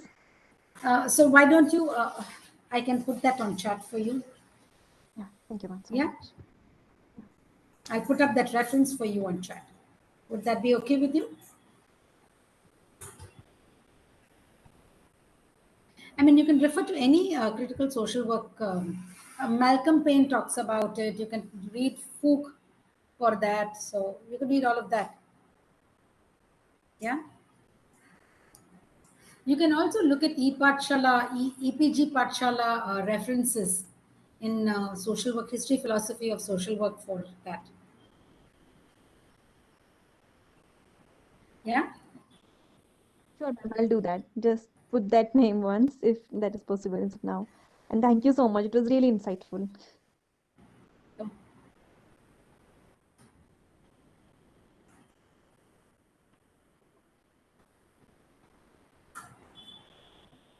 Any other questions, participants? Hello. Hi. Hi. Hello, Dr. Juba. I want to say congratulations. It was an excellent presentation that I followed very closely. I really, really liked your emphasis on the use of language, because we know that language is never neutral, right? That's right. And what I find is that it is our spontaneous thought and language that gives us away. I've come across like very eminent scholars, who write about non-discrimination, anti-oppressive practices, and so on. But it's the non-kind of consciously thought of thoughts and speech that give us away, that reflect our day-to-day prejudices that we hold. Because these prejudices, as you were pointing out, are so inscribed in us. We all carry them. And the more each one of us claims our innocence, the more we allow it to perpetuate. And I think the sad reality in social work is that we are always focusing on the other, working on changing communities, working on changing families and the people that we work with, rather than taking an absolute, deep, critical look at ourselves. I've heard people, who are well intentioned. And that is the thing. It's the sheer innocence of this and the innocence of their reproduction, from one generation, one millennium to the next, that holds danger for, I think, not implementing this critical radical approaches that we want. We have the ideal and then we've got the reality. And how do we transcend that? For me, is a critical question. And I really liked your comments about not referring to people, as clients and beneficiaries. We included that in the global documents. It's there in the global social work document. It is there in the global social work statement of ethical principles. Yet it's very hard for this to filter into our classrooms and our practices. You see, it's because that the word client is so inscribed into us that we find it difficult to use any other language. So I hope, out of this wonderful sessions that we having, for this whole week, it will engender a new consciousness into each one of us, because the words that we use reflect how we construct the people that we work with. When they are our clients, we have power over them, and we are the experts who want to fix their problems. Thank you so much. Thank you. Thank you. You're absolutely right. This is the way we are conditioned. All this is our social conditioning, the way we are brought up, both at home and in our training. But that's why we need reflexivity, to constantly monitor myself, where I can observe myself. So be the object and the subject of my observation.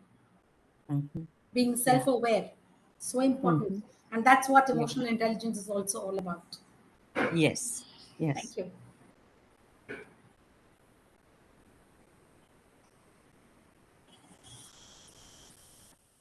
So I would like to thank Dr. Srilata Jiva ma'am on behalf of our PhD College of Arts and Science, the Department of Social Work, and on behalf of the organizing team. We extend our sincere gratitude to you, ma'am, for delivering such a wonderful session. You're well that we face in families and just that scope for critical and radical.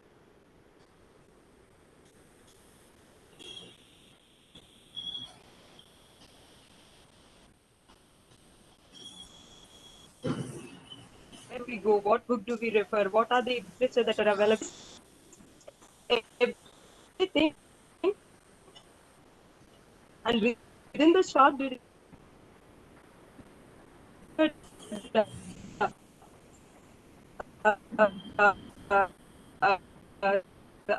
a very wonderful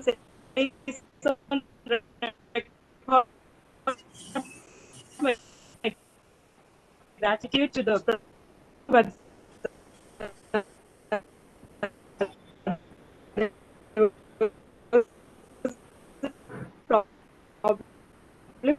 still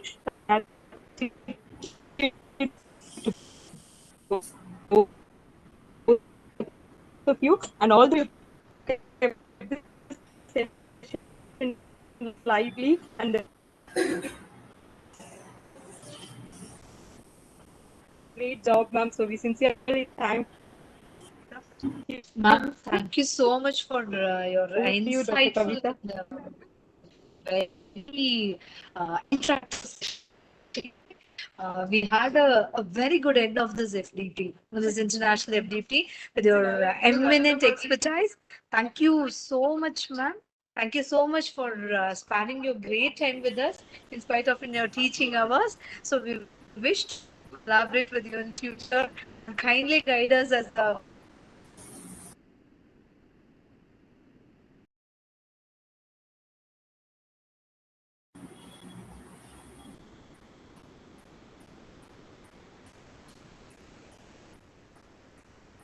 Thank you.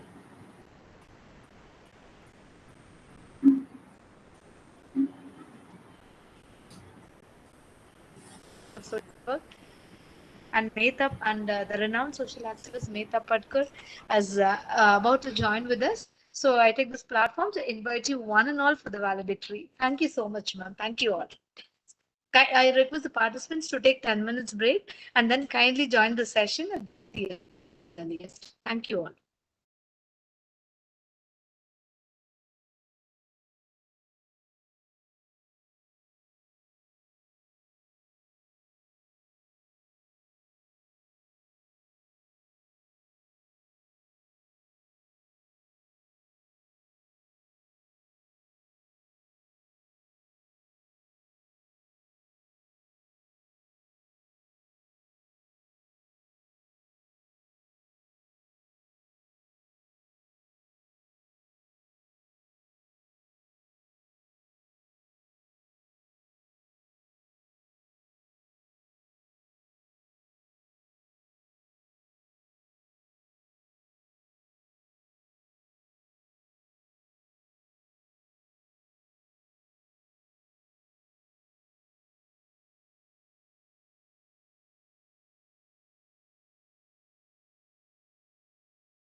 Good evening, Silvana ma'am.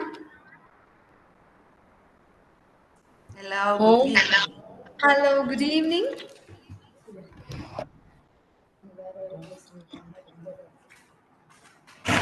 Yes.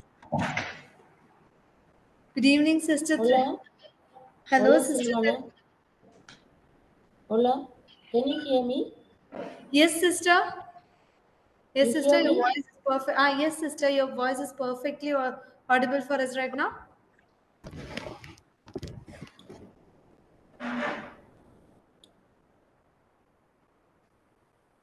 I don't hear you.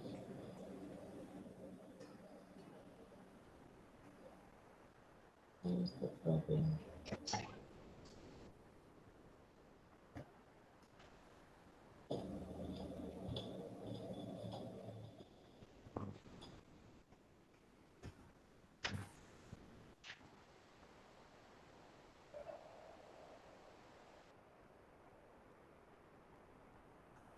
Reason?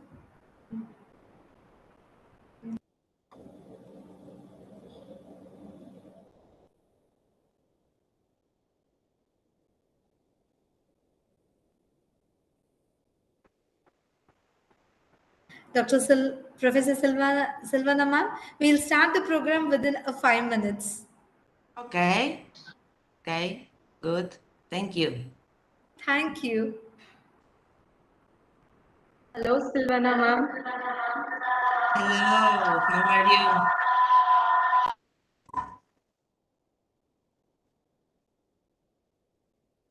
Hello, Silvana ma'am. Hello, Good evening. nice to meet you. How are you? Thank you for joining us. It's early in the morning for you, yet you've joined well ahead of your program. Thank you. Exactly. Good Don't morning, worry. sister. It's morning I'm for very you. Good happy. morning. Good morning, both of you. We are happy to have you with us.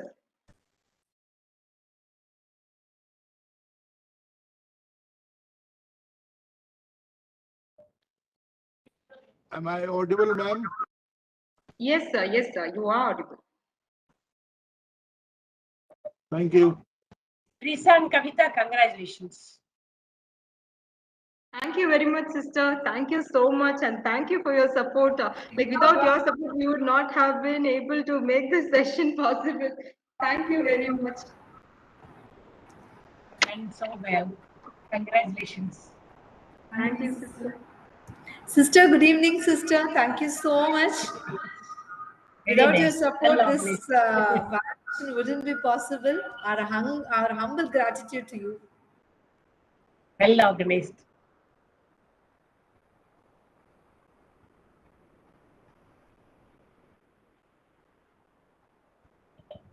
Good evening, Dr. Kavita, Dr. Sri. Good evening, ma'am. Good evening, Good evening, ma'am. Good evening. I'm just putting my video off. I'm ready. When you say, then probably 4 o'clock we'll switch on. Sure, ma'am. Good evening, Shahin, ma'am. Yeah, Dr. Kavita, I called you. I think you didn't. Can you hear me, ma'am? Ma'am? Yes, Can ma'am, you you're hear audible. me? Yes, ma'am, Okay, you're okay. audible, ma'am. Okay, okay. Thank you so much, ma'am, for joining. Ma'am, we'll start the session within 5 minutes, ma'am. Okay, okay. I'm ready. Thank you. Thank you, ma'am. Thank you. Thank you.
Hi. Yeah.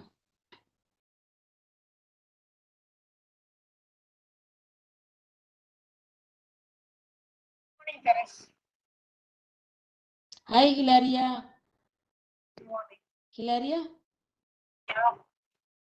Hi, Hilaria. Can you hear me? I hear you. Do you hear me? Yeah, yes. Okay, okay. Okay. Do you see me? Your video is not.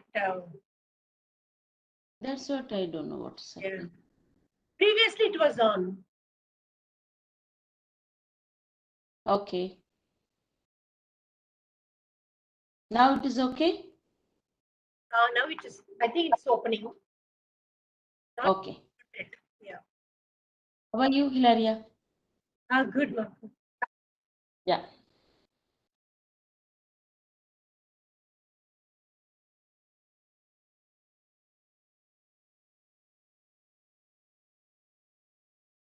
Oh. Now. Cuando vos me digas, Terés, comenzamos, ¿eh? Pero my video is not seen, no?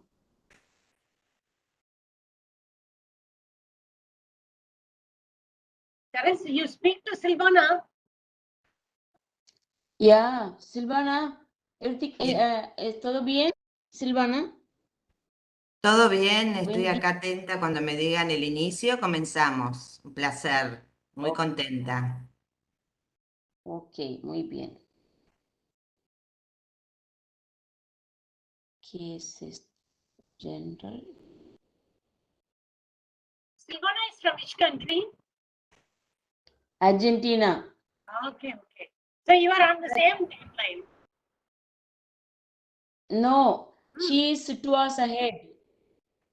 Was I? Okay. Anyway, for them also morning For her, and for you also morning.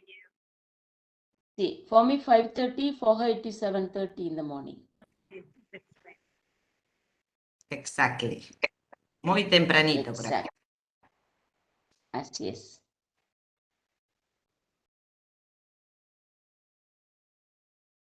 Anyway, my video, I think it is not working. You log out and log in. Terence. Okay.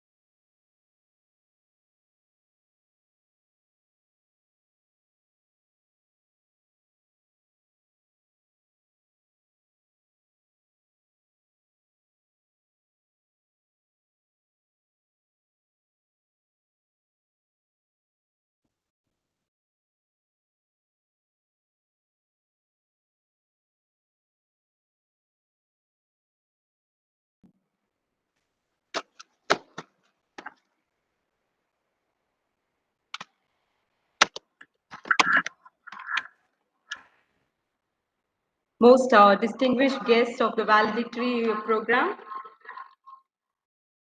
Honorable Secretary, Principal, Vice Principals, Head of the Department of Social Work, faculty members, heads of the various departments, dear participants, a very warm good evening to one and all.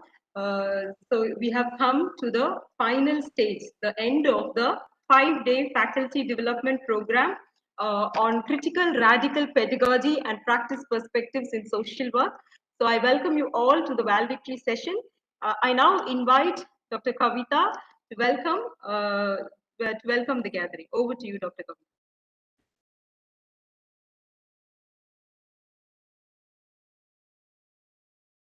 Kavita. She's mute.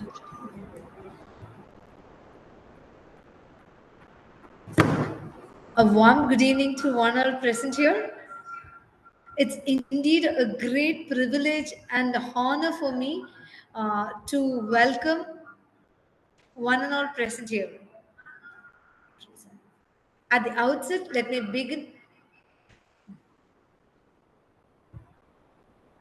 A warm good evening to one all present here.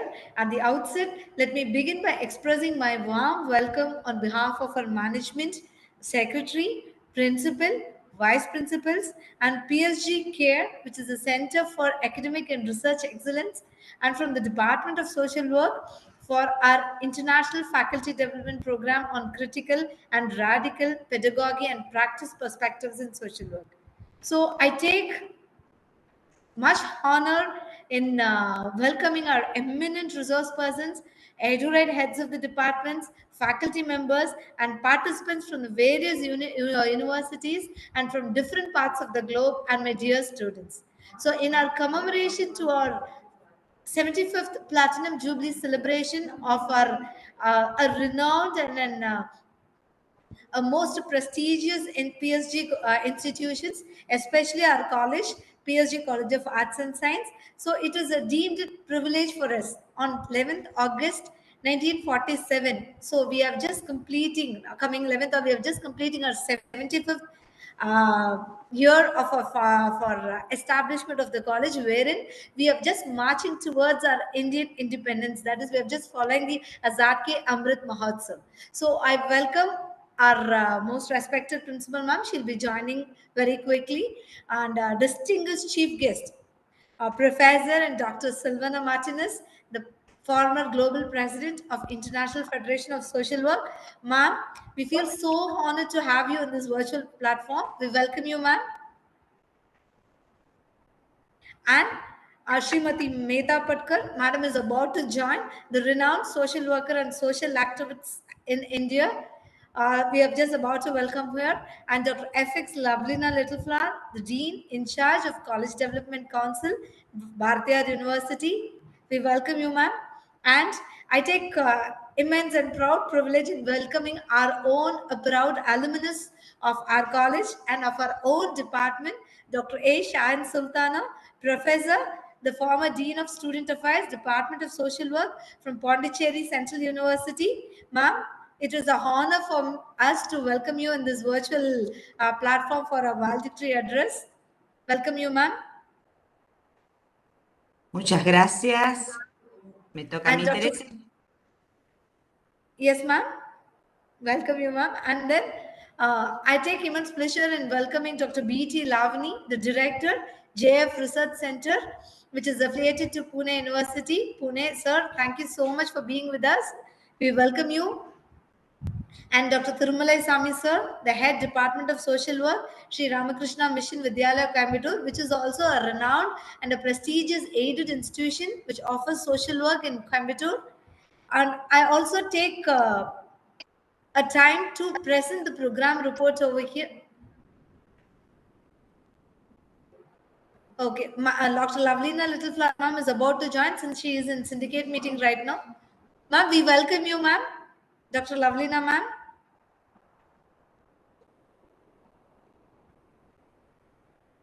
She's not.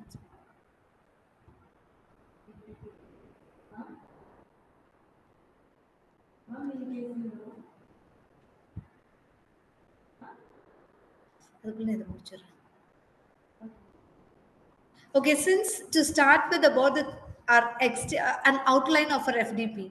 The critical and radical social work has existed since the emergence of the profession, and we can say that the critical and radical social work practices focuses on alleviating and addressing the social injustice and the various forms of oppression in a globalist capitalist society. The core mission of critical social work is to promote social justice through social work practice and policy making. To this end, the critical social workers have pursued a practice theories that prioritize the social structural analysis and promote the collaborative approaches to action. So so it is, we can say that the critical social work perspectives are no longer strictly aligned with the critical theory, or we can say that the critical social workers are therefore committed to an understanding, critiquing, and transforming the profession of social work and the unjust of nature of the society. So this faculty development program is an attempt to revisit the existing paradigms, to dismantle the barriers in social work education and practice and return to its roots. So for our platinum, in commemoration with our platinum jubilee celebration of our institution, we propose to organize this virtual International Faculty Development Program on Critical Radical Pedagogy and Practice Perspectives in Social Work. Once the approval came from our institution side and from our PSG CARE, within a very short span of time, we planned the program along with a dynamic organizing secretary, Dr. Teresa Sugirta. So with an eminent guidance from our principal and from a department head. So in spite of a very busy schedule, and she was very kind enough to guide us throughout the program, I take this opportunity to thank her. So our program was inaugurated by the eminent renowned social work practitioners and the social work educators of our country, Dr. Pamela Singh. She is the professor and head of the Department of Social Work, University of Delhi, and currently she is the member of the Board of Directors of International Association of Schools of Social Work, and she addressed on the relevance of critical and radical social work practices in India, the prospects and challenges in detail. And we had another eminent resource person, Sri M.V. Sri Ganesh. Currently, sir is the Vice President of International Federation of Social Work of Asia Pacific region, and he is also an advisor of an Manipal education group. So he addressed on the role of international associations in bringing out the practice perspectives and challenges in social work practice. So next we had in the inaugural address Dr. Sanjay Bhatt, a professor from the Department of Social Work and University of Delhi, and currently he is the advisor of the National Association of Professional Social Workers in India, and he is a national coordinator for the campaign for National Council for Social Work Education, and he highlighted his views on the importance of the establishment of the National Council for the Social Work Education in India, which is a way forward for the social work profession. So next, followed by the inauguration, we had a felicitation address was given by Dr. Dr. FX Lovelina Littleflower. So she's a dean of uh, College Development Council of Bharatiya University and a professor in social work. So Madam had given a felicitation address and how we have to move it forward for the social work practice in the current in the contemporary scenario. So we had around 13 technical session, wherein the technical session was addressed on the introduction to critical and emancipatory social work education and practice by eminent and emeritus professor Vishanti Siv Paul from University of Stavanger, Norway. And next we had the second session towards a new critical social work practice by Dr. Hilaria Saundri, and she is an associate professor and Center for Applied Research of a very renowned Gandhigram Rural Institute, so of university, which is a very eminent university in South India. So next we had a session by Dr. Sihamani Paneer. So sir is a professor from Department of Social Work in Central University of Tamil Nadu, wherein he highlighted about the evidence-based social work research and on a critical stance. So the next session we had on radical, critical and subaltern social work by Dr. Nobby Paul, who is an HOD and the senior lecturer in social work department of social sciences from Catholic University of Eastern Africa, Nairobi, Kenya. We had a session on the radical challenges for social work education by Dr. Asha Bonasoliti. She's the Dean of Student Affairs and Placements, Director's Office from a Tata Institute of Social Sciences, which is a very prominent and a renowned institute which educates, which is a major institute, we can say, in practicing of social work and in giving about the practice perspectives too. So next we had a session on anti-oppressive practice in social work by the Professor Prospera Chedam, an associate professor and chair from Department of Social Wellbeing, United Arab Emirates and University of Abu Dhabi. And next we had a session on what to the achieve step, a distance possibility of a radical social work in India, wherein Professor Abu Osama of Maulana Azad National Urdu University from Hyderabad. He highlighted about the indigenous practices about the social work profession and practices, and he also highlighted the challenges in it. We had a next session on radical social work in a neoliberal world, addressed by a renowned, a most eminent professor, Dr. Michael Lablet, the Dean of School of Social Sciences from Department of Social Work, Liverpool Hope University, United Kingdom, and a chief editor of critical and radical social work. But sorry, kindly excuse me. Mehta Patkar ma'am is online. I'm just invite her. I'll just attend the call, ma'am. Kindly excuse me, ma'am.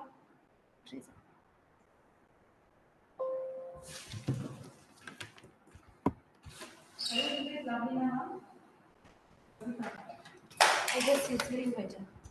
Invited. Ma'am, Lovelina, ma'am.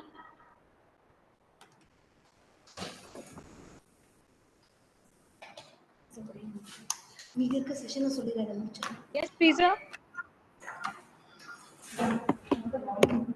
Ma'am, good evening. Ma'am, on behalf of the organizing team, I extend a warm and hearty welcome to you, ma'am. I think Dr. Kavita has received a phone call from another guest, Dr. Medha Patkar, ma'am. Over to you, ma'am. We would like to have you deliver your felicitation on this event.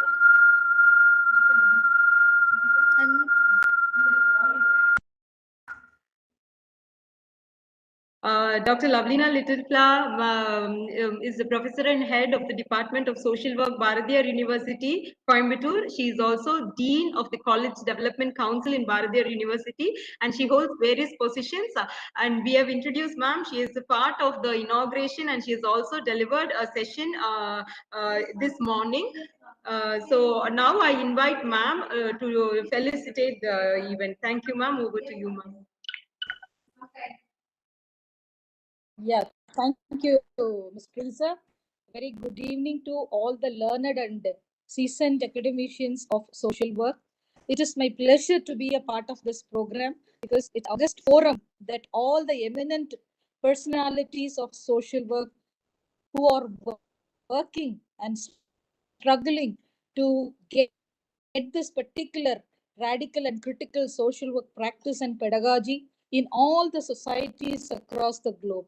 My salute to all the senior process and practitioners, especially Mehta Ji and also Silvana Martinez ma'am, and every one of the learned academician participating in this function. I really feel it as a pride and also a privilege to be a part of this program because this is a dream come true program for many of us.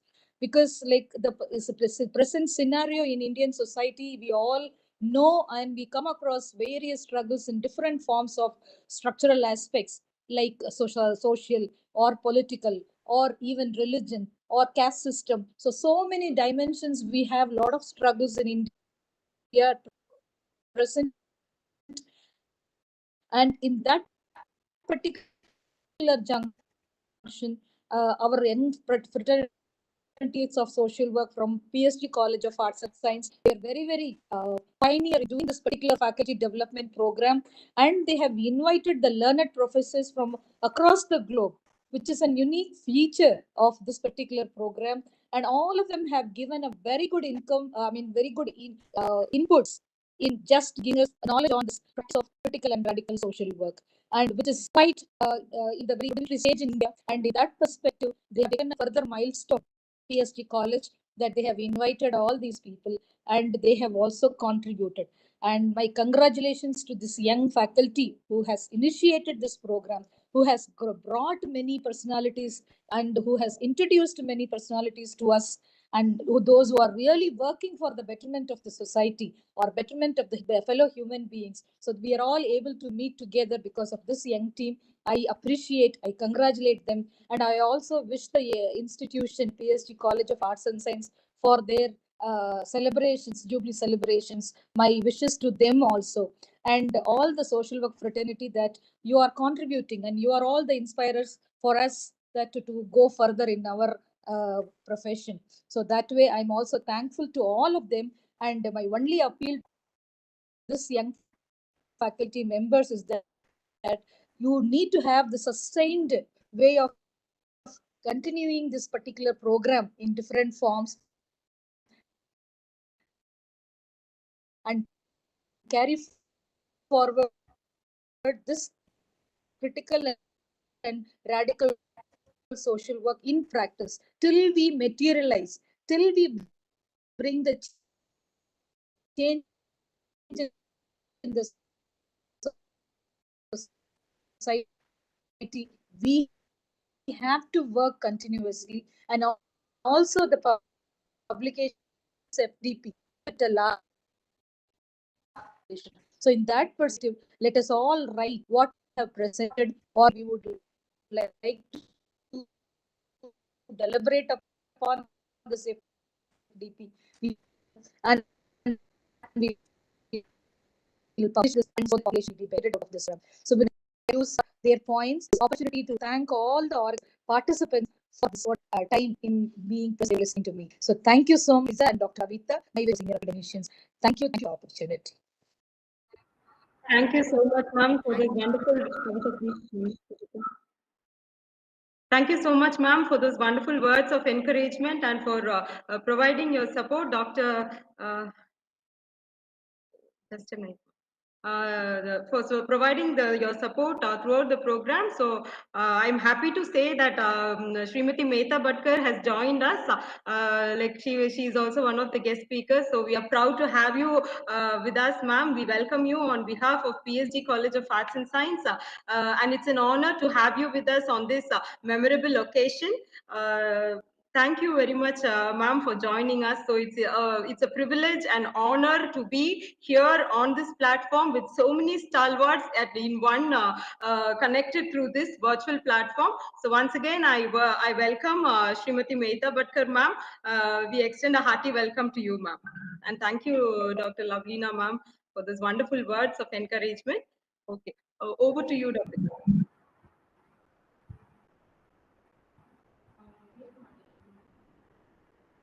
Thank you so much, ma'am. Thank you so much, ma'am, for your words of encouragement. We feel so honored to Hello? have Professor Silvana, ma'am, as well as Mehta Patkar, ma'am. Has it started? Yes, ma'am. We have just started. We are just briefing about the program. About the program report, ma'am, as of now. What the 4 days that we have did. So that is what is going on as of now, ma'am. I couldn't hear properly.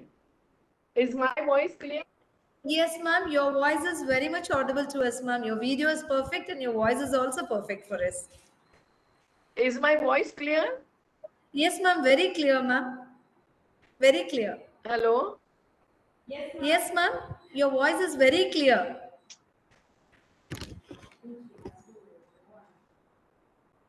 Your voice is very clear, Can I ma'am. change my position?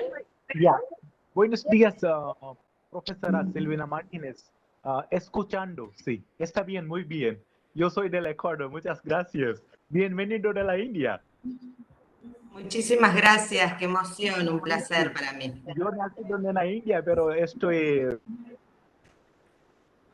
Okay, so let me continue that. We had a session on radical social work in a neoliberal world by a renowned and an eminent professor and who is worldwide renowned. We can say the Professor Dr. Michael Lavlet, the Dean of School of Social Sciences Department from Liverpool Hope University, United Kingdom. So he is the chief editor of Critical and Radical Social Work, and we had a session on reflections of critical and radical social work in a mental health perspective. So, Dr. A. Tirumurthy, professor from Department of Psychiatric Social Work from National Institute of Mental Health and Neurosciences, No, I have already he joined. addressed in this topic. He addressed in this topic for us. And then we had a session on transforming the fieldwork practice in a radical approach by Professor Dr. Emmanuel Johnson. Currently, he is an associate professor of social work in the School of Human Behavior, Louisiana Christian University from USA. And we had a session titled on need for radical and critical movement in social work sector. It was handled by the two most important professors, Dr. Nivashni Perumal from Nelson Mandela University and Professor Zibonele Zimba from University of Johannesburg.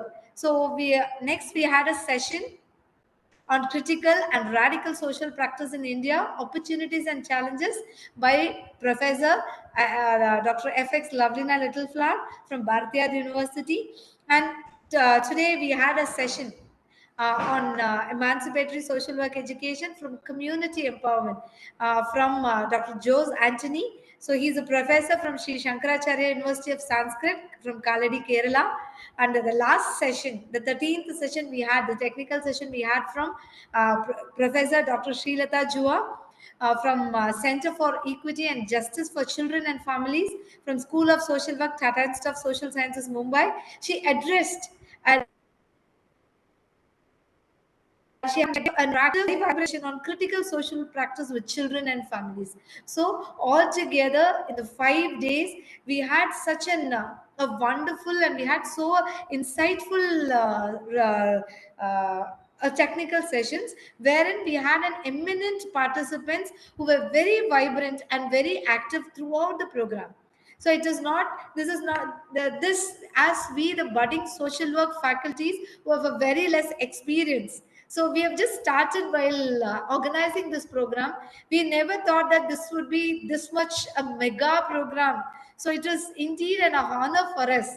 To whomsoever the resource persons that we have approached, they taught us how a senior social work educator should be, how a senior social work practitioner should be. They showed so much of dedication and their contribution towards the profession and towards the students and towards the contributing towards the knowledge in the field of social work. So this is what which had made us to think something out of the box. We never thought we would be having Professor Silvana Martinez with us today, which is a great something. It is a milestone in our career. Our Mehta Patkar ma'am. So it is something. It is all on the. We have to say that with the blessings of the Almighty and with all the support from the resource persons and from the active participants. We have just keep on getting the feedback from the WhatsApp group. So we thank each and every one of you for joining with us in this program. So now over to you, Teresa. We'll just move on to the valedictory session. Thank you, Dr. Kavita. I now, it's a privilege and honor now to invite Dr. Silvana Martinez, the past president of International Federation of Social Workers, to address the gathering. But before that, we will have a small introduction about ma'am. Kavita.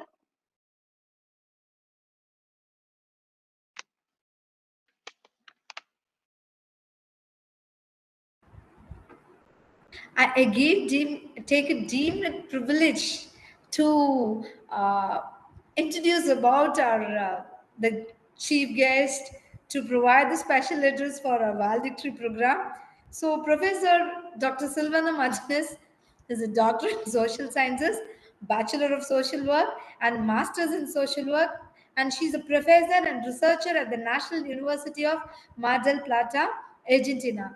She is a director of the doctorate in social work at the National University of Mar del Plata, and she was the president of the International Federation of Social Work from the period 2018 to 22, which is not an easy. This one thing is enough. We can understand how vibrant she would be at this young age. It is not an easy task to head this as a global president of an IFSW. Ma'am, we feel so much honored.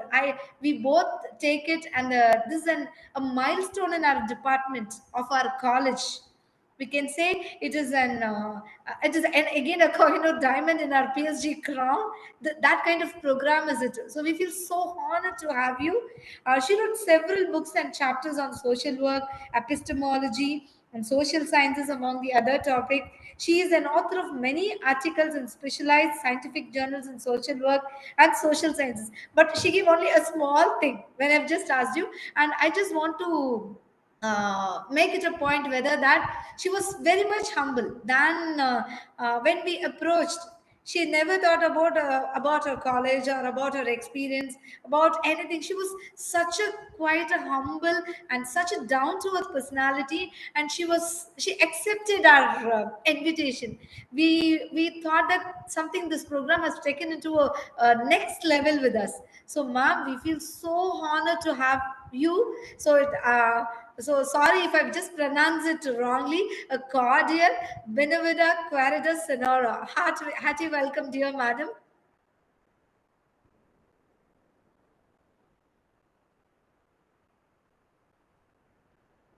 Hearty welcome, dear madam. ¿Terés? Silvana. Ok, comenzamos. I also welcome Sister Teres.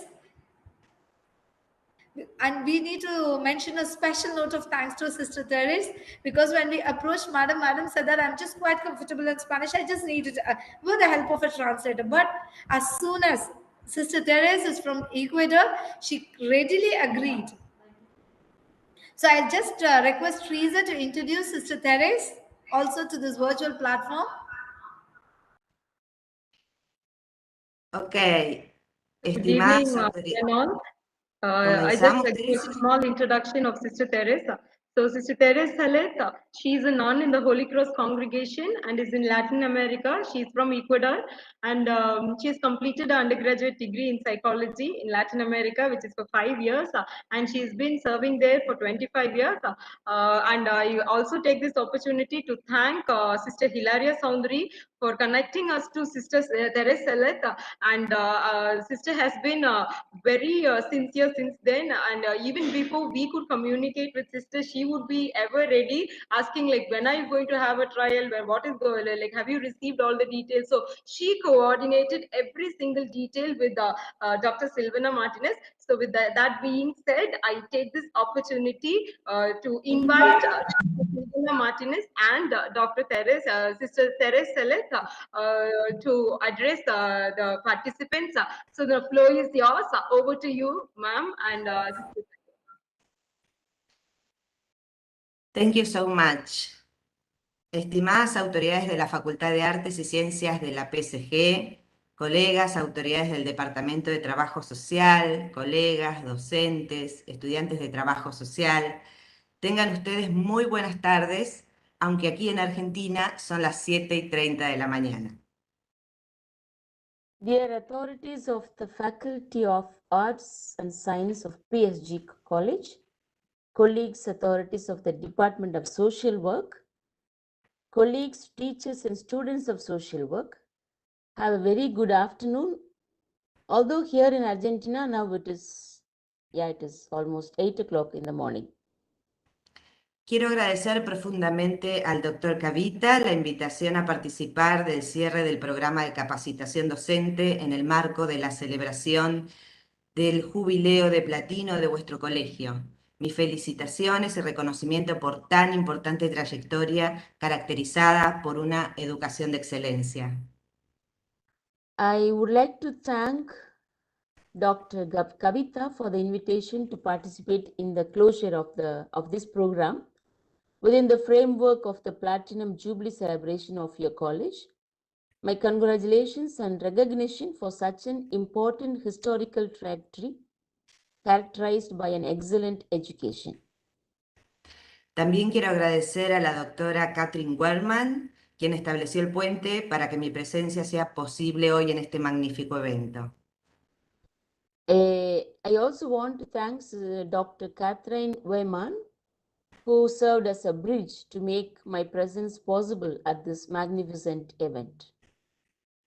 Y por supuesto, en especial agradecimiento a Teresa Salet, que gentilmente se ofreció a hacer la traducción de esta conferencia.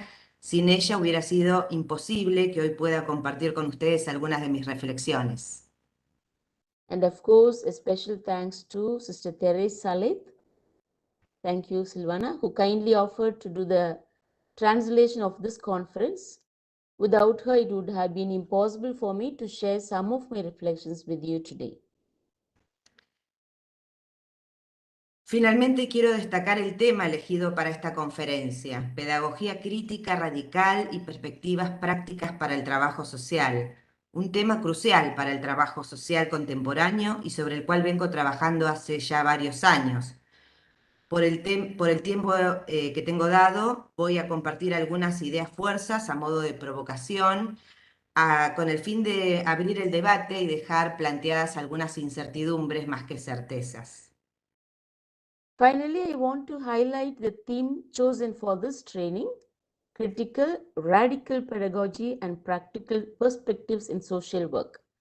A topic that is crucial for contemporary social work and on which I have been working for several years.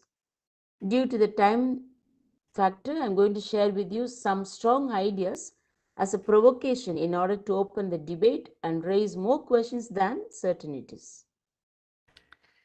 Estas reflexiones que voy a compartir con ustedes las voy a hacer desde mi condición de mujer, trabajadora social latinoamericana y profesora investigadora de una universidad pública argentina. These reflections that I am going to share with you are from my condition as a woman, a Latin American social worker, and a professor researcher at an Argentinian public university. Hablar de pedagogía crítica radical es hablar de pensamiento crítico y de una importancia para el trabajo social porque como sostiene el filósofo argentino Enrique Dussel, el pensar que no se compromete con la realidad histórica, siendo esta la única realidad que nos ha sido dada para ser vivida, es un pensar sofístico, inauténtico y culpable de solidarización con el status quo, con la dominación imperial y con el asesinato del pobre.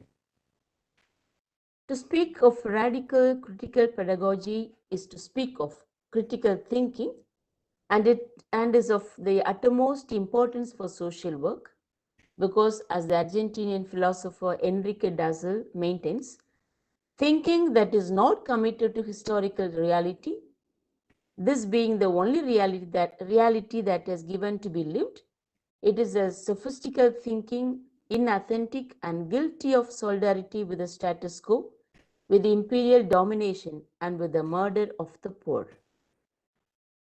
Leer críticamente el mundo es un hacer político pedagógico, en tanto que es inseparable de la acción política porque involucra la organización de grupos y clases populares para intervenir en la reinvención de la sociedad. Critically reading the world is a political pedagogical act. Therefore, it is inseparable from political action insofar as it involves the organization of groups and popular classes to intervene in the reinvention of society. En este sentido, pensar críticamente constituye hoy un acto de responsabilidad y de compromiso con la humanidad, con el mundo, pero fundamentalmente con los oprimidos y los condenados de la tierra, al decir de Franz Fanon. In this sense, thinking critically today constitutes an act of responsibility and commitment to humanity, to the world, but fundamentally to the oppressed and the damned of the earth, according to Franz Fanon. Es precisamente por estos motivos que en las ciencias sociales en general y el trabajo social en particular necesitamos formar, educar profesionales críticos, es decir, intelectuales comprometidos con nuestro tiempo y nuestra realidad histórica con el fin de transformarla. It is precisely for these reasons that in the social sciences in general and social work in particular, we need to train, we need to educate critical professionals, that is, intellectuals committed to our time and our historical reality in order to transform it. Necesitamos docentes que no sean solamente académicos, sino más bien intelectuales. Un intelectual es una expresión singular de un colectivo de pensamiento de una época. Las palabras, las frases, adquieren significado en ese contexto solamente y no en la individualidad del intelectual. Expresa una época, un estado de cosas, una tendencia en el pensamiento. We need teachers, professors who are not just academics, but rather intellectuals. An intellectual is a unique expression of a group of thought of an era. The words, the phrases acquire meanings only in the context and not in the individuality of the intellectual. He expresses a time, a state of affairs, a trend in thought. Lo que quiero decir es que la conciencia histórica se encarna en un intelectual, es la singularidad de un colectivo social, no está aislado de su contexto y de la realidad que le toca vivir, y por tanto es una genuina expresión del etos epocal. What I want to say is that the historical conscience that is embodied in an intellectual is the singularity of a social collective. It is not isolated from its historical context and from the reality in which it lives, and therefore it is a genuine expression of an epochal ethos. Esta imbricación del intelectual en el pensamiento de su época implica un compromiso de vida, coherencia entre el pensar, el decir y el hacer. Un intelectual es un sujeto, un profesional que piensa como vive y vive como piensa. This imbrication of the intellectual in the thought of his time implies a life commitment, coherence between thinking, saying, and doing. An intellectual is a subject, a professional, who thinks as he lives and lives as he thinks. No separa su vida de su pensamiento ni su trayectoria de vida, de la vida de muchos de la época. En este sentido, la realidad interpela al intelectual y éste se siente convocado a intervenir en ella sin necesidad de ser convocado por alguien. Por eso, su papel, nuestro papel o nuestro rol, es la intervención crítica en nuestro tiempo y nuestra realidad histórica. He does not separate his life from his thought, nor his life trajectory from the lives of many of his time. In this sense, reality challenges the intellectual, and he feels called to intervene in it without the need to be called by someone. That is why his role, our role, is the critical intervention in our time and in our historical reality. Esto significa animar lo que está inerte, despejar la niebla que oscurece, buscar sentido donde no existe, no aparece o no merece aparentemente ninguna explicación. Buscar sentido allí, donde la realidad es casi ciega o se niega a sí misma o solo se la ve como sentido común. That is to animate what is inert, to clear the fog that obscures, to seek meaning where it does not exist, does not appear, or apparently does not deserve any explanation. Search for meaning there where reality is almost blind or denies itself or is only seen as a common sense. Este compromiso con nuestra época y realidad histórica implica estar a la altura de los acontecimientos, escapar de las repeticiones, del viento acomodaticio de la época, de los alineamientos espontáneos y de la aprobación de las audiencias, es decir, implica un lugar de incomodidad.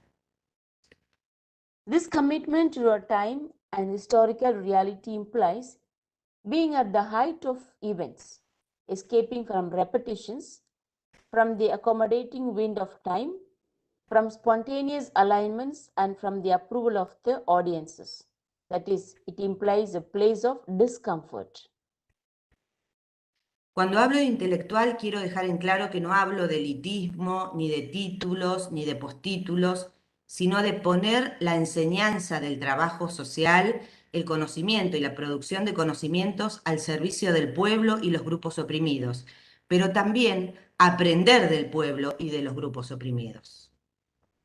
When I speak of an intellectual, I want to make it clear that I am not speaking of elitism, nor of degrees, nor post-degrees, but of putting the teaching of social work, putting of knowledge and the production of knowledge at the service of the people and the oppressed groups, but also of learning from people and the oppressed groups.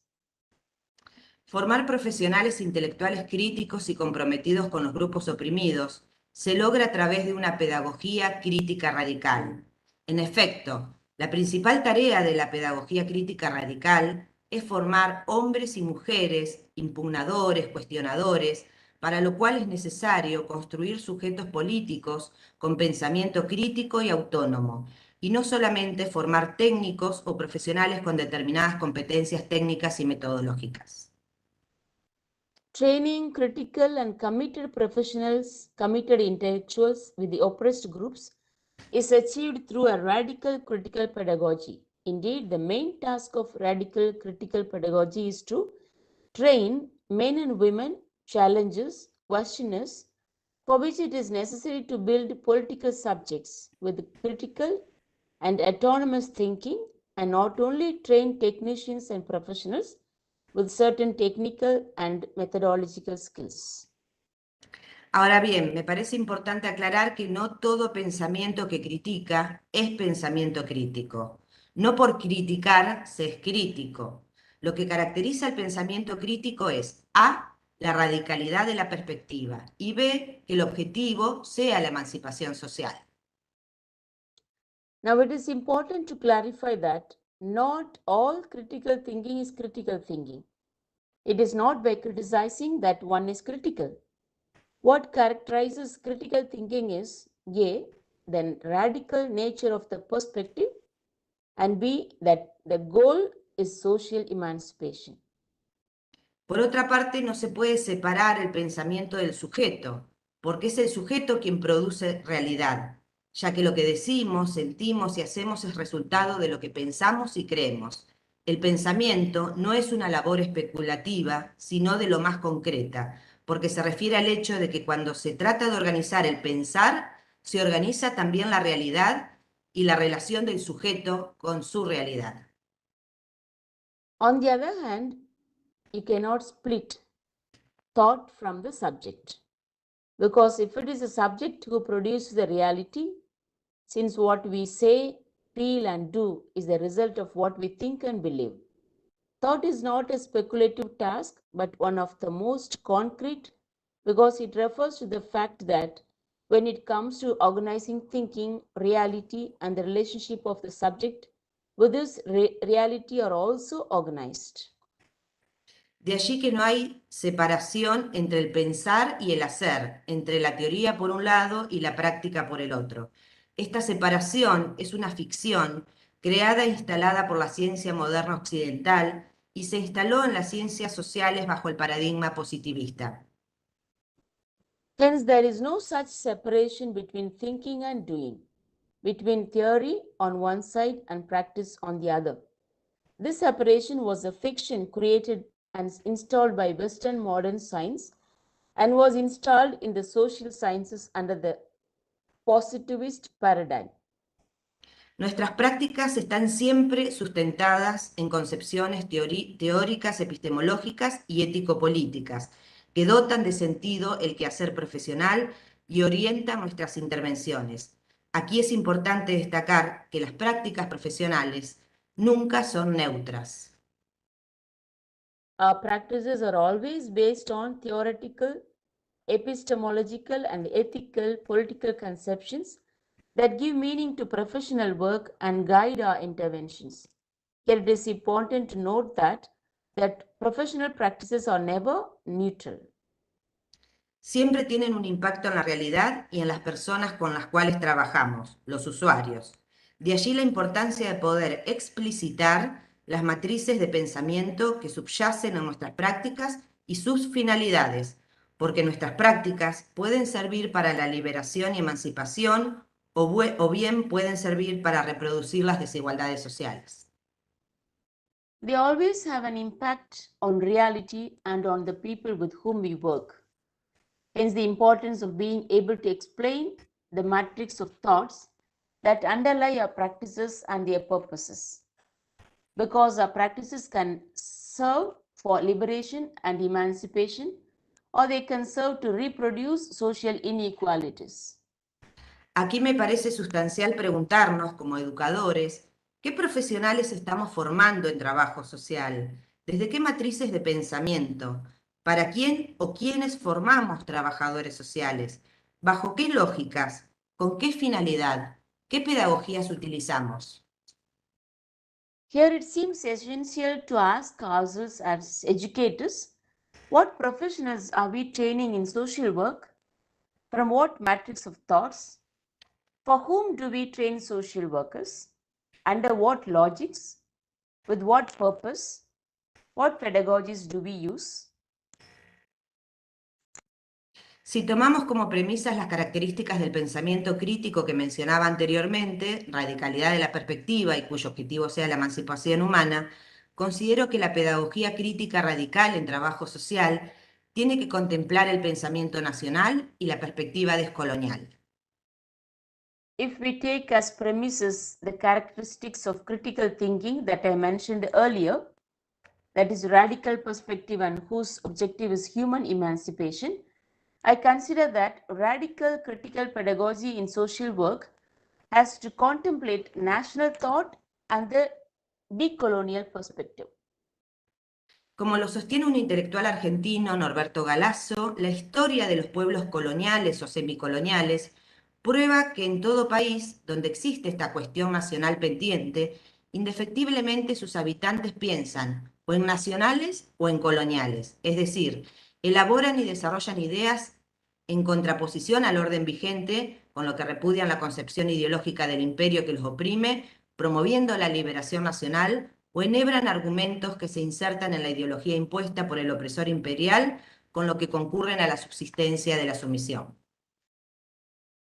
As argued by an Argentinian intellectual, Norberto Galasso, the history of our colonial or semi-colonial peoples proves that in every country where there is this pending national question, its inhabitants inevitably think of nationals or colonials. That is, they elaborate and they develop ideas in opposition to the current order, with which they repudiate the ideological conception of the empire and that oppressed them, thus promoting national liberation, or they thread arguments that are inserted into the ideology imposed by the imperial oppressor, with which they contribute to the subsistence of submission. Para este intelectual, pensar en nacional es pensar revolucionariamente, cuestionando el orden impuesto por el imperialismo. Es decir, es pensar desde una óptica antiimperialista, pero no de manera abstracta, sino enraizadas en las luchas y experiencias de nuestros pueblos. Es importante aclarar que pensar en nacional no es caer en una peligrosa deformación nacionalista, rechazando todas las ideas generadas más allá de nuestras fronteras como país. Es decir, pensar en nacional no se refiere al lugar de origen de las ideas o pensamientos, sino por la función que cumple en la lucha antiimperialista. For this intellectual, to think national is to think revolutionarily, questioning the order imposed by imperialism. In other words, it is thinking from an anti-imperialist point of view, but not in an abstract way, but rooted in the struggles and experiences of our peoples. It is important to clarify that thinking nationally is not falling into a dangerous nationalist deformation, rejecting all those ideas generated beyond our borders as a country.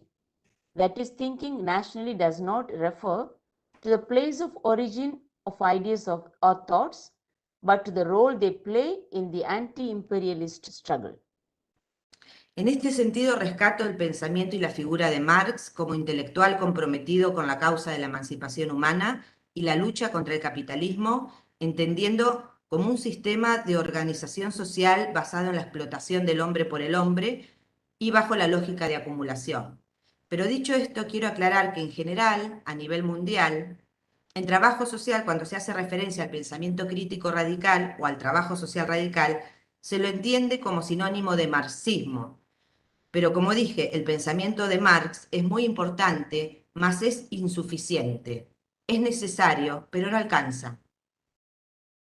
In this sense, I rescue the thought and figure of Marx as an intellectual committed to the cause of human emancipation and the fight against capitalism, understood as a system of social organization based on the exploitation of man by man and under the logic of accumulation. But having said this, I want to clarify that in general, worldwide, in social work, when referring to radical critical thought or radical critical social work, it is understood as synonymous with Marxism. As I said, Marx thought is very important, more is insufficient. It is necessary, but it is not enough. En efecto, para poder comprender los problemas sociales y nuestra realidad histórica en muchos de nuestros países, tenemos que hacerlo desde una condición de pueblos coloniales o semicoloniales, cuya historia se fue configurando de manera muy distinta al orden europeo. In fact, in order to understand the social problems and our historical reality in many of our countries, we have to do so from our condition of colonial or semi-colonial peoples, whose history has been configured in a way that is very different from the European order. En este sentido, el pensamiento crítico y la pedagogía crítica radical en trabajo social necesariamente se tienen que inscribir en lo que se conoce como el giro descolonial, porque no hay emancipación posible si no hay descolonialidad del ser, es decir, de la subjetividad, descolonialidad del saber, es decir, de la producción de conocimientos, y decolonialidad del poder, es decir, del patrón mundial de poder.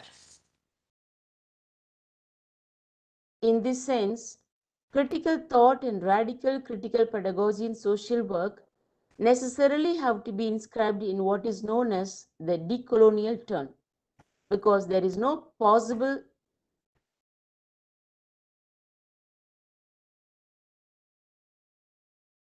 Perdón. Entiendo el giro decolonial como apertura y libertad de pensamiento y de formas de vidas otras, no europeas. En el giro descolonial convergen múltiples frentes de ejercicio de poder que se proponen descolonizar, desde la forma de pensamiento hasta modos de ser en el mundo, ya que la colonialidad significa la subalternización de la razón, culturas, territorios y cuerpo. La historia universal que nos enseñaron en realidad es la historia de Europa, que en su momento se atribuyó ser el universo. I understand the decolonial turn as openness and freedom of thought and other non-European ways of life. In the decolonial turn, multiple fronts of exercise of power converge that intend to decolonize from forms of thought to ways of being in the world, since coloniality means the subalteration of reason, cultures, territories, and bodies. The universal history that we were taught is actually the history of Europe, which at the time claimed to be the universe. Ya en el siglo XIX, José Martí, intelectual cubano, rechazaba el mimetismo intelectual, por lo cual planteó la necesidad de elaborar un pensamiento geopolíticamente situado, que pudiera dar cauce a un proceso de emancipación mental que nos llevase a la concreción de la segunda independencia de los países que fuimos colonizados. Already in the 19th century, José Martí, Cuban intellectual, rejected intellectual mimicry, for which he raised the need to develop a geopolitically situated thought that could lead to a process of mental emancipation that would lead us to the realization of the second independence of the countries that we were colonized. La descolonialidad implica también la transformación de la universidad en cuanto a espacio de producción de sentido, pues la universidad se inscribe en la estructura triangular de la colonialidad del ser, del saber y del poder.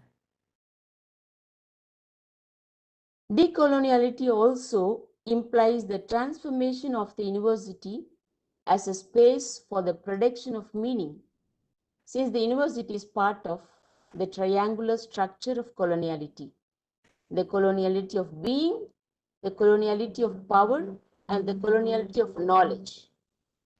En este sentido, y como sostiene Sánchez Mojica, descolonizar la universidad pasa por subvertir la estructura arborescente propia de la fragmentación de la realidad en disciplinas. Implica la asunción del pensamiento complejo y supone tomar en serio formas de conocimientos que han sido sometidos en la jerarquía del sistema mundo moderno colonial. El ejercicio descolonial en la universidad implica entonces una política transdisciplinar y transcultural del conocimiento.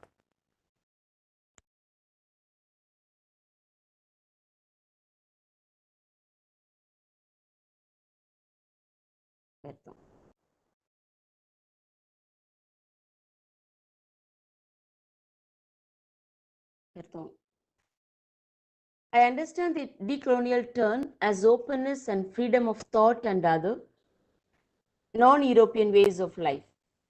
In the decolonial turn, multiple fronts of exercise of power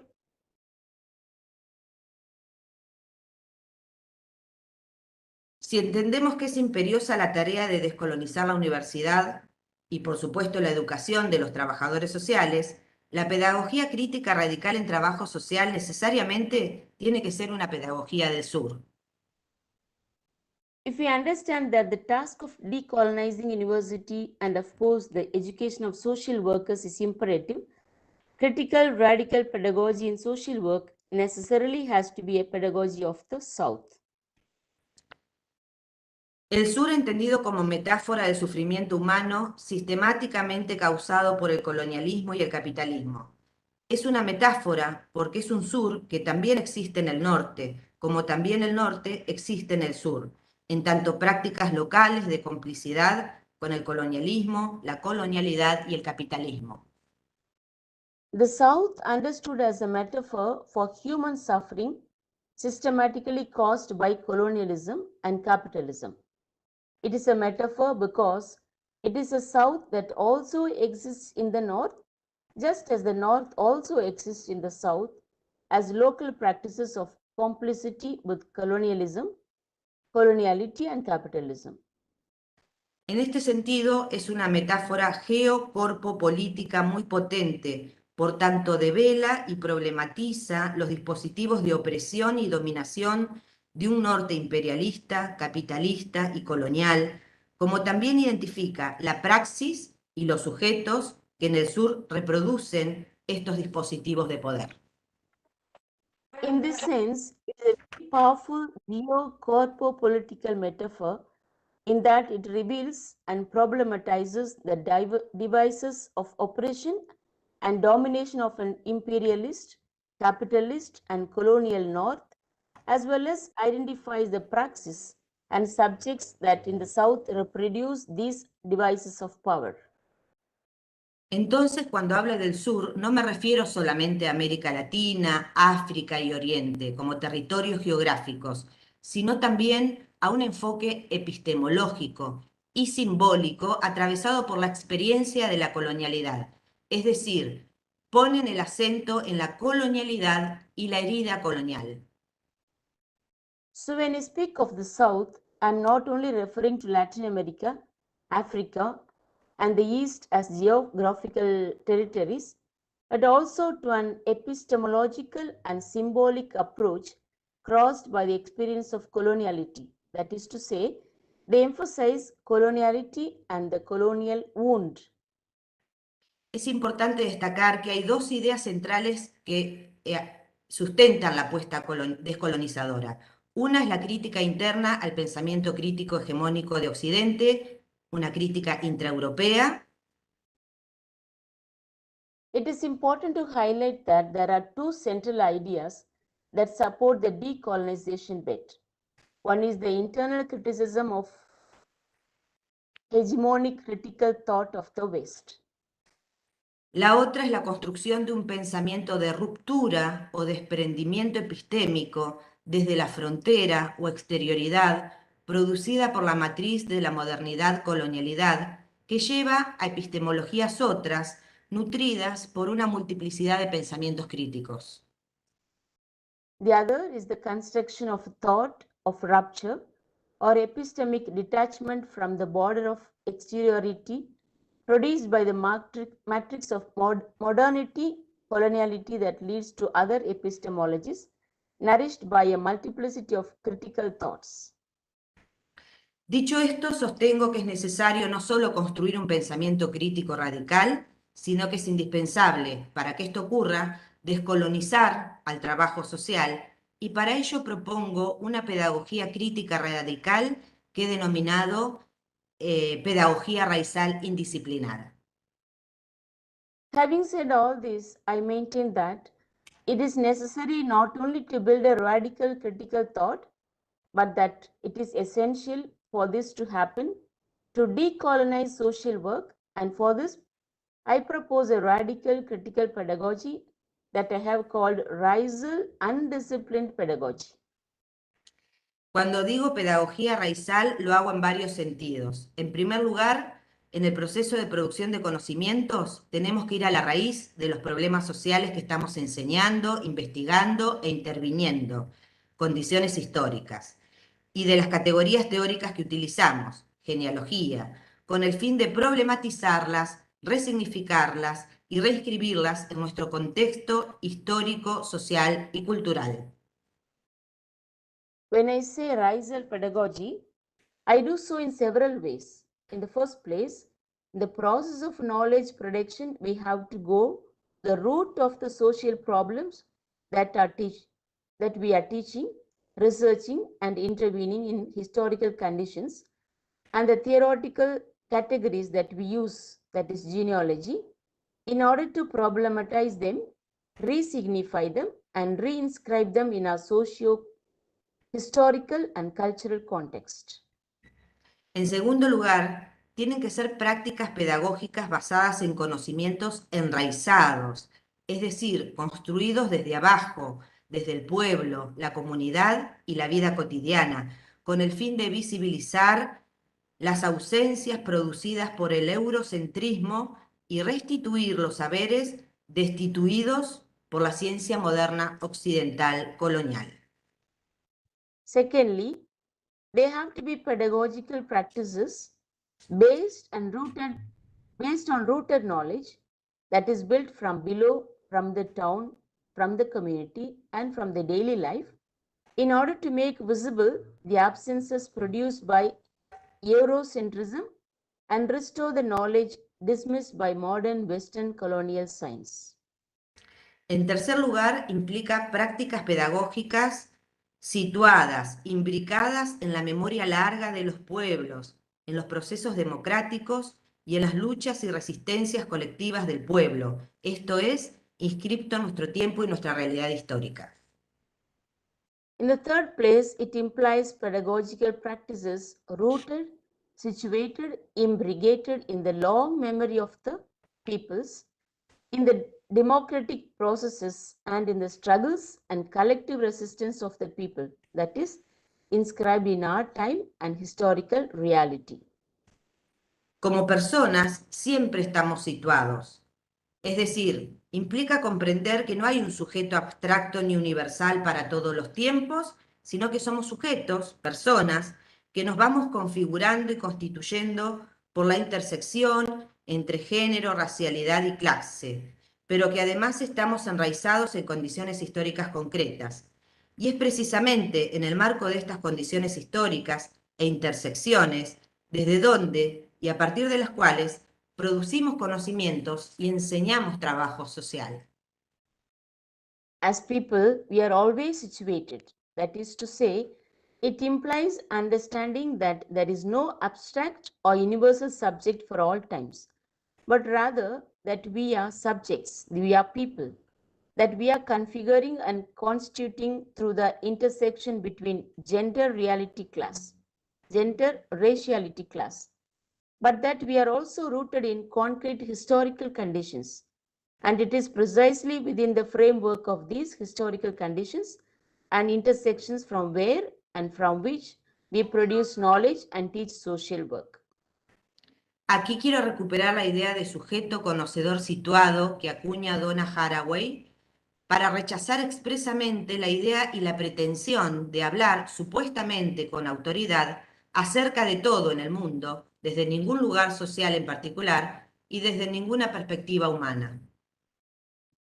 Here I want to recover the idea of the situated knowing subject coined by Donna Haraway, to expressly reject the idea and the pretense of supposedly speaking with authority about everything in the world, from no particular social place, nor from any human perspective. Por último, pensar en la raíz o las raíces como metáfora implica pensar en movimiento, en vida, en tierra, en bifurcaciones, en semillas que van germinando, creciendo y nutriéndose de distintos elementos. Lastly, thinking of the root or roots as a metaphor implies thinking of movement, thinking of life, of land, of folks, of seeds that germinate, grow, and are nourished by different elements. Propongo una pedagogía crítica radical enraizada en la comunidad, en la vida cotidiana, en el pueblo, en la madre tierra, que se nutra de la conciencia histórica, los proyectos colectivos, las resistencias, luchas de los pueblos y movimientos sociales. Una pedagogía que habilite el sembrado y la germinación de nuevos horizontes de sentidos en nuestros estudiantes, que a su vez contengan la potencia del acto creador y los procesos emancipatorios. Un proceso que emerja desde la raíz y que vuelva hacia ella, reinventando nuevos mundos y nuevas alternativas para la emancipación humana.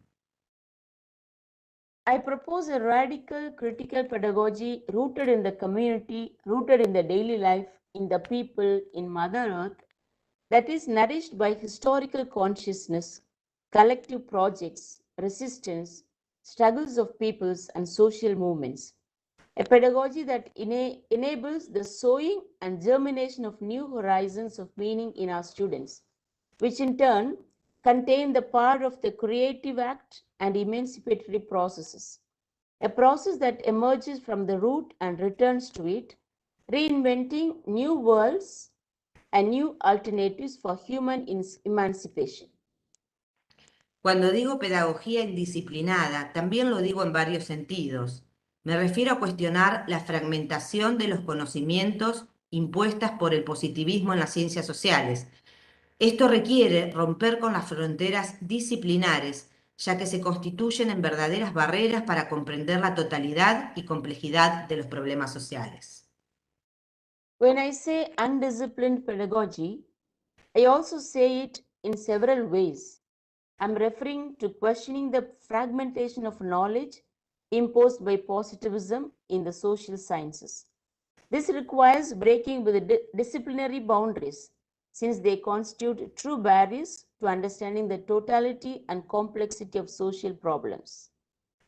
No disciplinarse a las reglas de la ciencia moderna occidental, cuestionar el disciplinamiento de los cuerpos, las miradas y las subjetividades, producto de la colonialidad del poder, la colonialidad del ser y la colonialidad del saber.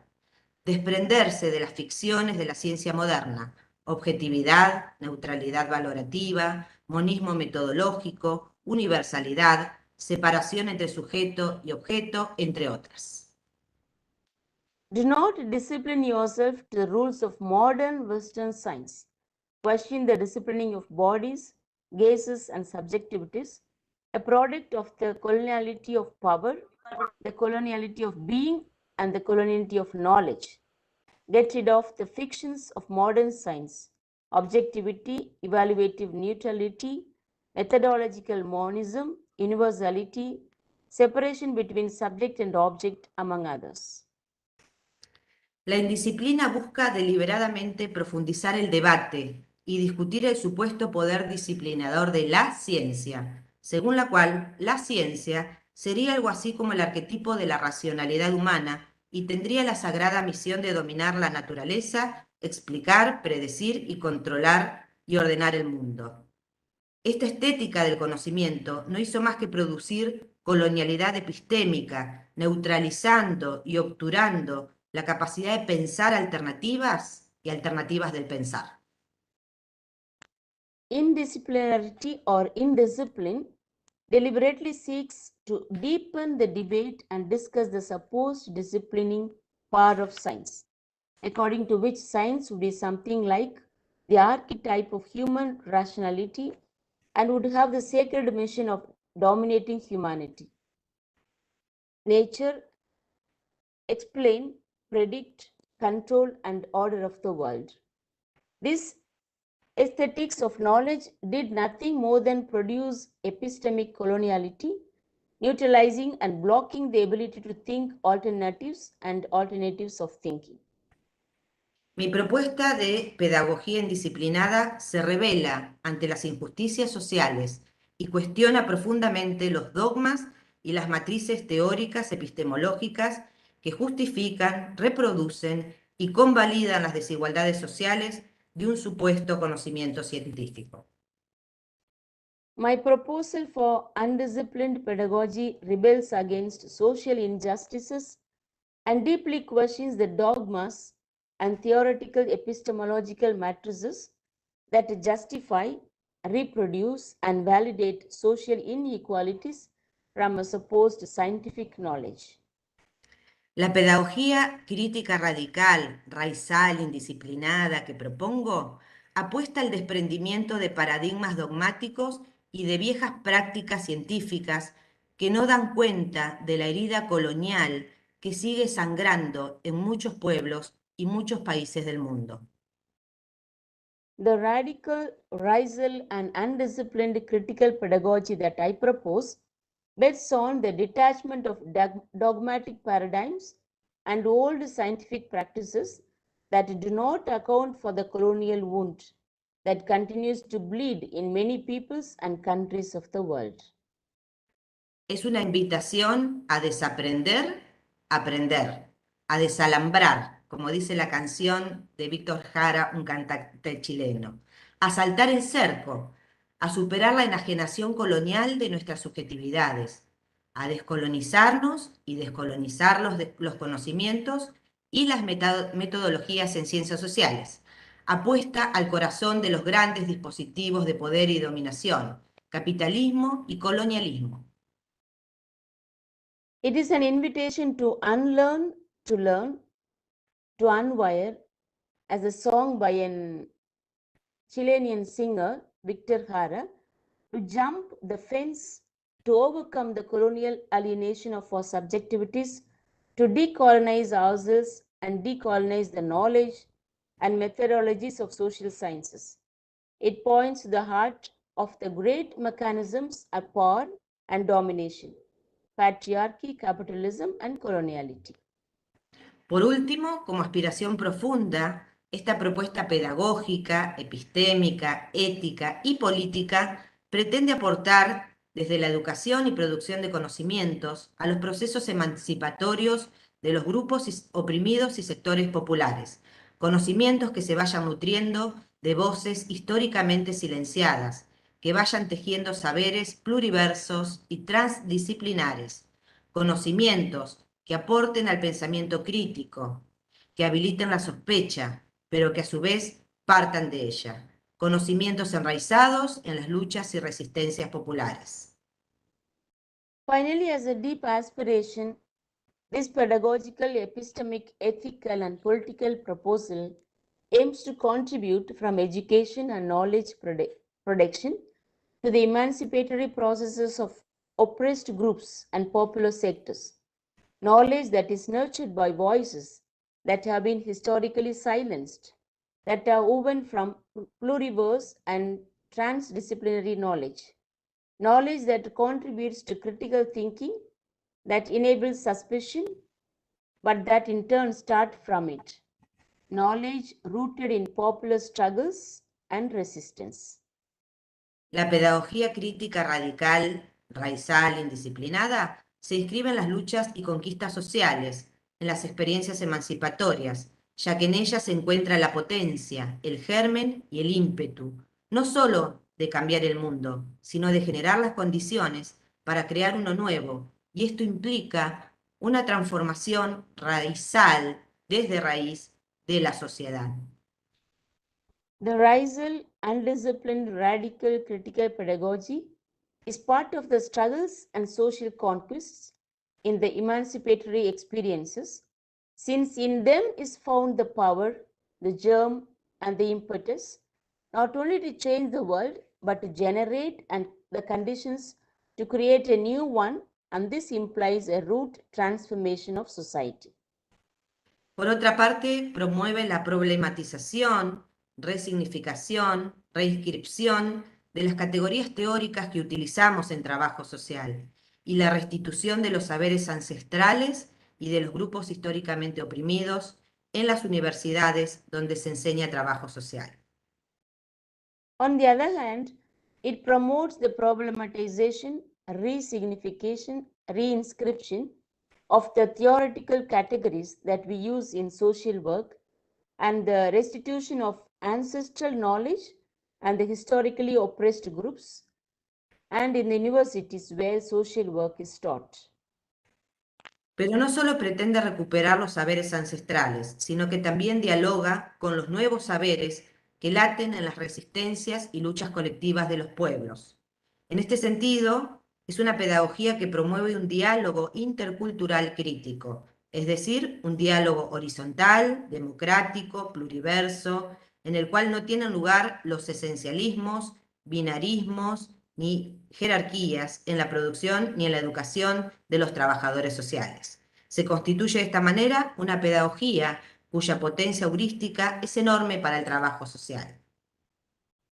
But not only does it seek to recover ancestral knowledge, but it also dialogues with a new knowledge that beats in the resistance and collective struggles of the peoples.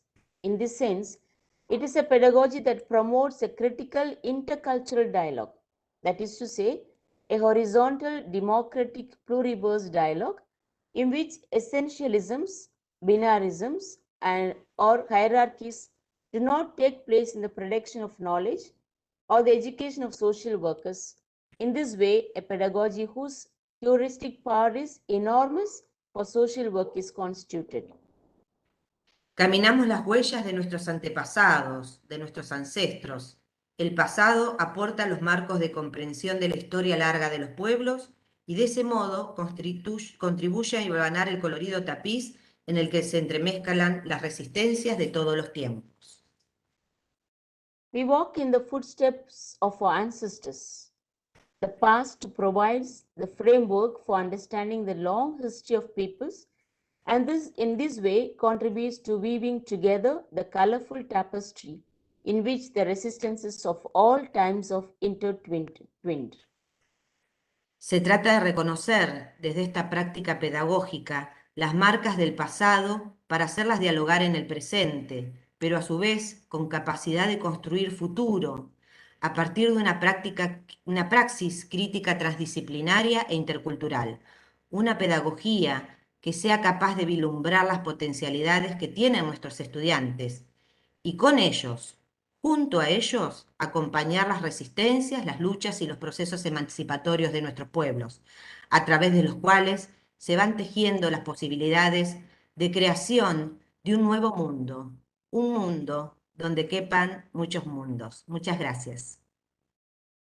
It is about recognizing from this pedagogical practice the marks of the past to make them dialogue with the present, but at the same time with the ability to build the future from a critical, transdisciplinary, and intercultural praxis.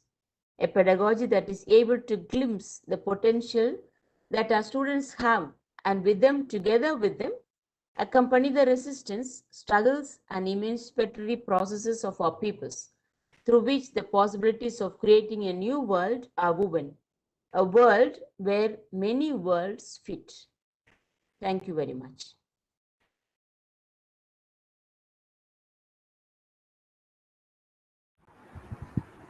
Thank you so much, Professor Dr. Silvana Martinez. We are extremely grateful to you for taking out your busy schedule and providing us an inspiring and insightful address. We surely say that your address had added knowledge for the social work educators and practitioners, and we assure that the participants round from the globe from various institutes of national importance and the central universities and state universities of the India and from various countries also who attend the FDP had benefited from your a very thought-provoking and the need-based of the importance of critical and radical social work in the current setting. Ma'am, really, we are encouraged to take up a similar academic endeavors in future. Thank you so much for your active involvement and the extra effort and the support that you put in to our FDP. We had learned the dedication, commitment, and humility as the budding academicians. Thank you so much. And the gracious Corredor Sonoro. Thank you so much, ma'am. Thank you once again. A special and most special token of our gratitude from our institution to Sister Therese. Sister, thank you so much. Over to Teresa to introduce the most renowned, the Indian social activist and the renowned social worker, Srimati Mehta Patkar. Floor is yours, Teresa. Thank you, Dr. Kavita.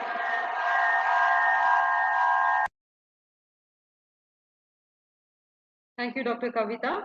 And before introducing Srimati Mehta Bhatkar, thank you, Silvana ma'am and Sister Therese for that wonderful presentation.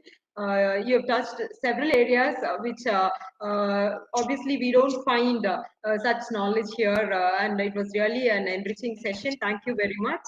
And moving on to the next session, I take this opportunity to introduce Srimati Mehta Bhatkar. It is my honor and privilege to introduce ma'am. She is Srimati Mehta Bhatkar Nee Kanolkar is a renowned Indian social activist working on various critical political and economic issues raised by tribals, Dalits, farmers, laborers, and women facing injustice. She is an alumnus of Tata Institute of Social Sciences, a premier institute of social sciences and one of the pioneering institutions of social work education in India. She is a founder member of the 32-year-old people's movement called Narmada Bachao Andolan in 3 states, Madhya Pradesh, Maharashtra, and Gujarat. The Narmada Bachao Andolan has been engaged in a struggle for justice for people affected by the dam projects, especially those whose homes will be submerged, but they have not yet been rehabilitated. She is also one of the founders of National Alliance of People's Movements, the NAPM, an alliance of hundreds of progressive people's organizations. She was a commissioner on the World Commission on Dams, which did thorough research on the environmental, social, political, and economic aspects and impacts of the development of large dams globally and their alternatives. She has participated in and supported various mass struggles across the country against inequity, non-sustainability, displacement, and injustice in the name of development. Her work challenges casteism, communalism, and all forms of discrimination. She has been a part of numerous teams and panels working on initiating and formulating various national policies and enactments, including those related to land acquisition, unorganized sector workers, hawkers, slum dwellers, and forest dweller Adivasis. And she is also a recipient of several awards.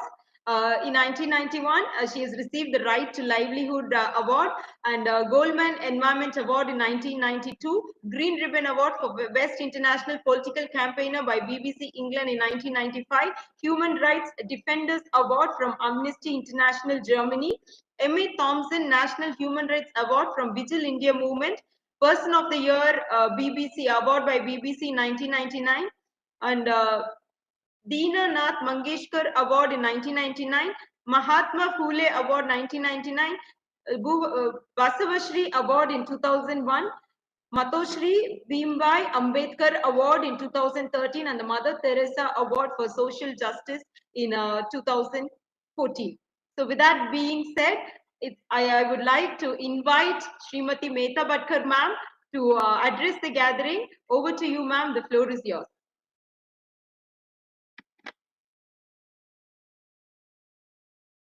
Can you hear me? Yes, can you hear me? Yes, ma'am. Yes, ma'am. It's very clear. Okay. Thank you so much. It was really a little late from my schedule, but I'm really thankful to help me to listen to Dr. Silvana, who has given a very, very ideologically provoking and rich framework within which I can easily present my views and perspectives. And I'm really feeling highly pleased and privileged for allowing me to have this dialogue. And it is really very, very appreciable that your kind of college has really proved to be a really autonomous college. Otherwise, in the so-called professional schools of social work, the criticality and radicalism are not necessarily the basis of the curriculum or even practice. And you know that there are so many words that are today treated as unparliamentary. I hope that the critical and radical are not those words which are included in that list. But I really salute all the participants who are eminent academicians and practitioners, and I don't really like a wall to be built and to discriminate between the two kind of sections. But all of you who have made presentations on this theme really has contributed a lot. I'm sorry that I couldn't be there offline, and also listen to all your presentations. But I'm sure that this seminar will take forward a change in perspectives and practices, not just in pedagogy of the schools of social work in this country and across the world. I can see that there are many participants coming from South Africa and other nation states as well. Uh, I really say hats off to them. Friends, it is critical and radical. These are the objectives of any social activism, which really intends to bring in a very, very basic transformation in the environs, political, social, ecological around us. Whether or not the social work, which is not necessarily to be treated as welfareism and service oriented, whether or not social work, we believe, can bring in such transformation. In order to decide towards what end is the transformation that we intend to bring in, whether it is against neo-colonization, whether it is anti-imperialist kind of economy that we wish to build and bring in, whether it is democratic politics and humanitarian approach that we want the state and the society both to follow, isn't it the value framework that we hail coming from the constitution of our own country? If it is so, when Dr. Ambedkar himself had learned a lot from the various constitutions across the world, and that committee then came to really bring in those articles, those directive principles, those fundamental rights, and that value framework right from the preamble of the Constitution, which is of equity, justice, which is of freedom, and also national integrity, secularism, and socialism. It is that framework that gives us more than enough to really march towards that goal and vision, which we think is something that can be bring in transformation. Now, in order that we achieve this kind of framework in the thought processes as well as actions and practices of all those who say they are social workers, isn't it necessary to have a critical analysis of what is happening around us? That begins with the teachers. We can't just give an ideological framework to the students, but the passionate commitment to that vision, which we want to inculcate and imbibe into the heads and hearts of the students of social work, that needs to be understood and adopted by the teachers themselves. And hence, this kind of seminar really would help review one's own thinking, one's own practice, and also the pedagogy. It is certain that the economy around us is seen to be collapsing. We know what is happening right from Ukraine to Sri Lanka. But we also know that within India, it is the price rise that now is compelling even the opposition political parties to take up this issue, which they were avoiding for quite a long. We also know that unemployment is the issue at the heart of our young generation. They have refused to walk on the Agni Path, the path of 4 years long employment in defense ministry. I'm explaining some things, not for the Indian participants, but the others, but not going into details. And all the youths who are also committing suicide, but who are also in struggle, are certainly realizing that the state is not fulfilling its responsibility to ensure employment, but the state is also not fulfilling its responsibility to protect the sources of livelihood of the various communities who do not depend on employers or even the state as employer, but are depending on the resource matrix around them. So whether they are farmers or laborers, whether they are Adivasis or Dalits, all those natural resource-based communities are really facing hell. And up to middle class, who all have faced the impact of the pandemic, are also in horrible situation. But isn't this also a result of the vulgar iniquity that is allowed to continue in spite of the impact of the pandemic? When more than 1.5 lakh workers have committed suicide during 1 year itself. And we have seen thousands and lakhs of them walking as migrants, returning back, walking up to 1,700 to 2,000 kilometers with blisters on their feet.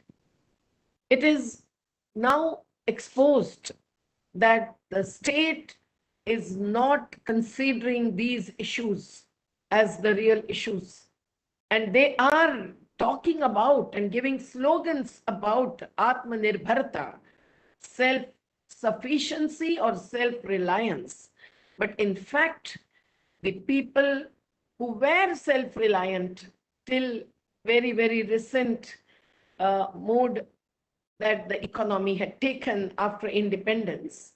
But after 75 years that we are celebrating of our own freedom, we are realizing that there is no freedom to get employment and there is no economic space for many, many communities and sub-communities who are facing discrimination and inequity.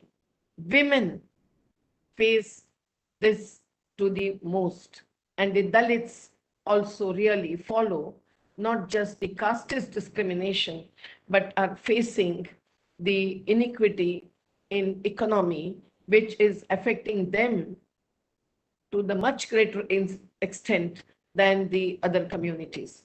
Now, in this situation, are the social workers who are coming out of the professional education taking some position on what is happening and what is not? Are they really exhibiting the capability, capacity, and courage with commitment to analyze and to speak out and expose what is happening that is leading to the collapse of the Indian economy, and that is leading to the global interventions, global capital flowing in, and global encroachment and impingement upon not just the sovereignty of the state, but the rights and the legal regime of the common people in a country like India? In order that this kind of critical analysis they really feel capable of bringing out and conveying to the people they work with. It is not just the vague ideological and global thinking or theorizing. It is the local to global kind of analysis that they are expected to come out with. And for this, I'm sure that we all feel and realize that somewhere our curriculum for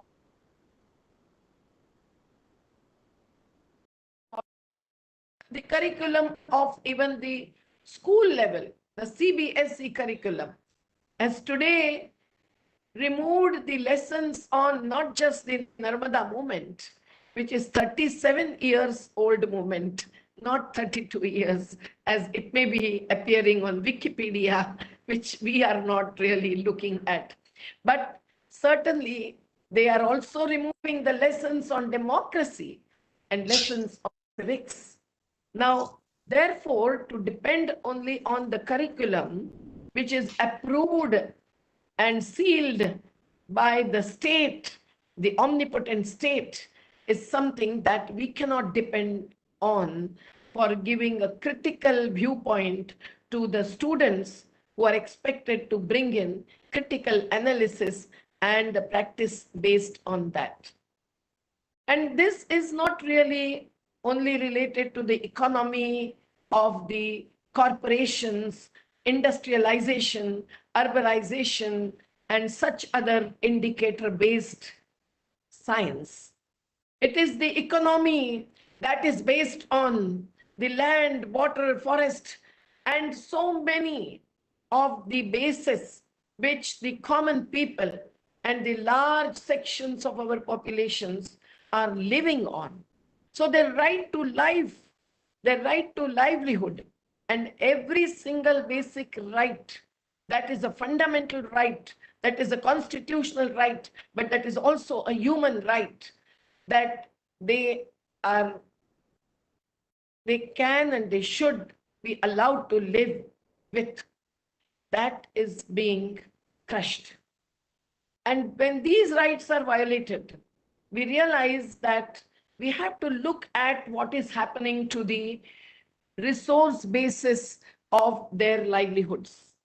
Land, which is very, very critical basis for life, not just for food security, but also the economic security of the farming population in India. But when the farmers had to fight against the pro-corporate laws, which would have gone much beyond the present status of snatching away of land, transferring land, not even following due process of land in acquisition of the land holdings, whether it is in the name of infrastructure or any mega projects, not just dams, but development. If we look at what is happening, we realize that the land and the rivers are also snatched away. And we also know that the right to water is killed when Coca-Cola factories are growing in every command area, the so-called area that was supposed to be irrigated by the Sardar Sarovar, Narmada, and many, many big dams, but do not achieve the benefits and further expose the dam to be a failure. Now, dam is one symbol of development, as Arundhati Roy has called it, a large bomb. But what is it that this kind of taking away or taking over the natural resource basis of those communities resulting in? If only our students had participated in the farmer struggle in large number, I expected that all of them would come from different schools of social work and be with us in the Sanyukta Kisan Morcha's banner and the movement that went on for 13 months with 715 farmers having accepted with honor the martyrdom. Wasn't it a freedom struggle of one kind? When we are going to celebrate now the Azadi Mahotsav, 75 years celebration of the freedom of India, we know that this kind of free space for the students, even in the sector of social work, is not necessarily granted by all the institutions. And hence I salute you to really take up courageously this theme for the seminar, a critical and radical pedagogical approach. In order to be critical, we cannot just limit ourselves to the very, very localized situation. But without having knowledge rooted into communities, as Dr. Silvana said it, exactly that. We cannot make the students feel passionately committed to revert back some of the changes which are killing their life supports. The changes in laws which are violating the constitutional framework of values and principles. The changes in the democratic structures and processes, because those are not even allowing our parliamentarians, the elected people's representatives, to raise a voice when the forest laws and environmental laws are changing, making it an easier to do business with the natural resources, changing the Biodiversity Act and changing the Forest Conservation Act also, without consent of Gram Sabha, to enable handing over of the forest at the central level itself without coming down to earth. So, my dear friends and colleagues, will our students visit the Adivasi communities and live there for days, where the teachers also can accompany them and teach them under a tree of mahua amidst the forest dwellers communities on the bank of the rivers or in the urban poor localities? I see that many of the interns who come to us, tens of them who used to come to us before lockdown, the number is reduced. But many of them, or most of them, have never visited a hamlet or a community in the hilly or mountainous region. We feel shocked.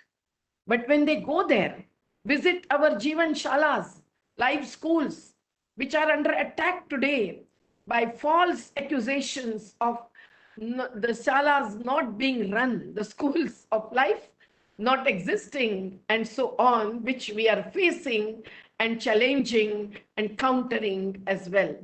But when the students visit those schools, they feel so very happy. And the police team, which is going to see whether the schools exist or not, they also feel very happy.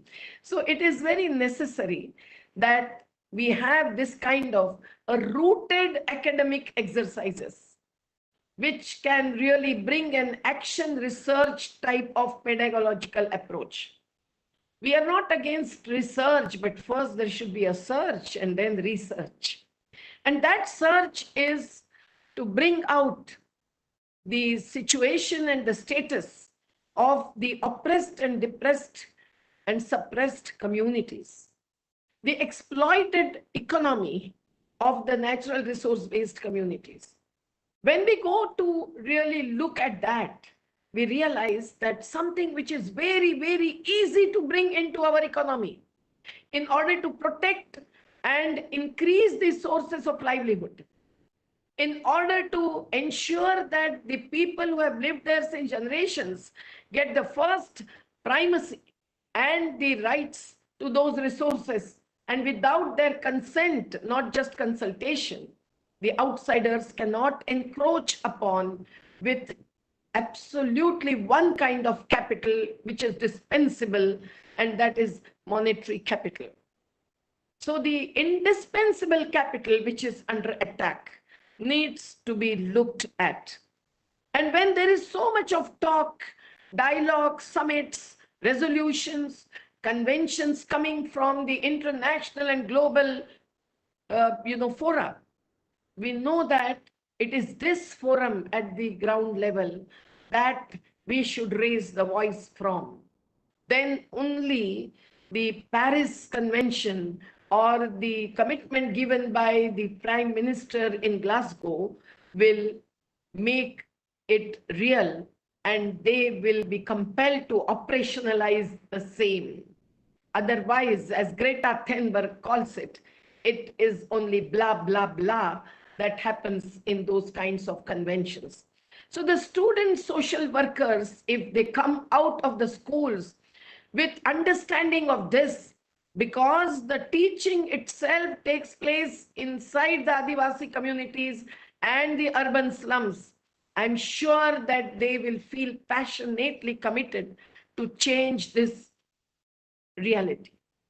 But when we know that we believe in constitution, we depend on laws, we have to have the students who would first read the constitution.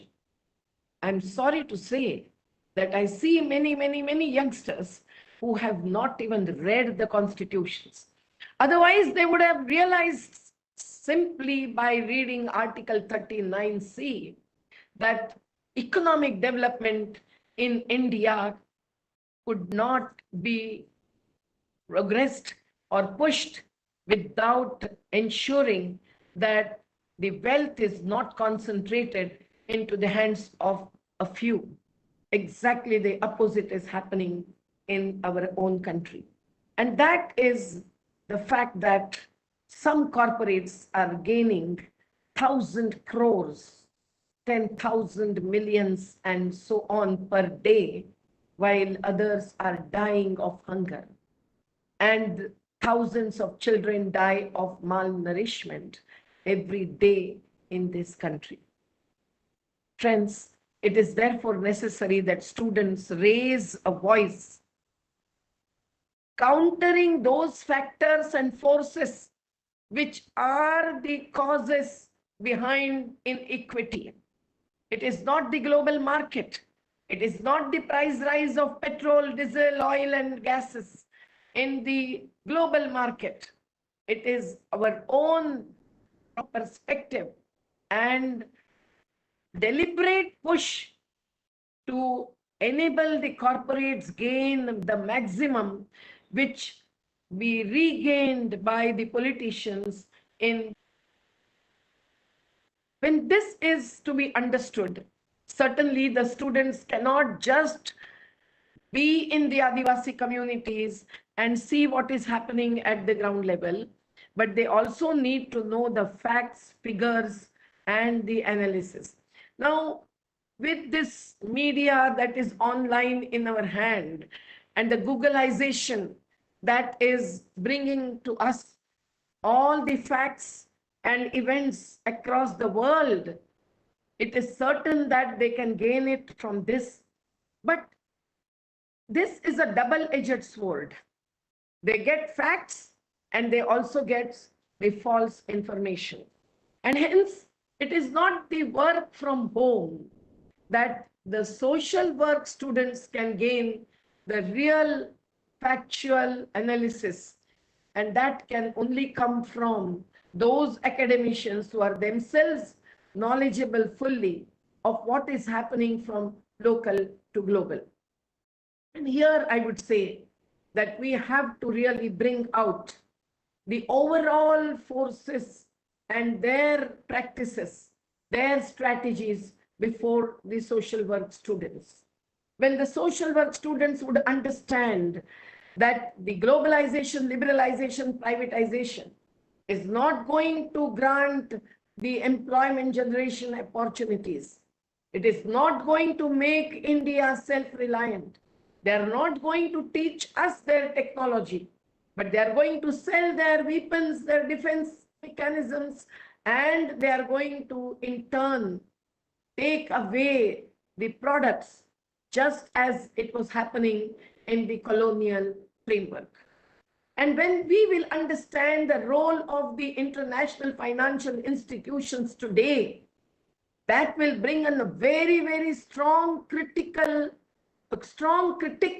of the paradigm that came into the country like India since 1980s itself, but now has reached its peak with the maximum possible indebtedness based on the loans, hard and soft, that we are taking from the World Bank, the Asia Development Bank, the African Development Bank, and also the various bilateral agencies. When we know that this capital flow is not only for the projects, but they are changing the practices in every sector. And they are also compelling our so-called sovereign state to change the laws against the constitution. The social workers also will certainly use the opportunity to gain the global knowledge, but to really save the national sovereignty and the people's rights and resources as well. These things can easily be linked, and that is exactly what I think Silvana was suggesting. And I think that it is not difficult at all. It is easy if only we help the students to really do the same. It is also necessary that we look at what is happening at the social fronts. The radicalism is absolutely a must if we are against discrimination of every type.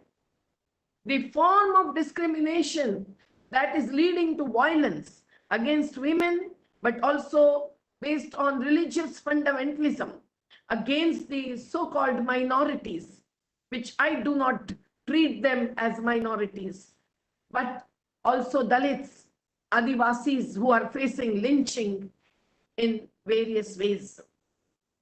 We know that the bulldozer is acting like a judiciary, a court, and giving its judgment by bulldozing not just the houses, but the hearts of those who even served the corona patients who died, and the relatives were not ready to be present for the ritual and the funeral rites. They performed that cause of the great human social service, but their houses are bulldozed. Come and see what has happened in a city like Sendhwa in the Badwani district that I am sitting in Madhya Pradesh, the state we belong to. It is this that is getting the political support. Will the social workers feel free and courageous and committed to reach out to such places where this kind of inhumanity is exhibited, and which is getting full support from the bureaucrats and politicians who are considered as the pillars of our democracy? We see that the opposition political parties do not take the position because they are afraid of their performance in the upcoming election, and they keep gaining and calculating the votes and the vote banks. But the social workers who are beyond the electoral politics, which is a mathematical exercise on one hand and which is also marketized process on the other. We know that it is we in the people's struggles who go and visit for fact finding, but we cannot also stop at that. Our students must feel committed to go and be at the riot-ridden processes. There is no Mahatma Gandhi in this country or the world today, but we certainly can challenge ourselves, rise above our own commitment, come what may, to our own lives. And we go beyond that and reach out. This reaching out at the right point of time to the right kind of situation, whether it is displacement of the urban poor. Just this morning, the bulldozers and the police force had reached the Appapada region in Malad in Mumbai. And I had to really convey to all the officials that we will not forgive them. They were destroying the houses without considering the eligibility amidst monsoon, and they will make their children and aged homeless, which is inhuman and unjust, but also against the rules that are passed by the government of Maharashtra in India. So these kinds of prompt interventions from various quarters and in various ways and forms really matter. The social workers must therefore learn how to really achieve this. Now, when we try and say that this should be done and that should be done, we are not forgetting that the present situation in India is not just neo-colonial, but also anti-democratic and anti-human. When if anyone speaks out, even on the so-called social media, which is becoming a double-edged sword used by the markets, used by the fundamentalists, but also need to be used by all of us, the activists. We can face anything. The Narmada movement is facing it today, but we have to face it courageously. And we cannot really be compromising. This is what the social workers must learn to really challenge and take up the challenge with. This can happen only if, whenever there is any such incident around, the whole school of social work, the institution, with faculty members stand up and say whatever is the truth. Now, this will make them also get to compelled to be facing hell. But without that, we cannot be really social. And hence, my friends, I feel that there are many, many incidences that are occurring today. If not, we considered going to, Sri Lanka or Ukraine, where our heart flows. But at least in our own country and in our own region, we certainly can take our students. I remember that the Tata Institute of Social Sciences, at one point of time, had sent its students to study and be with the Bhopal gas tragedy affected people. They had also sent a students batch for 7 days to Narmada Valley, where they dug a well, but they also learned what is the relationship between development and displacement. And these kinds of not just approaches, but the practices as a part of curriculum, not to be considered only as extracurricular activities, will change the pedagogy, which cannot be bookish. It is also necessary to understand that when we are saying that we must take up to struggle, that struggle has to be non-violent. So along with truth, non-violence is another weapon, yes, weapon, that is given to us by Mahatma Gandhi to the freedom movement of India. And hence Nelson Mandela to Obama, everyone has paid homage to Gandhian thoughts and vision and also appreciated that. Whether they followed other practices at the global parameters or not, I know that there is no one but Gandhi who can really bring to us the real path of transformation. Otherwise, violence and violence everywhere is something that we do not understand, and our students also don't, as to how to counter it. Now, the best possible strategic framework, the new and new forms of satyagraha need to be brought into focus. Will our pedagogical approach accept this also as a part of our curriculum and as a part of our practice that is also a part of curriculum? We must join any group of Dalits, Adivasis who are at Jantar Mantar in Delhi or before the University of Agriculture in Indore, Madhya Pradesh, where students are fighting the battle against the sale of the land for malls and hotels, killing the historic agricultural university and educational institution. There are so many such opportunities around us which we can help the students to reach out to and learn a lot. It is the people's movement that they must really learn about much more than the electoral politics. I think we must tell them that the movements are also not apolitical. But the movements are not depending only on the votes and the vote banks and the EVM machines. You have to be the best of mass organizers. How can they achieve this? The simple techniques, the idiom and the medium of interaction with various categories of populations who need our catalytic role, that is something that they have to learn about.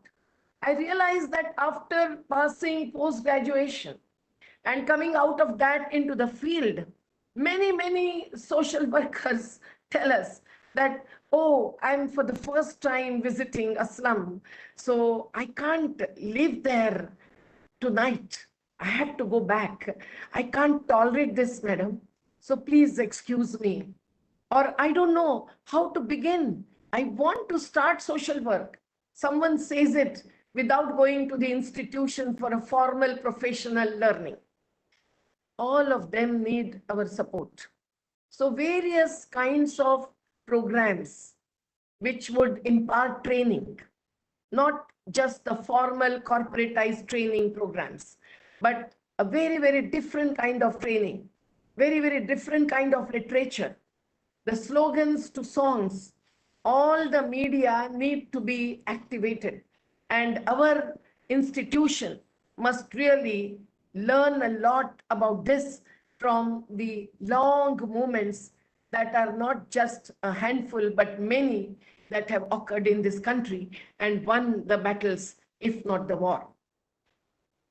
Friends, it is therefore necessary that we must really bring into the focus during the pedagogical work the various strategies that our social workers must learn about. As Dr. Silvana was saying, we have to learn to bring together the Buddhijeevi and the Shramajeevi, the intellectuals to support the others who really do not earn as much as they do, but who feed us, who build our shelters, who really clean our toilets, and who really produce and distribute everything that makes our life comfortable.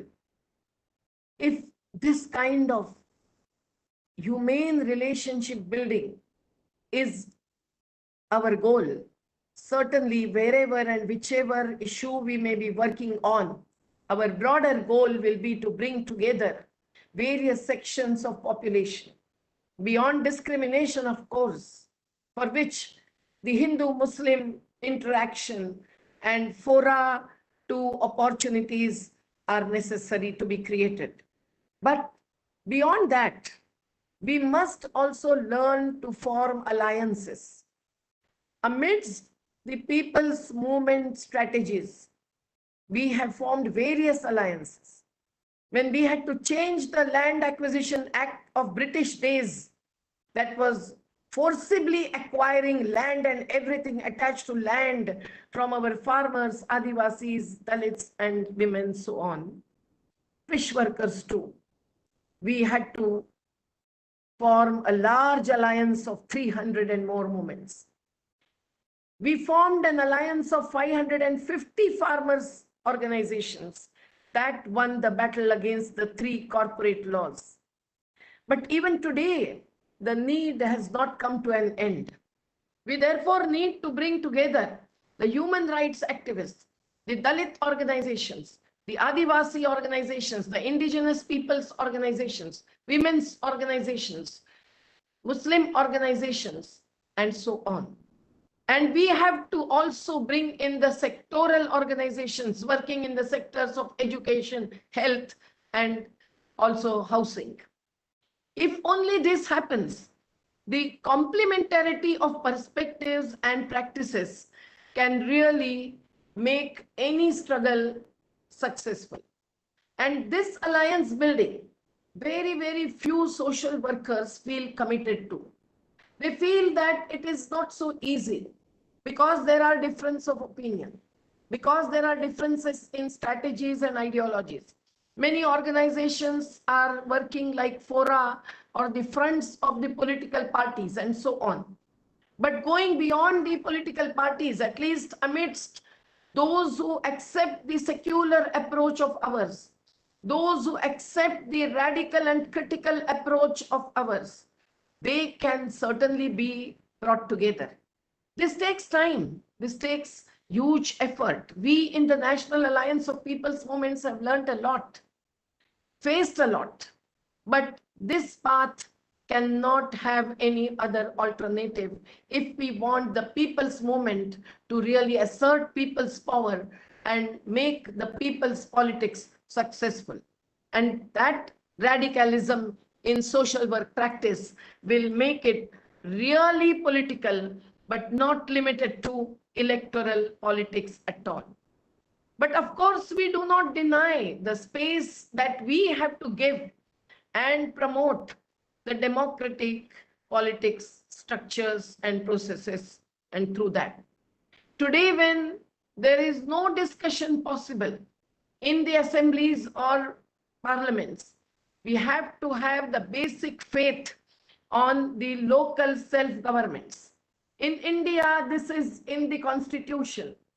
And there are many laws that have come up based on that. The special law for the indigenous people, the PESA Act, the Article 243 of the Indian Constitution, which gives the first right to the village community and the urban ward community to plan their own development before it goes beyond to the larger level or the outer goal in the subsidiary form. It is therefore necessary that our social workers must be taught to really give the due respect and due primacy to this local self-governments, the Panchayati Raj. And in Panchayati Raj, not just the Pancha Parmeshwar, a handful of those who get elected, but the Gram Sabhas or the community itself. So that will take us to the alternatives. The students must learn to not to say Tina, there is no alternative. This was what was imbibed into the hearts of many youngsters when the globalization, privatization policy started getting imposed. And today it is furthered all the way to reach sale of not just railways, not just BSNL, not just BPCL, but also the country itself. When this is happening, the students must learn to stand upright and not just scream to get employment. They themselves should not be employment oriented. That really makes the placement service in every school of social work corporatized. I have seen that the students go towards big NGOs and corporates because they feel that the professional social workers means commercial social workers too. And they want to earn more and more or higher and higher salaries. Friends, this NGOization is really having a very, very negative impact on the people's movements. I must tell you that no doubt NGOs also play many supplementary roles. They make documentaries, they publish books, they create some pandals and make some infrastructure available for the movements when they are on the streets.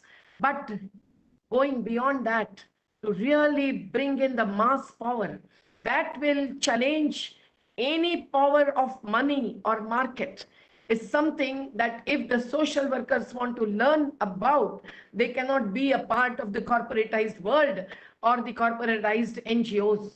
And when we as people's movement have experienced that there are so many across the country that really feel passionately about the work which goes on without any foreign funds, the state that challenges us because we challenge the system and their policies and their primacies, they challenge us on this very gain of ours. They cannot believe that we can get so much support from across the world for our schools and our activities. And they feel that we must have really, sort of cheated the donors and got the donations. Friends, you know that so many such social activists today are behind the bars in India. And that is because they follow this alternative path. And this alternative path is not just about our organizational structure and processes or sources of our financial and in-kind support, but we have to also talk about the alternative technological choice. We have to show that in practice. We have to talk about the livelihood generating economy. We have to talk about the alternative politics, which should not just get rid of EVM machines, but this kind of valueless politics, which is based on distribution of consumer goods, which is not questioned under any law of elected representation in a country like India. It is therefore necessary that the social workers must learn everything about the alternative ways and means to achieve that value of equity and that value of justice.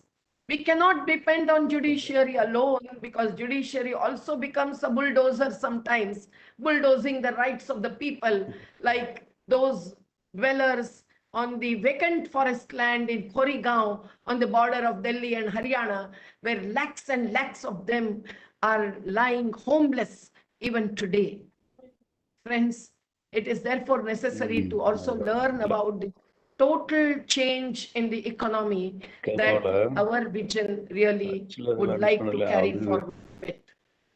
Here, the students must learn not just struggle, but reconstructive activities as well. And that can start from running a school and teaching the children in various activities, working with the farmers towards organic and natural farming, not just talking about climate change, which is affecting the farm produce and our food security itself, but actually drawing and promoting the farmers beyond GMFs, the genetically modified foods, and the pesticide fertilizer based farming into the organic farming. Now, I cannot talk about every alternative in every sector, but you know that whether it is water management or whether it is power production.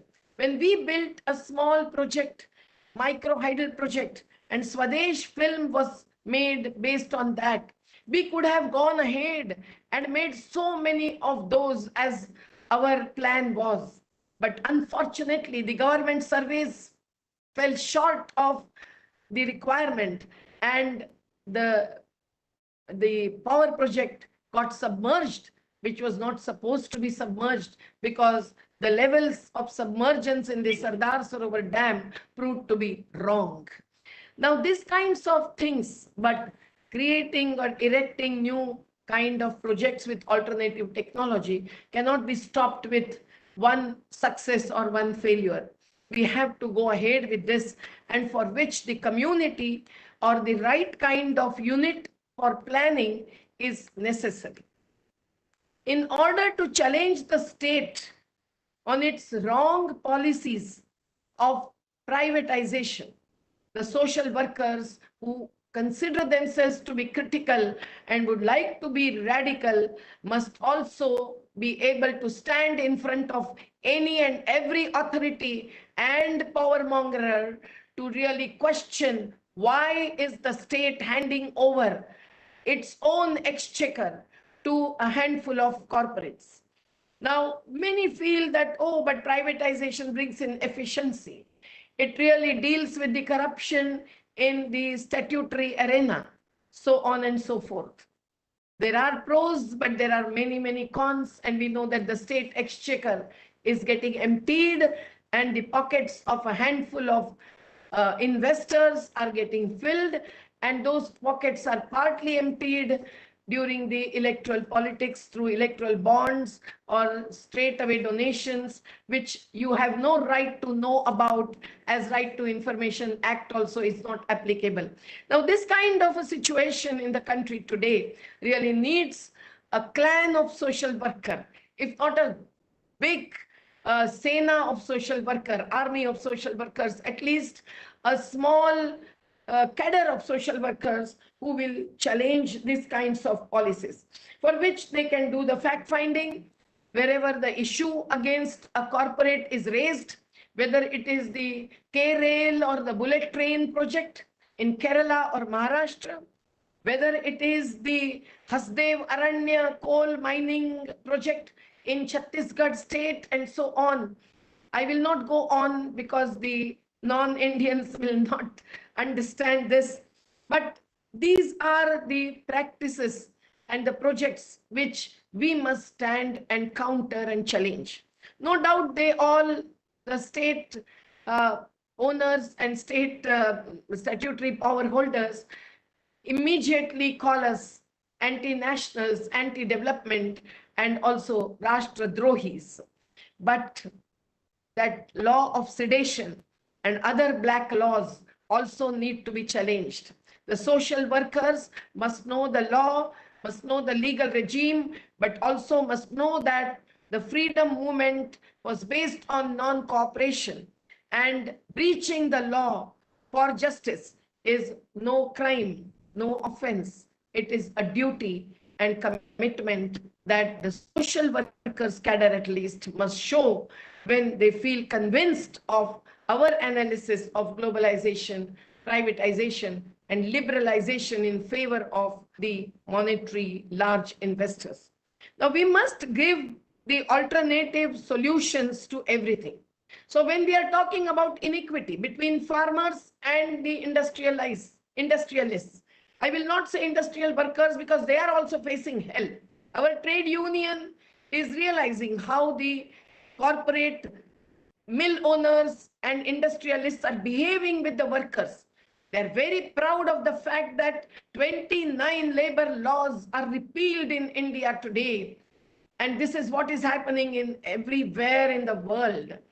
When, therefore, the social workers will take a position, they must give a solution and inspire the people to stand up for that. One example is change in the taxation policies. If only there is 2% on the wealth tax, when 1% of Indian population is holding on to 58% of property in this country, we must feel ashamed of the vulgarity in inequity. And we must say that if this 2% of taxation is made applicable, there will be 7 to 8 lakh crores coming into the state exchequer. And certainly there can be free education and free health services with that.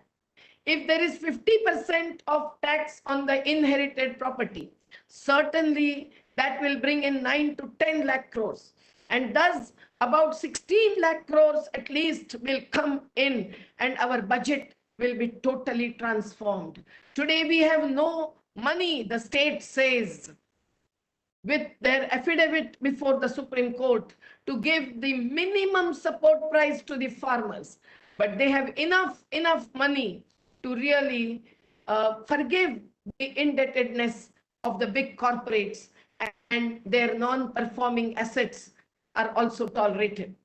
It is necessary, therefore, to really come out with these solutions that should also form a part of our pedagogy if we are for the social challenges.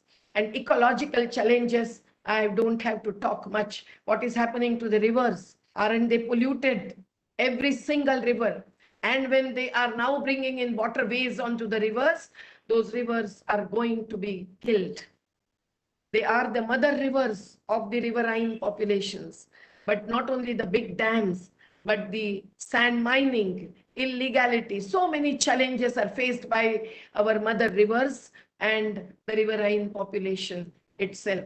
The coastal fish workers are fighting the battles against the re-entry of the foreign fishing vessels and so on, as well as the privatization of the ports to one single corporate name starting with A and A and A. It is therefore necessary, my friends, that we bring in all these things into our practices, but before that, even into the pedagogy. And if this pedagogy really takes the social workers to feel courageous and confident, I'm sure they can reach anywhere in the world, not as tourists, not as seeking employment and career, but as we did, reaching out to the World Bank, reaching out to the US Congress Committee on the issue of Narmada, and reaching out to Exim Bank while challenging the Enron Corporation, which fell on its own with corruption. But all this is possible.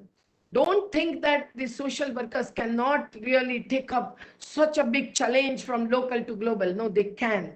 And I'm sure that you will inspire them. You will make them understand the constitutional to human rights framework. And that will give not just a solace, but space, economic, social, and political to all our destitutionalized, oppressed, exploited, and discriminated communities who are facing hell.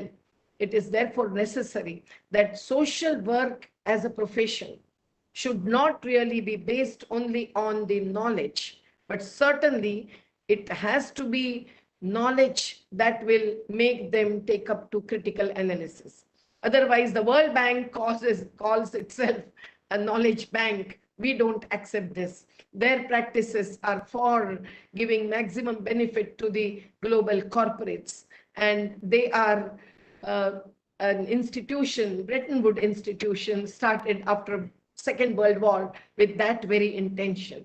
But we depend on our own knowledge of the past, of the history, which is being changed, and that needs to be challenged. But that wrong knowledge, wrong facts or asatya that is being imposed through various media as the knowledge needs to be countered. But beyond that, profession also means ideology. And that ideological position, which Dr. Silvana has already taken up, has to question imperialism, neocolonialism, and all that slavery that comes through it onto the state and the society, both in a country like India. We also, beyond this, must have ethics and emotional commitment. Many teachers also may be saying that professional social workers cannot be emotional. No. I remember Dr. M.S. Gore, the former director, who is no more, of Tata Institute of Social Sciences, who convinced me that I must take up to PhD, but not leaving field practice. And I did that.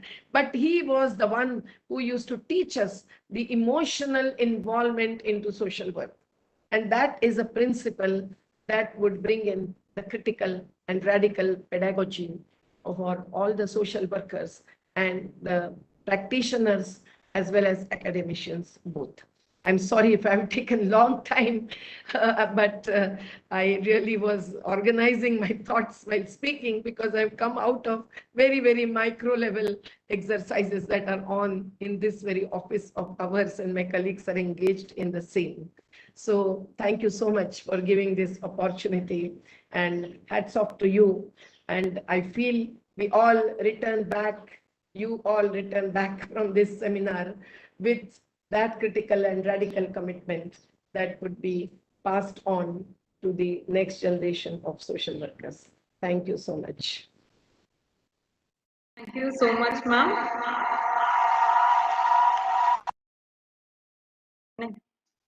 Thank you so much, ma'am. On behalf of the organizing team, I take this opportunity to extend a gratitude to you for highlighting on the need for social workers to bring transformation. You have portrayed the socio-political barriers to social justice in our society, the disparity of the impact of the pandemic for the oppressed populations, The need for social workers to analyze and speak out for the rights of the common people, and the local to global approach, having knowledge on local communities, which is much required for addressing the social inequalities. You have made Yes, clear the changes needed in social work education to provide knowledge on communities and populations and provide a scope for action research, enabling students to work and raise their voices for the oppressed, exploited communities in the world dominated by the neoliberal agenda. So once again, I take this opportunity to thank you, ma'am, for that wonderful, insightful session.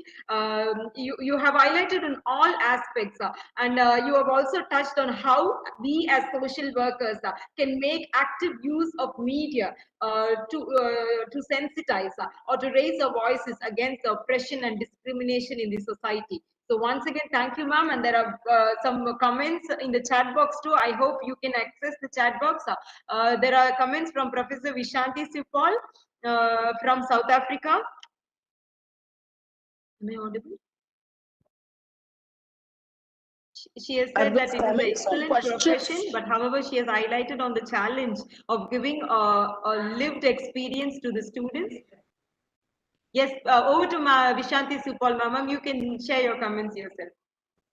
Madam Mektapakta, thank you so much. That was so excellent. What I say is that you present a real challenge to us as social work educators and students to live social work in the world of reality and the lived experience, and you're really challenging us into joint social action.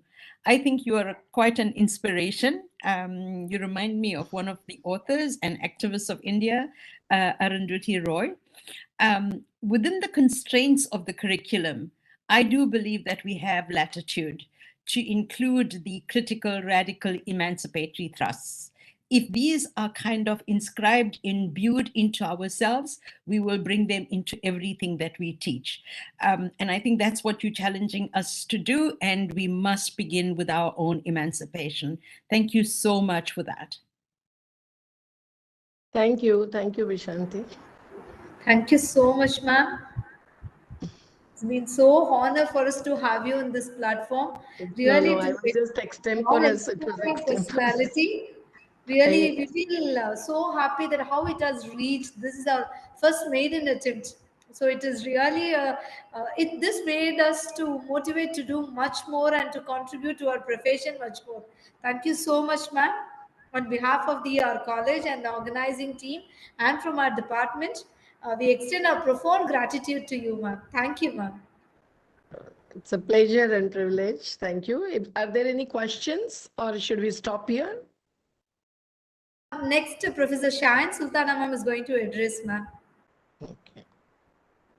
Participants, Thank if you you need. so much. Dear participants, if you have any reflections or anything to be asked, kindly drop your comments in the chat box, please.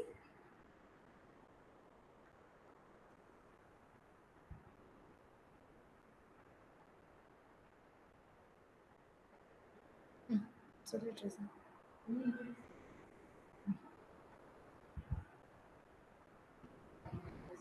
Okay, thank you. One more present here. Sorry, we have. It is not an easy to get such an inspiring reflections from such a great personality, which we would never thought of it. Something. It is a most important credit that this platform that we have received from the most inspiring personality and the renowned social activist Srimati Mehta Patkar ma'am. So the next to the agenda, so I invite, it takes me a proud privilege because we have just inviting our proud alumnus, Professor Shahin Sultana, who has more than 2 decades of an experience in a progressive career in teaching, research, fieldwork, and research guidance and administration. And she is specialized in medical and psychiatric social work. and her teaching, she demonstrated her experience in teaching curriculum in the areas of psychology, social work practice, social policy, and social welfare administration, medical social work, and public health for social workers. And she had demonstrated the ability to design, adapt, organize, achieve, and disseminate the instructional and curricular materials for the range of teaching contexts. She has a profound experience in researching and evaluating the new educational programs, instructional methods, social work curriculum materials, and so on. They have some experience in designing the social work learning courses and workshop at the varied levels. So, ma'am is a dynamic personality wherein I can say to her that she is a member in many government bodies. To be a thing, she is an apt person to give a valedictory note for our faculty development board, faculty development program, because she is a member in a Vidyalaya management committee where she provides the input on academic admission and other matters relating to the functionings of the Kendriya Vidyalaya schools. And she is a member in institutional ethics committee in the socials as a social scientist. And she has laurels to her much career. Sorry, I just don't want to take much time in introducing our proud alumnus. Ma'am, the floor is yours. We feel so happy to have you for our Platinum Jubilee commemoration and celebration. Thank you for accepting, ma'am. The floor is yours, ma'am. Yeah, thank you, Dr. Kavita. I think you could have skipped my CV now because we are slightly behind schedule. It happens, but still, thank you very much. I can reminiscence my years, where I've spent in the department, and I'm so proud that, the young faculty today have initiated this effort. And I think that is the reason why we were able to connect with each other, and we are all here today from local to global, I would call. I was very happy when I saw the schedule. We are from 1947 to 2021 Platinum Jubilee celebrations, and I think this could be the best way of, bringing people together to speak on critical radical pedagogy and practice perspectives in social work. I think I have a challenge because one, there's a paucity of time, and second, because two great speakers, I think Dr. Silvana Martinez and Srimati Medha Bhatkar ma'am spoke before me. So, it's really going to be a challenge, but I know I have another colleague also who's waiting, Dr. B.T. Lavani. So I'll just, squeeze my time too less and I'll put forward. But just before beginning, I would like to appreciate Dr. K. Rajeshwari, the head of the department, who's the convener, Dr. R. Kavita, and Mrs. Teresa Sugirta, the organizing secretaries, for having me here as an alumni, in this portfolio. So thank you very much for that. And Dr. Brinda, of course, a principal, and who have given, as Srimati Medha Bhatkar ji said, institutions, you really proved to be autonomous where you initiated such an effort. And I think without the head, giving a nod, it's not possible at all. So appreciations to ma'am and to the Dean College Development Council, Dr. Lavlina Little Flower, and of course to Dr. B.T. Lavani here, who's going to share the dais after me, probably as part of the speakers. I was very happy when Dr. Kavita gave me this call because I think in the line of what the speaker spoke, there is a call for a revolution as far as the critical pedagogies are concerned. And if you forget the alumni, there is, no justice, I would say, because we are the people who get connected and we are able to reflect upon what we had, as curriculi, and now what we are, teaching ourselves in our own institutions. So thanks for that, interface. And I take it with a lot of privilege and with grace of getting associated with the institution. Now, coming to the main themes which I really want to share, I think the earlier speakers have also spoken about, the issues of social justice and democracy, which is not distinct from the acts of teaching and learning. And I think I stand with them on this note that critical consciousness encourages, the individuals to effect change in their world through social critiques. I think here at this juncture, I really would like to recollect, what Srimati Medha Bhatkar spoke about. And she also quoted about Professor M.S. Gore, ethics and emotional involvement. I was very happy when when I received this brochure, instead of a webinar, instead of a seminar, instead of all that, when I saw faculty development program, that is the need of the hour.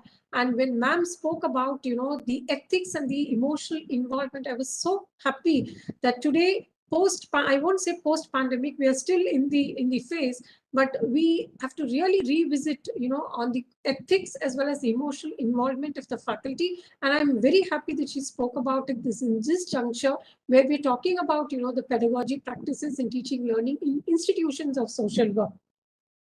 She also spoke about, how the teachers have to have knowledge from local to global.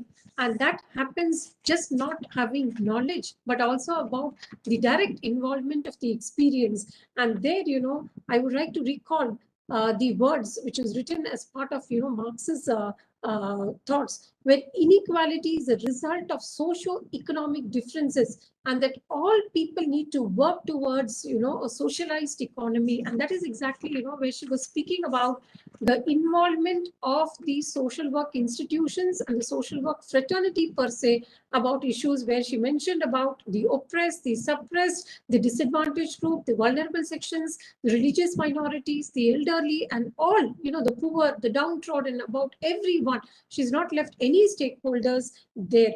And we are able to relate to her because we really feel, there is need to rejuvenate, the teaching learning modalities in institutions of social work. And that's exactly where this, faculty development program pictures itself in the entire framework. She also spoke about the rooted academic experiences. And I think when I spoke about the alumni, there is a whole sea change, in the way the academic experiences, are rooted. I remember I'm a student of Professor K. Shanmuga Velayudham, and in the year 2004, I remember my teacher taking to the World Social Forum in 2004 when I met, Srimati Medha Patkar. I was a student then, and I remember my teacher telling, listen to her conversations, listen to her, what she has to speak. And because, like Sister Teresa now, I came from South, but I was able to speak more in Hindi and in English and in Tamil. And he put me on the fora to translate. And that's where, I really felt that your academic experiences have to be rooted on the field. And I'm so proud that I was given an opportunity to share with her on the dais, where I have transformed myself from a student to a teacher to an administrator now. And I was very appalled by how, Dr. Silvana spoke about the historical and ancestral knowledge. I think, yes, as ma'am rightly pointed out, there is a need to revisit on that. Otherwise, we are going to forget our roots. And as social work faculty now, we have double challenge of how we are going to unearth and take our students back, to why these people, are facing so much of oppression and suppression. Why are they being, delineated? Why are they being alienated? What is the reason why the economy, is going only to the hands of a few and not all the others who are facing, even as she rightly pointed out, many of them are sleeping, without one meal per day in majority of the places where, it's becoming an issue of debate now. And I was so happy when Professor Silvina spoke about a professional is one who thinks like he lives and lives like he thinks. I think, ma'am, that was fabulous. And I think as part of the faculty development program, that is spectacular, where I also face this challenge, when you teach something, but when you live something else. And that these are the pedagogies which have to be brought into, the classrooms of social work practice, where you as a professional social worker has only one stance, and that is where you are right or wrong, be it on the face. And you have no liberty to have double stance. And that's exactly, where we are getting ourselves sensitized through this faculty development program. I think she also made a very important point, which I wanted to also share, where that there is nothing separate from the trajectories of life of a professional social worker. You are not separate. We can't have two lives. We are one. And when we hear, from people, from reformers, like people who spoke earlier, we can see how much of an emotional attachment, how much of ethics is displayed in their entire social work practice. And I think no textbooks can do justice than what they have, spoken now as part of this faculty development program.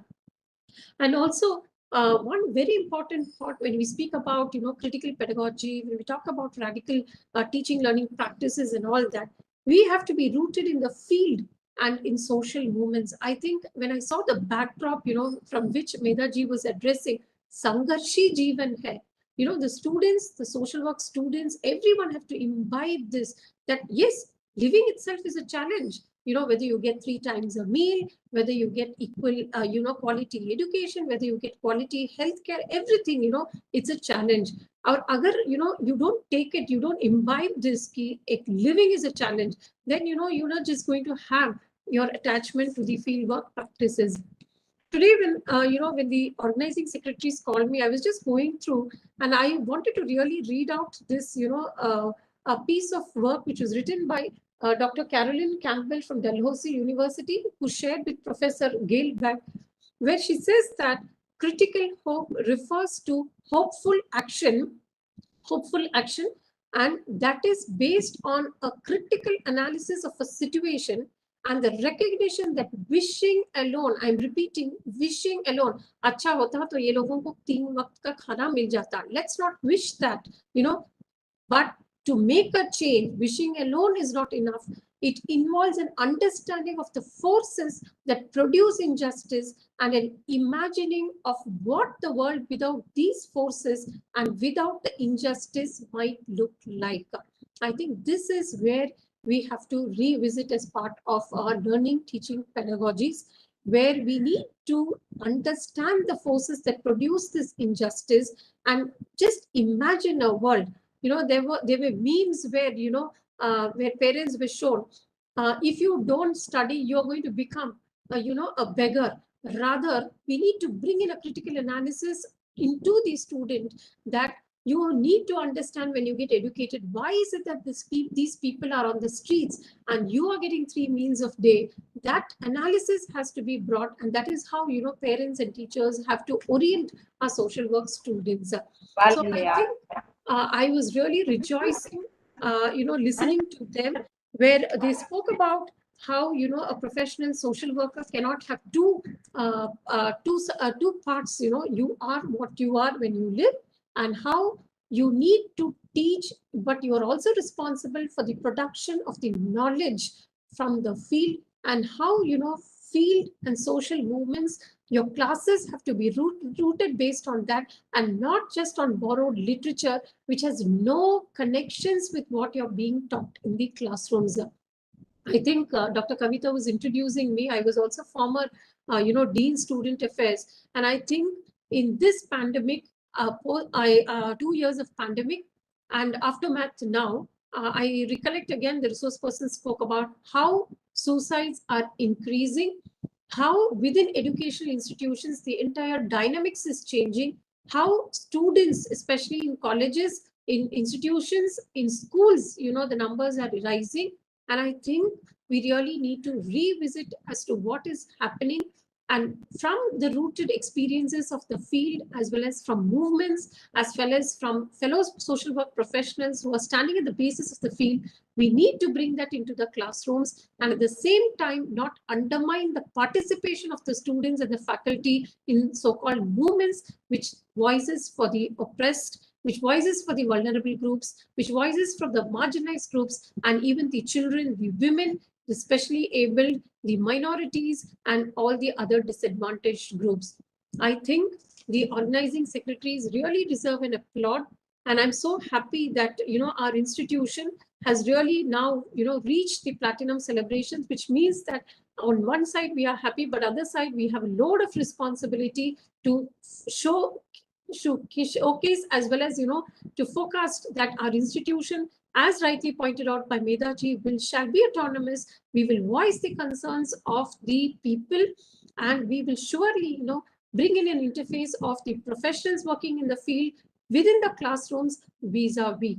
Thank you very much. I just cut short my conversation because I can understand Dr. Lavani is also waiting, but I'm sure both the earlier speakers have spoken so much, and thank you for taking it as a prelude. And once again, I thank the Department of Social Work, PSG College. It's a pleasure to be connected, and to the administrative authorities there for enabling, for facilitating an environment so that we could all meet on this local to global platform of meeting all the dignitaries. Thank you very much. And I wish you all the very best to all the faculties as part of the team. Thank you.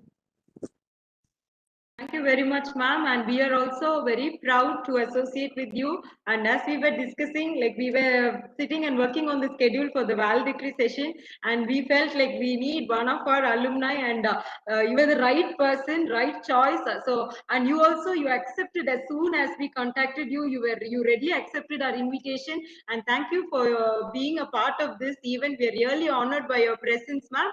And you have given a glimpse, though you had a very short time due to the delay in the session, but however you have delivered a glimpse of all the changes that are needed to revamp or revive the critical and radical social work traditions in academia and practice. And thank you very much, ma'am, for your insightful presentation. Thank you. Thank you, ma'am. Thank you so much, ma'am. Thank you, Sultana ji. She's a Shaheen to fly in the sky. I now Even in the invite Shaheen Dr. Bagh Kavita to everywhere. introduce Dr. B.T. Lavani and You are invite also her one for of the them. session. Over to you, Dr. Thank you. Thank you.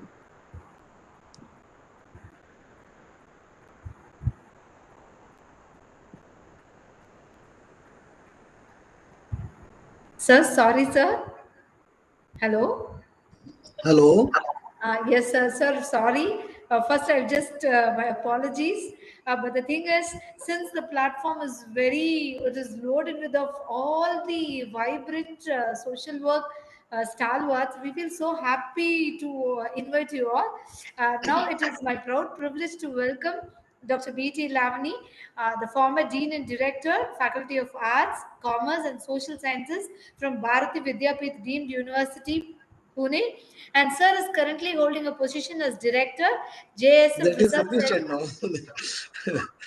Okay, sir. That is sufficient because already we are running shortage of time. Yes, sir. Okay, so it is a proud privilege to welcome to address to address in this virtual platform, Very, sir.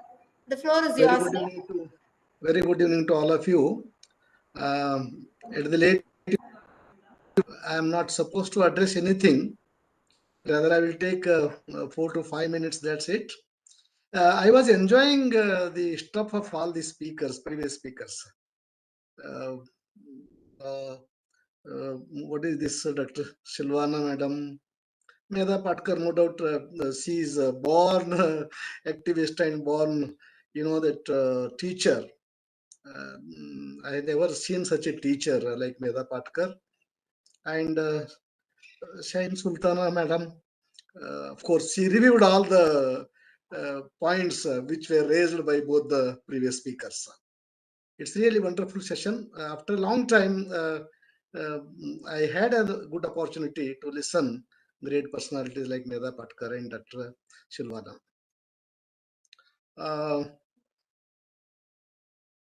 I have no words to appreciate the efforts of the PSG College of Arts and Science and the Department of Social Work.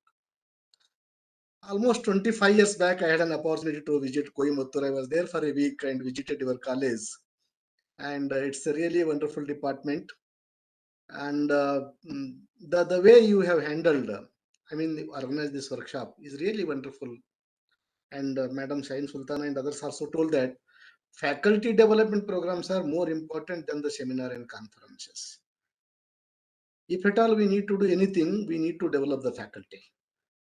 Therefore, all these 5 days efforts, what you have done is really wonderful work. We have done it. And through this, around 60 to 70 teachers who joined this international virtual faculty development program have really benefited. And I am sure that they will use all this knowledge gained through this platform in their teaching practices. These two persons, Dr. Kavita, I know Kavita for the last so many years. We interact academically sometime, and we discuss on different platforms. And K. Rajeshwari, now HOD of this department, Mrs. Tresa. These three social work but the important personalities now in the South. They have done a wonderful job, and they have established a sort of different image of the PSG college by organizing this. Of course, Dr. Brinda, the principal of college. So the political will is more important. That is ruler's will. I mean that if the principal and management they are not supporting, we the faculty member we cannot do anything. Therefore, she is always there to help you, and I appreciate the efforts of principal madam. And that is Dr. Silvana Medha Patkar. They spoke a lot. Dr. Launina, this he spoke well. And the theme you have selected, the critical and radical pedagogy. For all these 5 days, critical, radical, radical, critical, critical, radical. All my participants must have, I mean, dreaming all these 5 days in their dream that all the speeches and they must have enjoyed it. Therefore, I am just in 4 to 5 minutes I have some concern rather than this because all these 5 days, almost all the subject matters related to pedagogy, that is radical and as well as the critical pedagogy, they have learnt it. And repeating those points, I don't think that it would be much, useful to the participants at this time. The social work pedagogy, particularly which we use, is mostly based on the Dewey's concept of learning by doing. John Dewey, you know that he is a great contributor, philosopher, educationist. He developed a concept that learning by doing. 1/3 of the weightage is given in social work curriculum to the field work. In the field work, so through the field work, our students learn and do by trial and error methods. Here we are therefore, fieldwork practicum has to be given more importance whenever we go for teaching the students. As I told you, our students, the universities and departments of social work and colleges of social work, they should be professionally competent to get a job. Not all will become activists. Not all will become theoreticians. Not all will become politicians. Not all will become the establishers of organizations. Therefore, 90% of our students who come to us, they come to us with a hope to get a better job and they lead a comfortable life. Then they think of social work, helping the people and all. An angry man is an angry man unless our students are fully settled themselves in their personal life. They cannot think all those other aspects of their life and in the society also. Therefore, what is our first concern? Which pedagogy we are using, which curriculum you are using, that is least. But what is important is that through this pedagogy and through this curriculum, we should develop our students professionally competent so that they will get a job in their life. Most of our students, they are employed in the voluntary organizations and NGOs, and by and large across the country, our NGOs are financially very weak, and their payments made to these professional social workers is very, very less, which is not sufficient to lead their life. 5,000, 10,000, 15,000, 20,000 or 25,000. In this today's situation, that is not at all sufficient for them. Therefore, we need to see that their professional competency so that it will fetch them a very good job. 4 to 5 points which I am having it. Today, what is happening? A teacher-centered curriculum, valuation-oriented exam pattern. This has to be changed.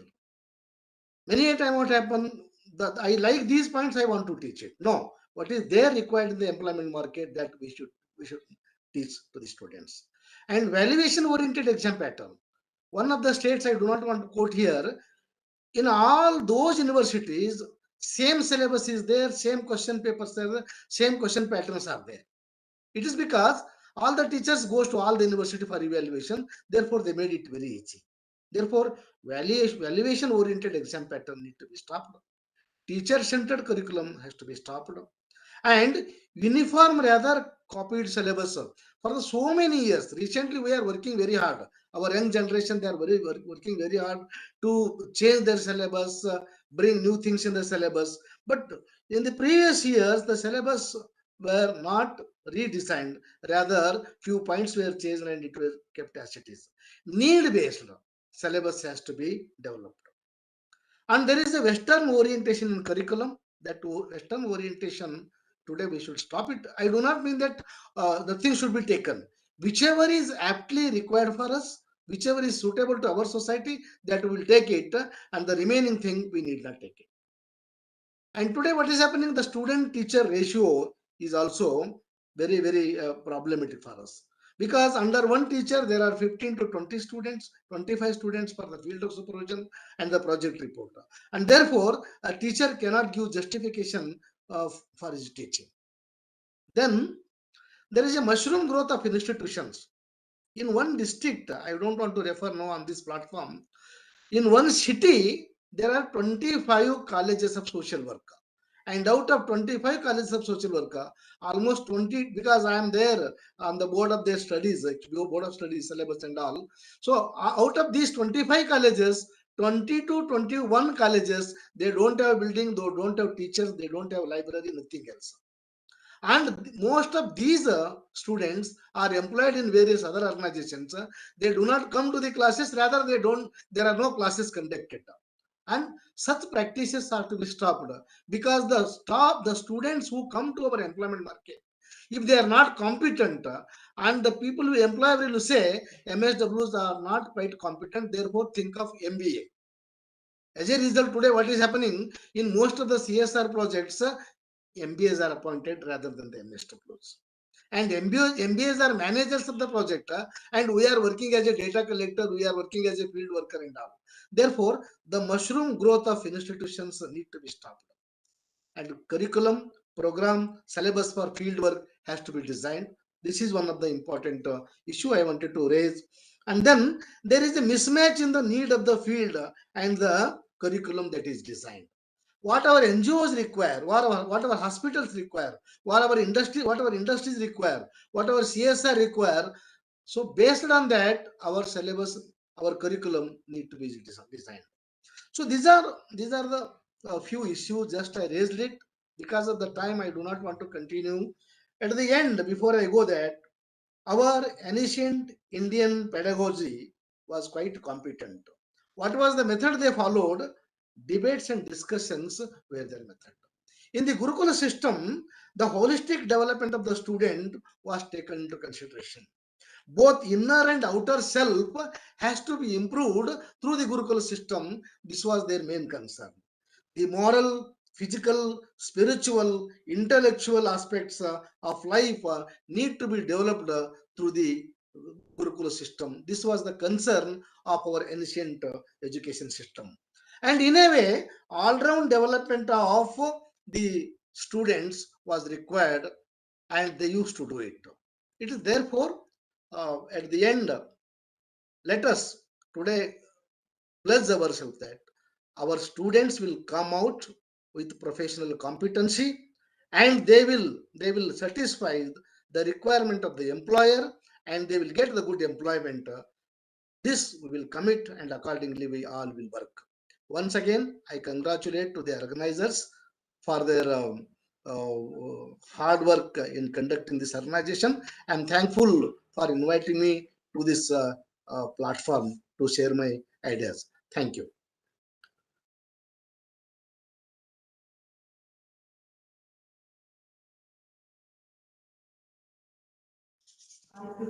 Thank you so much, sir, for sparing your valuable time with us. But really, as on part of the organizing team, we render our apology for making you to wait for a long time. But since it is an academic deliberation, you have contributed a lot to our profession, and for the budding social workers as well as the practitioners too, sir. So we wish to associate in the future academic activities, in the future endeavors. Thank you so much for your kind association, your time, your support for us. Thank you so much, sir. Thank you.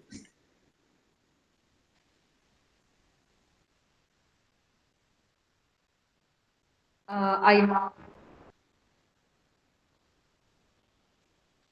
now invite Dr. Thirumalai Sami sir from Ramakrishna Mission Vidyalaya. I invite you, sir, to share a few words and of felicitation. Okay, madam.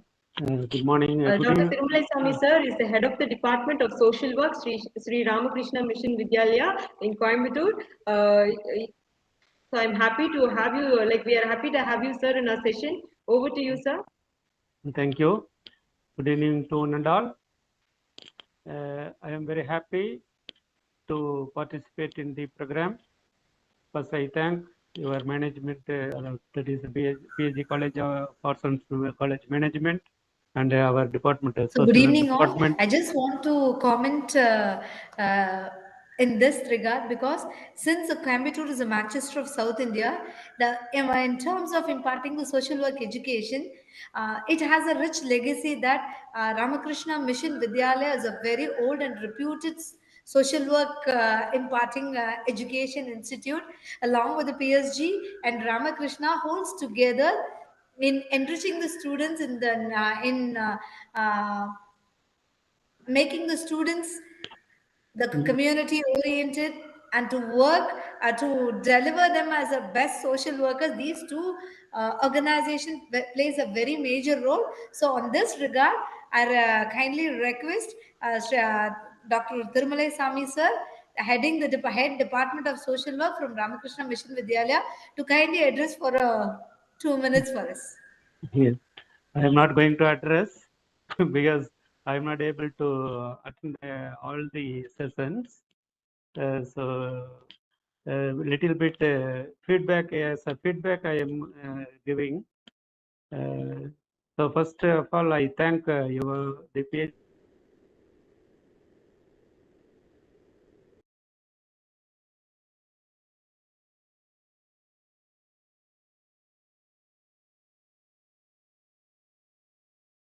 Madam, I have joined. Is it audible? Sir, is it audible to you, sir? Yes, I am audible, but you are? Thirumalai Sami, sir? Oh. Madam, Sir, is it audible to you, sir? Yes, I am audible, madam. You are audible, madam? Okay. Hello. Dear participants, I think there's an audio issue. Yes, so in the meantime, I would like to invite Dr. Vishanti Subal. Madam has said that she has written a poem and she would like to read a poem, so which is related to the topic. So we are extremely honored and privileged. We thank you, ma'am, for such type of unstinted support and cooperation. So I would like to hand over the session to you. My pleasure. This poem is actually a call to each one of ourselves to emancipate ourselves from the constraints of our own and society's thinking. So it's called Inscribed in Our Blood, Innocent I Am. Ask the over 7 billion people of our universe, are you classist, racist, sexist, homophobic, xenophobic? Does casteism, blind patriotism, narrow nationalism, religious extremism to you belong? No, not me, innocent I am.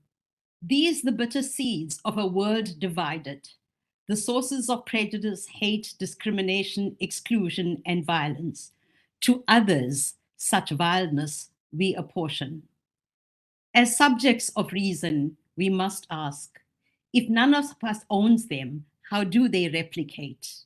From generation to generation, nay, from millennium to millennium in perpetuity. We are part of the 7 billion, you and I, a product of social conditioning, inscribed in our blood. We inscribe them in our children, our children's children, and all the unborns yet to come. Yet, not complicit am I. Insidiously and powerfully beaten into the fabric of our beings, the voices of family, school, religion, politics, culture, media permeating body, brain, heart, mind, and soul. What's within and outside of our frames of thinking, indistinguishable. I know, I think, I believe every day we claim. The origins of thoughts, knowledge, and beliefs rarely, if ever, examined. Mine or kneaded as dough into bread shaped and baked, a voluntary prisoner of earthly domination. Innocent am I. Everything we witness that we so much abhor, representations of our collective consciousness, the world's construction, our construction, born in thought, not in blood, still innocent am I. Own them we must to disrupt millennia of chains of reproduction, open hearts and borders to the civilized, blue eyes, blonde and straight. What do we think of the gay, the women, the black and brown, the poor, the marginalized, the other, too different from us? Erasing the stains of inscribed blood, admitting complicities, from innocuously injurious oblivion to the excruciating joy of becoming a part of the creation of the utopian world we envision. Immobilized, not by fear, guilt, the privilege of possession. Thank you for allowing me to. Thank you, ma'am. That was a great poem, ma'am. Each word, it represents the struggle. It represents the oppression and the injustice that is faced, that people are facing in the world. So it's rightly, it's very much suitable to this scenario, ma'am. And I'm very happy that you have volunteered to read it out for us. And all of us together, we are indeed privileged to hear it, ma'am. Like you reading the poem, again, it's another privilege that we had in this FDP. Thank you very much, ma'am. I just want to say congratulations to PSG. I've said it repeatedly, but it's really been an amazing program. And you, Tressa and Dr. Kavita, you have done an amazing job of organizing and hosting this event. I hope it's the beginning and not the end. Thank you so much, ma'am. We feel so honored. You all motivate us to take up much more academic accomplishments. Really, this made us such a great motivation for us. This maiden attempt itself, we got that much of experience with full of such a great stalwarts. Thank you, ma'am. Thank you. Sir Tirumalai Sami, sir, is it possible for you, sir? Madam. Sir, is it audible to you, sir? I am audible, madam. You are audible, madam? Yes, sir. Sir, thank you so much, sir, for joining with us. As I've already said that, since as like PSG, Sri Ramakrishna Mission Vidyalaya is a very old and reputed institution which goes hand together in imparting the social work education since 1952. So we are so proud to have Dr. Tirumalai Sami, sir, the head Department of Social Work, Sri Ramakrishna Mission Vidyalaya, with us. Sir, we need your a few words, sir, of encouragement for us. Okay, madam. Okay. Okay. Good evening, one and all present here or joining in this program. I am very happy to be in the program. So I thank the management and the Department of Social PSG College of Arts and Science for giving this opportunity to me. So the Department of Social Work PSG College of Arts and Science has organized a 5-day international faculty development program on critical, radical, pedagogy, and practice perspectives in social work.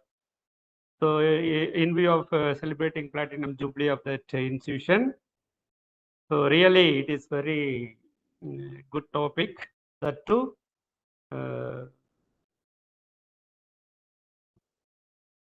Okay. Sorry. Sorry, some interruption.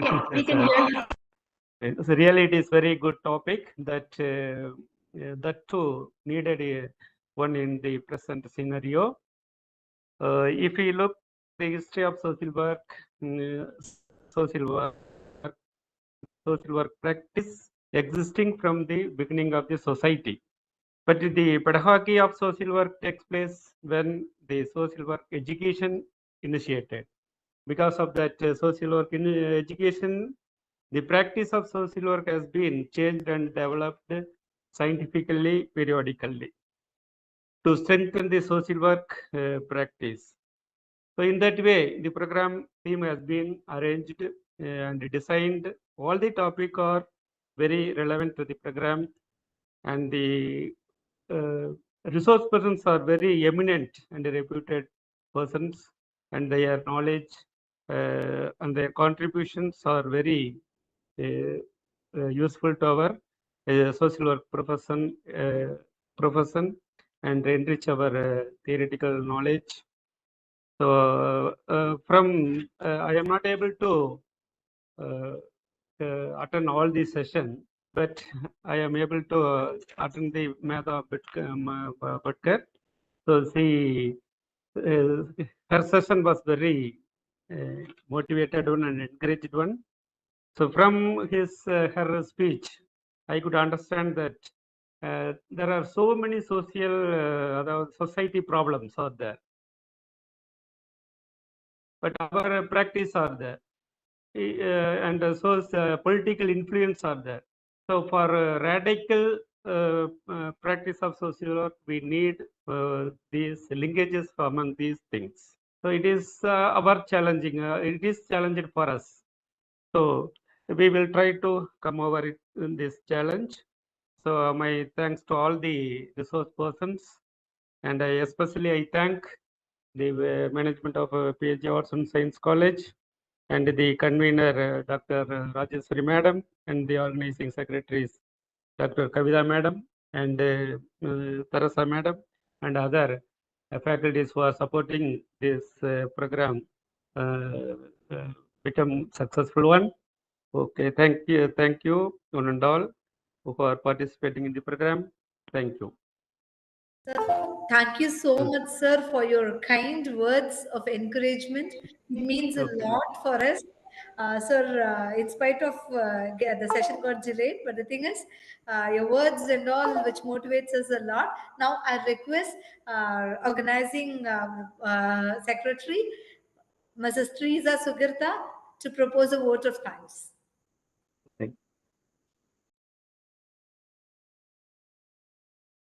Thank you, Dr. Kavita. So this is one of the most important tasks which has been given to me. So I take this opportunity. Most distinguished guests of today's program, Honorable Secretary, Principal, Vice Principal, heads of the various departments, erudite faculty members, and dear participants. A warm good evening to one and all. I deem it a privilege and honor to propose the vote of thanks on this memorable occasion.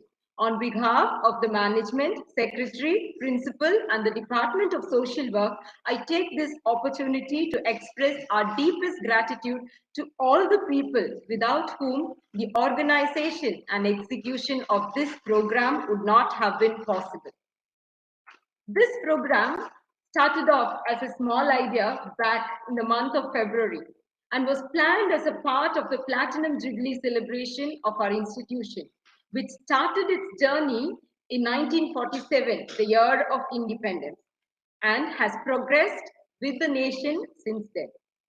First of all, I should thank the Almighty for His blessings throughout the program, from the conception of the idea to the successful implementation and the closing of the program today.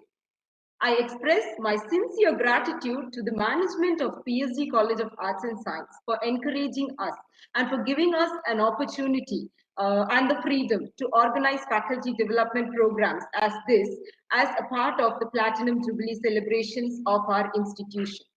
I take this opportunity to thank our secretary for his unstinted support for our efforts and providing all that we have needed for organizing such a program, like including very small things such as refreshment for all the faculty members. So like everything was taken care of. So I thank the secretary for providing all the support that we required. I place on record my special thanks to our beloved principal ma'am, without whom, without whose support and motivation, such an event would not have been possible. She has guided us in various stages of this venture, giving us valuable inputs and motivating us to give our best. So I take this opportunity to thank her. My sincere gratitude goes to PSG CARE, PSG Center for Academic Research and Excellence, for their support for the program. I should record my gratitude to Dr. Rudramurthy Sir, Director, PSG CARE, for accepting our proposal. So we have submitted a proposal for this FDP with PSG CARE, and they have gone through the proposal and they have accepted, and they even appreciated us for coming up with this event. With your support, with your motivation and their encouragement, we were able to execute it in this manner. So I extend my sincere gratitude to the entire PSG CARE team. And I must mention Dr. Swarnalatha ma'am, because she was the bridge between us and PSGCAS. So every time we would disturb her, be it day or night, she was readily, she readily communicated with us. She was always ready to support us, like without any hesitation. So much approachable and very supportive. I place on record my sincere gratitude to Dr. Swarnalatha ma'am from the BBA. Thank you, ma'am, for your support. Now, I am indebted to thank our head of the department, Dr. Rajeshwari, for her support for the smooth conduct of this program. And coming back to the program, as we were thinking about the areas of the for organizing a faculty development program, the topic critical and radical social work, it came to our mind. Having a passion for critical radical social worker, and with the disappointment because of the lack of focus in that area, which is very important in a country like ours, where structural inequalities lead to social injustices, oppression, and discrimination. And fortunately, having a friend and colleague who is like-minded, we were able to give shape to this small idea and end up in this meticulously customized program. And that was one thing which was we had the support of each other. So I would appreciate the support of Dr. Kavita here. And in the process of preparing the program schedule, so once we had conceived the idea for the faculty development program, the next step was whom to invite. So we had a lot of stalwarts in mind, who we only knew through their literary contribution, and who we have seen in different platforms, but we have not been associated with them, not communicated with them. But still, we kick-started the event by trying to connect with those stalwarts through various means. So through every means that was available to us, be it email or phone or whatever means that was available, we contacted them. And we were surprised and excited by the support we received from them. And we learned that humility and commitment and the passion to deliver their knowledge to others. So that was what we learned from them. And this is very much evident from the fact that most of our resource persons have been attending the sessions every day, making the sessions very interactive and vibrant. So I should mention all the resource persons: Dr. Pamela Singla, head of the Department of Delhi University; Shri M.V. Shri Ganesh, Sir, Vice President of International Federation of Social Workers, Asia Pacific region; Dr. Sanjay Batsa, Professor, Delhi University, Department of Social Work, Delhi University; Professor Vishanti Sipal, her it's an evergreen support that we have received from her throughout the program. And you would have seen even today, she has been very interactive and very informative, initiating dialogue in every session and guiding us with the insights, inspiring and encouraging us every day. Every day she encourages us through her words of encouragement. And Dr. Michael Lavlet, He's the Dean of School of Social Sciences, the Department of Social Work, Liverpool University. So, like we know that he is the editor of Critical and Radical Social Work Journal. But however, when we tried to contact him, though he was on holiday, he accepted and he agreed to come to a program. So I must extend my gratitude to him. Dr. Prospera Tedam, Associate Professor and Chair, Department of Social Well-being, United Arab Emirates University. She was also on a holiday, but still she accepted. Dr. Emmanuel Janagan sir, Associate Professor in Social Work, Louisiana Christian University, Pineville, USA. He presented when it was night for extremely different time zones. Still sir was there. Like when we joined for the session, he was there well ahead of us, ready to present. Dr. Nivashni Perumal, who brought along with her colleague Dr. Zibonali Zimba, both from South Africa, from Nelson Mandela University and from University of Johannesburg, who delivered their sessions yesterday. Very vibrant, very interactive and inspiring sessions. Dr. Nobby Paul from Catholic University of Eastern Africa, who was very supportive and encouraging. We should not miss the faculty members from the national arena. Dr. Asha Banu from the Pioneering Institution, Tata Institute of Social Sciences. Dr. Lavlina Littlepla, Dean in charge, College Development Council and Professor Head, Department of Social Work, Bharatiya University. Dr. Sigamani Pani, Professor and Head, Department of Social Work, Central University of Tamil Nadu. Dr. Srilata Juva, Professor, Center for Equity and Justice, Tata Institute of Social Sciences. Dr. A. Tirumurthy sir, Professor, Department of Psychiatric Social Work, NIMHANS.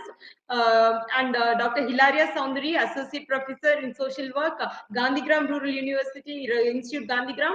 Dr. Jose Anthony, Professor, Department of Social Work, Sri Shankaracharya University of Sanskrit, Kaladi, Kerala. And Mr. Abu Osama, Assistant Professor, Department of Social Work, Maulana Asad, National Urdu University, Hyderabad. So I thank all of them. And coming to today's valedictory session, I take this opportunity to extend my sincere gratitude to all the speakers of this valedictory session, with a particular mention to Dr. Silvana Martinez, the past president of International Federation of Social Workers. So when we approached, ma'am readily agreed, and though she had a language difficulty, she said that she needed a translator. And I must mention the contribution of Dr. Hilaria Soundari's sister. Like when we were, when we had a trial run with sister, we were just discussing that we are not able to have Silvana Martinez ma'am in our program due to this language issue. She immediately got help for us. She found out means to get a translator, and we should say that she had done a really great job, which was very supportive. She referred us to Sister Teres Salet, who is there in Latin America for the past 25 years. And Sister Salet, Teres Salet, she was very sincere, very devoted. So every time she would call us and ask us what was the improvement, what was the progress, and she would directly communicate with Dr. Silvana Martinez. Even yesterday midnight for us, it was daytime for them. We had a trial run with them, so we were able to communicate with one and everyone on this platform. And a very special thanks to Srimati Beta Vatkar ma'am. I don't know how we were able to reach her, but still, as students, we have heard about her, we have studied about her. She would have been a role model for every social work student, as a social activist, as someone who brought about social change.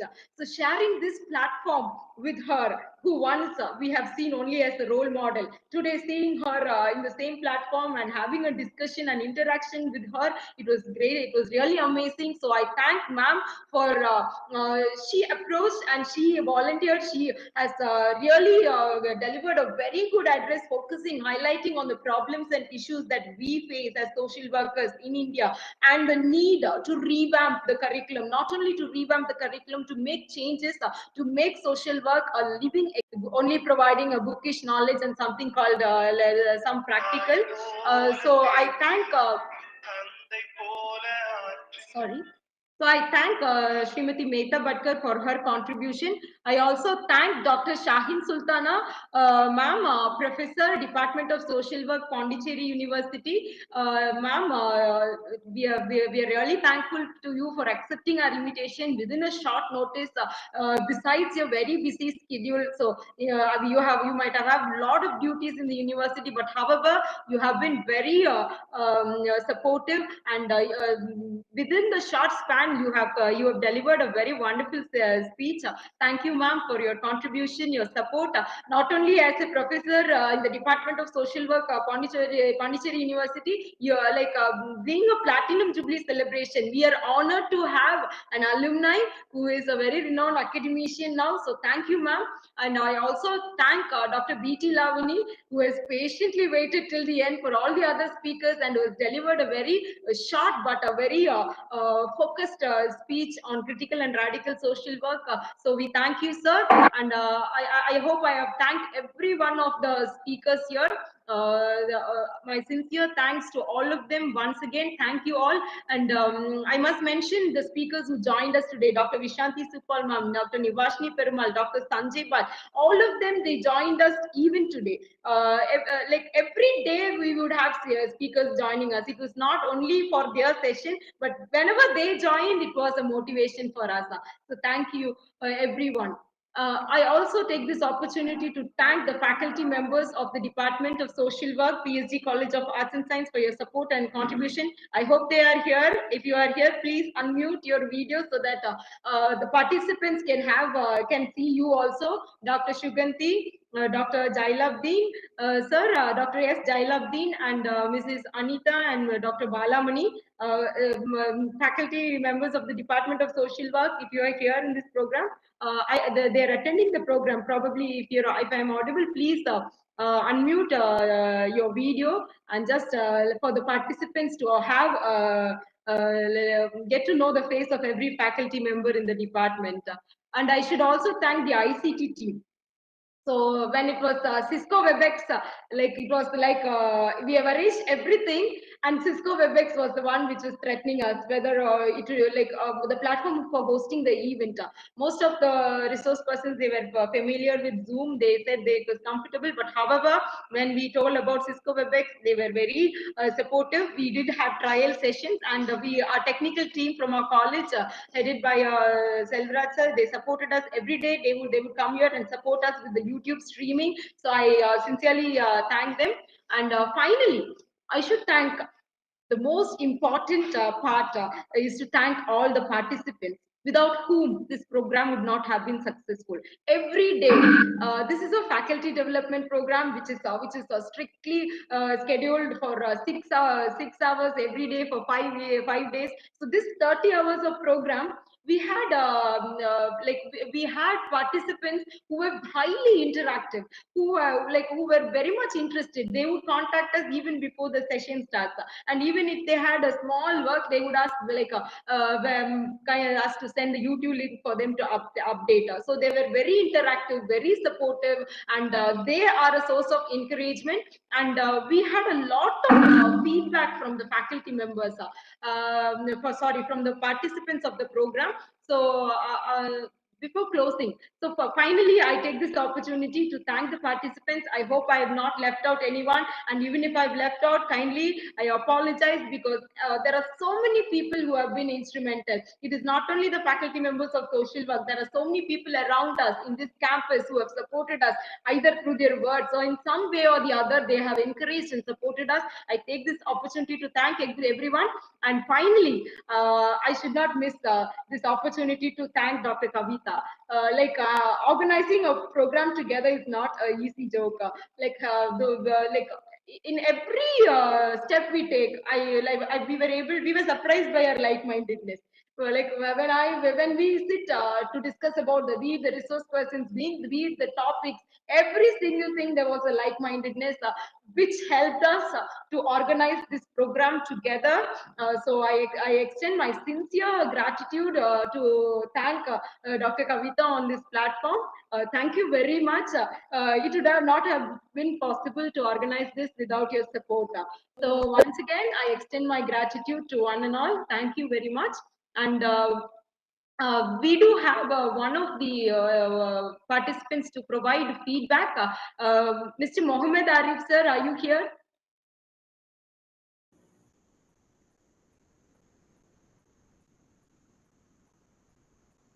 Yes, I'm here. He's there. Yes. Kindly.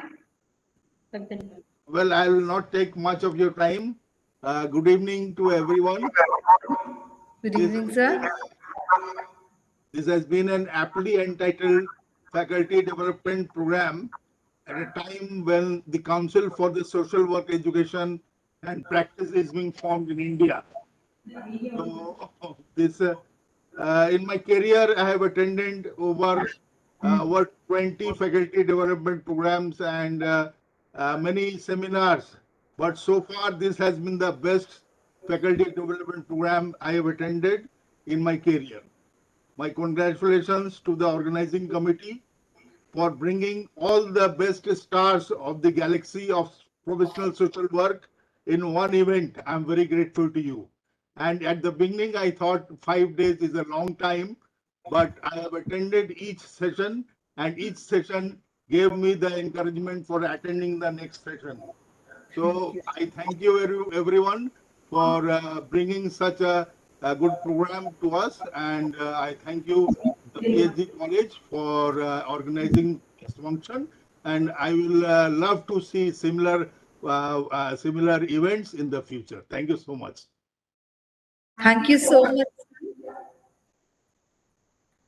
Thank you so much, sir, and thank you one and all. Sanjay Bhatt sir is still there. Sir, our sincere gratitude to you, sir. As a senior academicians, really we feel so proud of you, sir. Thank you so much, sir, the encouragement that you have given to us. And thank you, every one of you. We have we have got loads of motivation to take up much more academic assignments in future with all your kind support. We wish to collaborate with each and every participant because we had round the globe many state universities, central universities, and institutes of national importance from Czech Republic, South Africa. So we have participants from around the globe. We thank each and every one of you. And special thanks to Teresa. Without the concerted effort, it wouldn't be possible at all. So thank you one and all. Thank you all. Thank you. Thank you. Thank you. Thank you so much. Thank you. Shannon is telling something.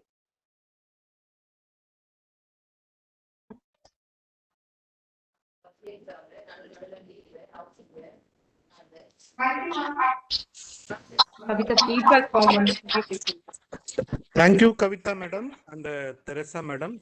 Sir Kumarvel, sir, thank you so much, sir, for being with us till now. I'm a silent listener. So thank you so much. It was a very, very fruitful workshop. Really enjoyed it. Thank you. Thank you, sir. We'll wish to associate with you, sir. We'll call you, sir. Thank you so much, sir. Yes, madam. In future, we shall have a collaborative. Definitely, sir. Definitely, sir. Much thanks to you, sir.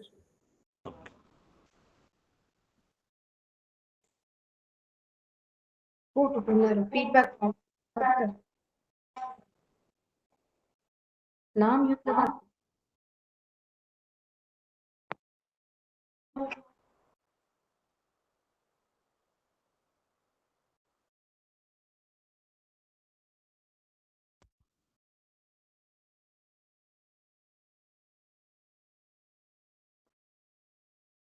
Kavita?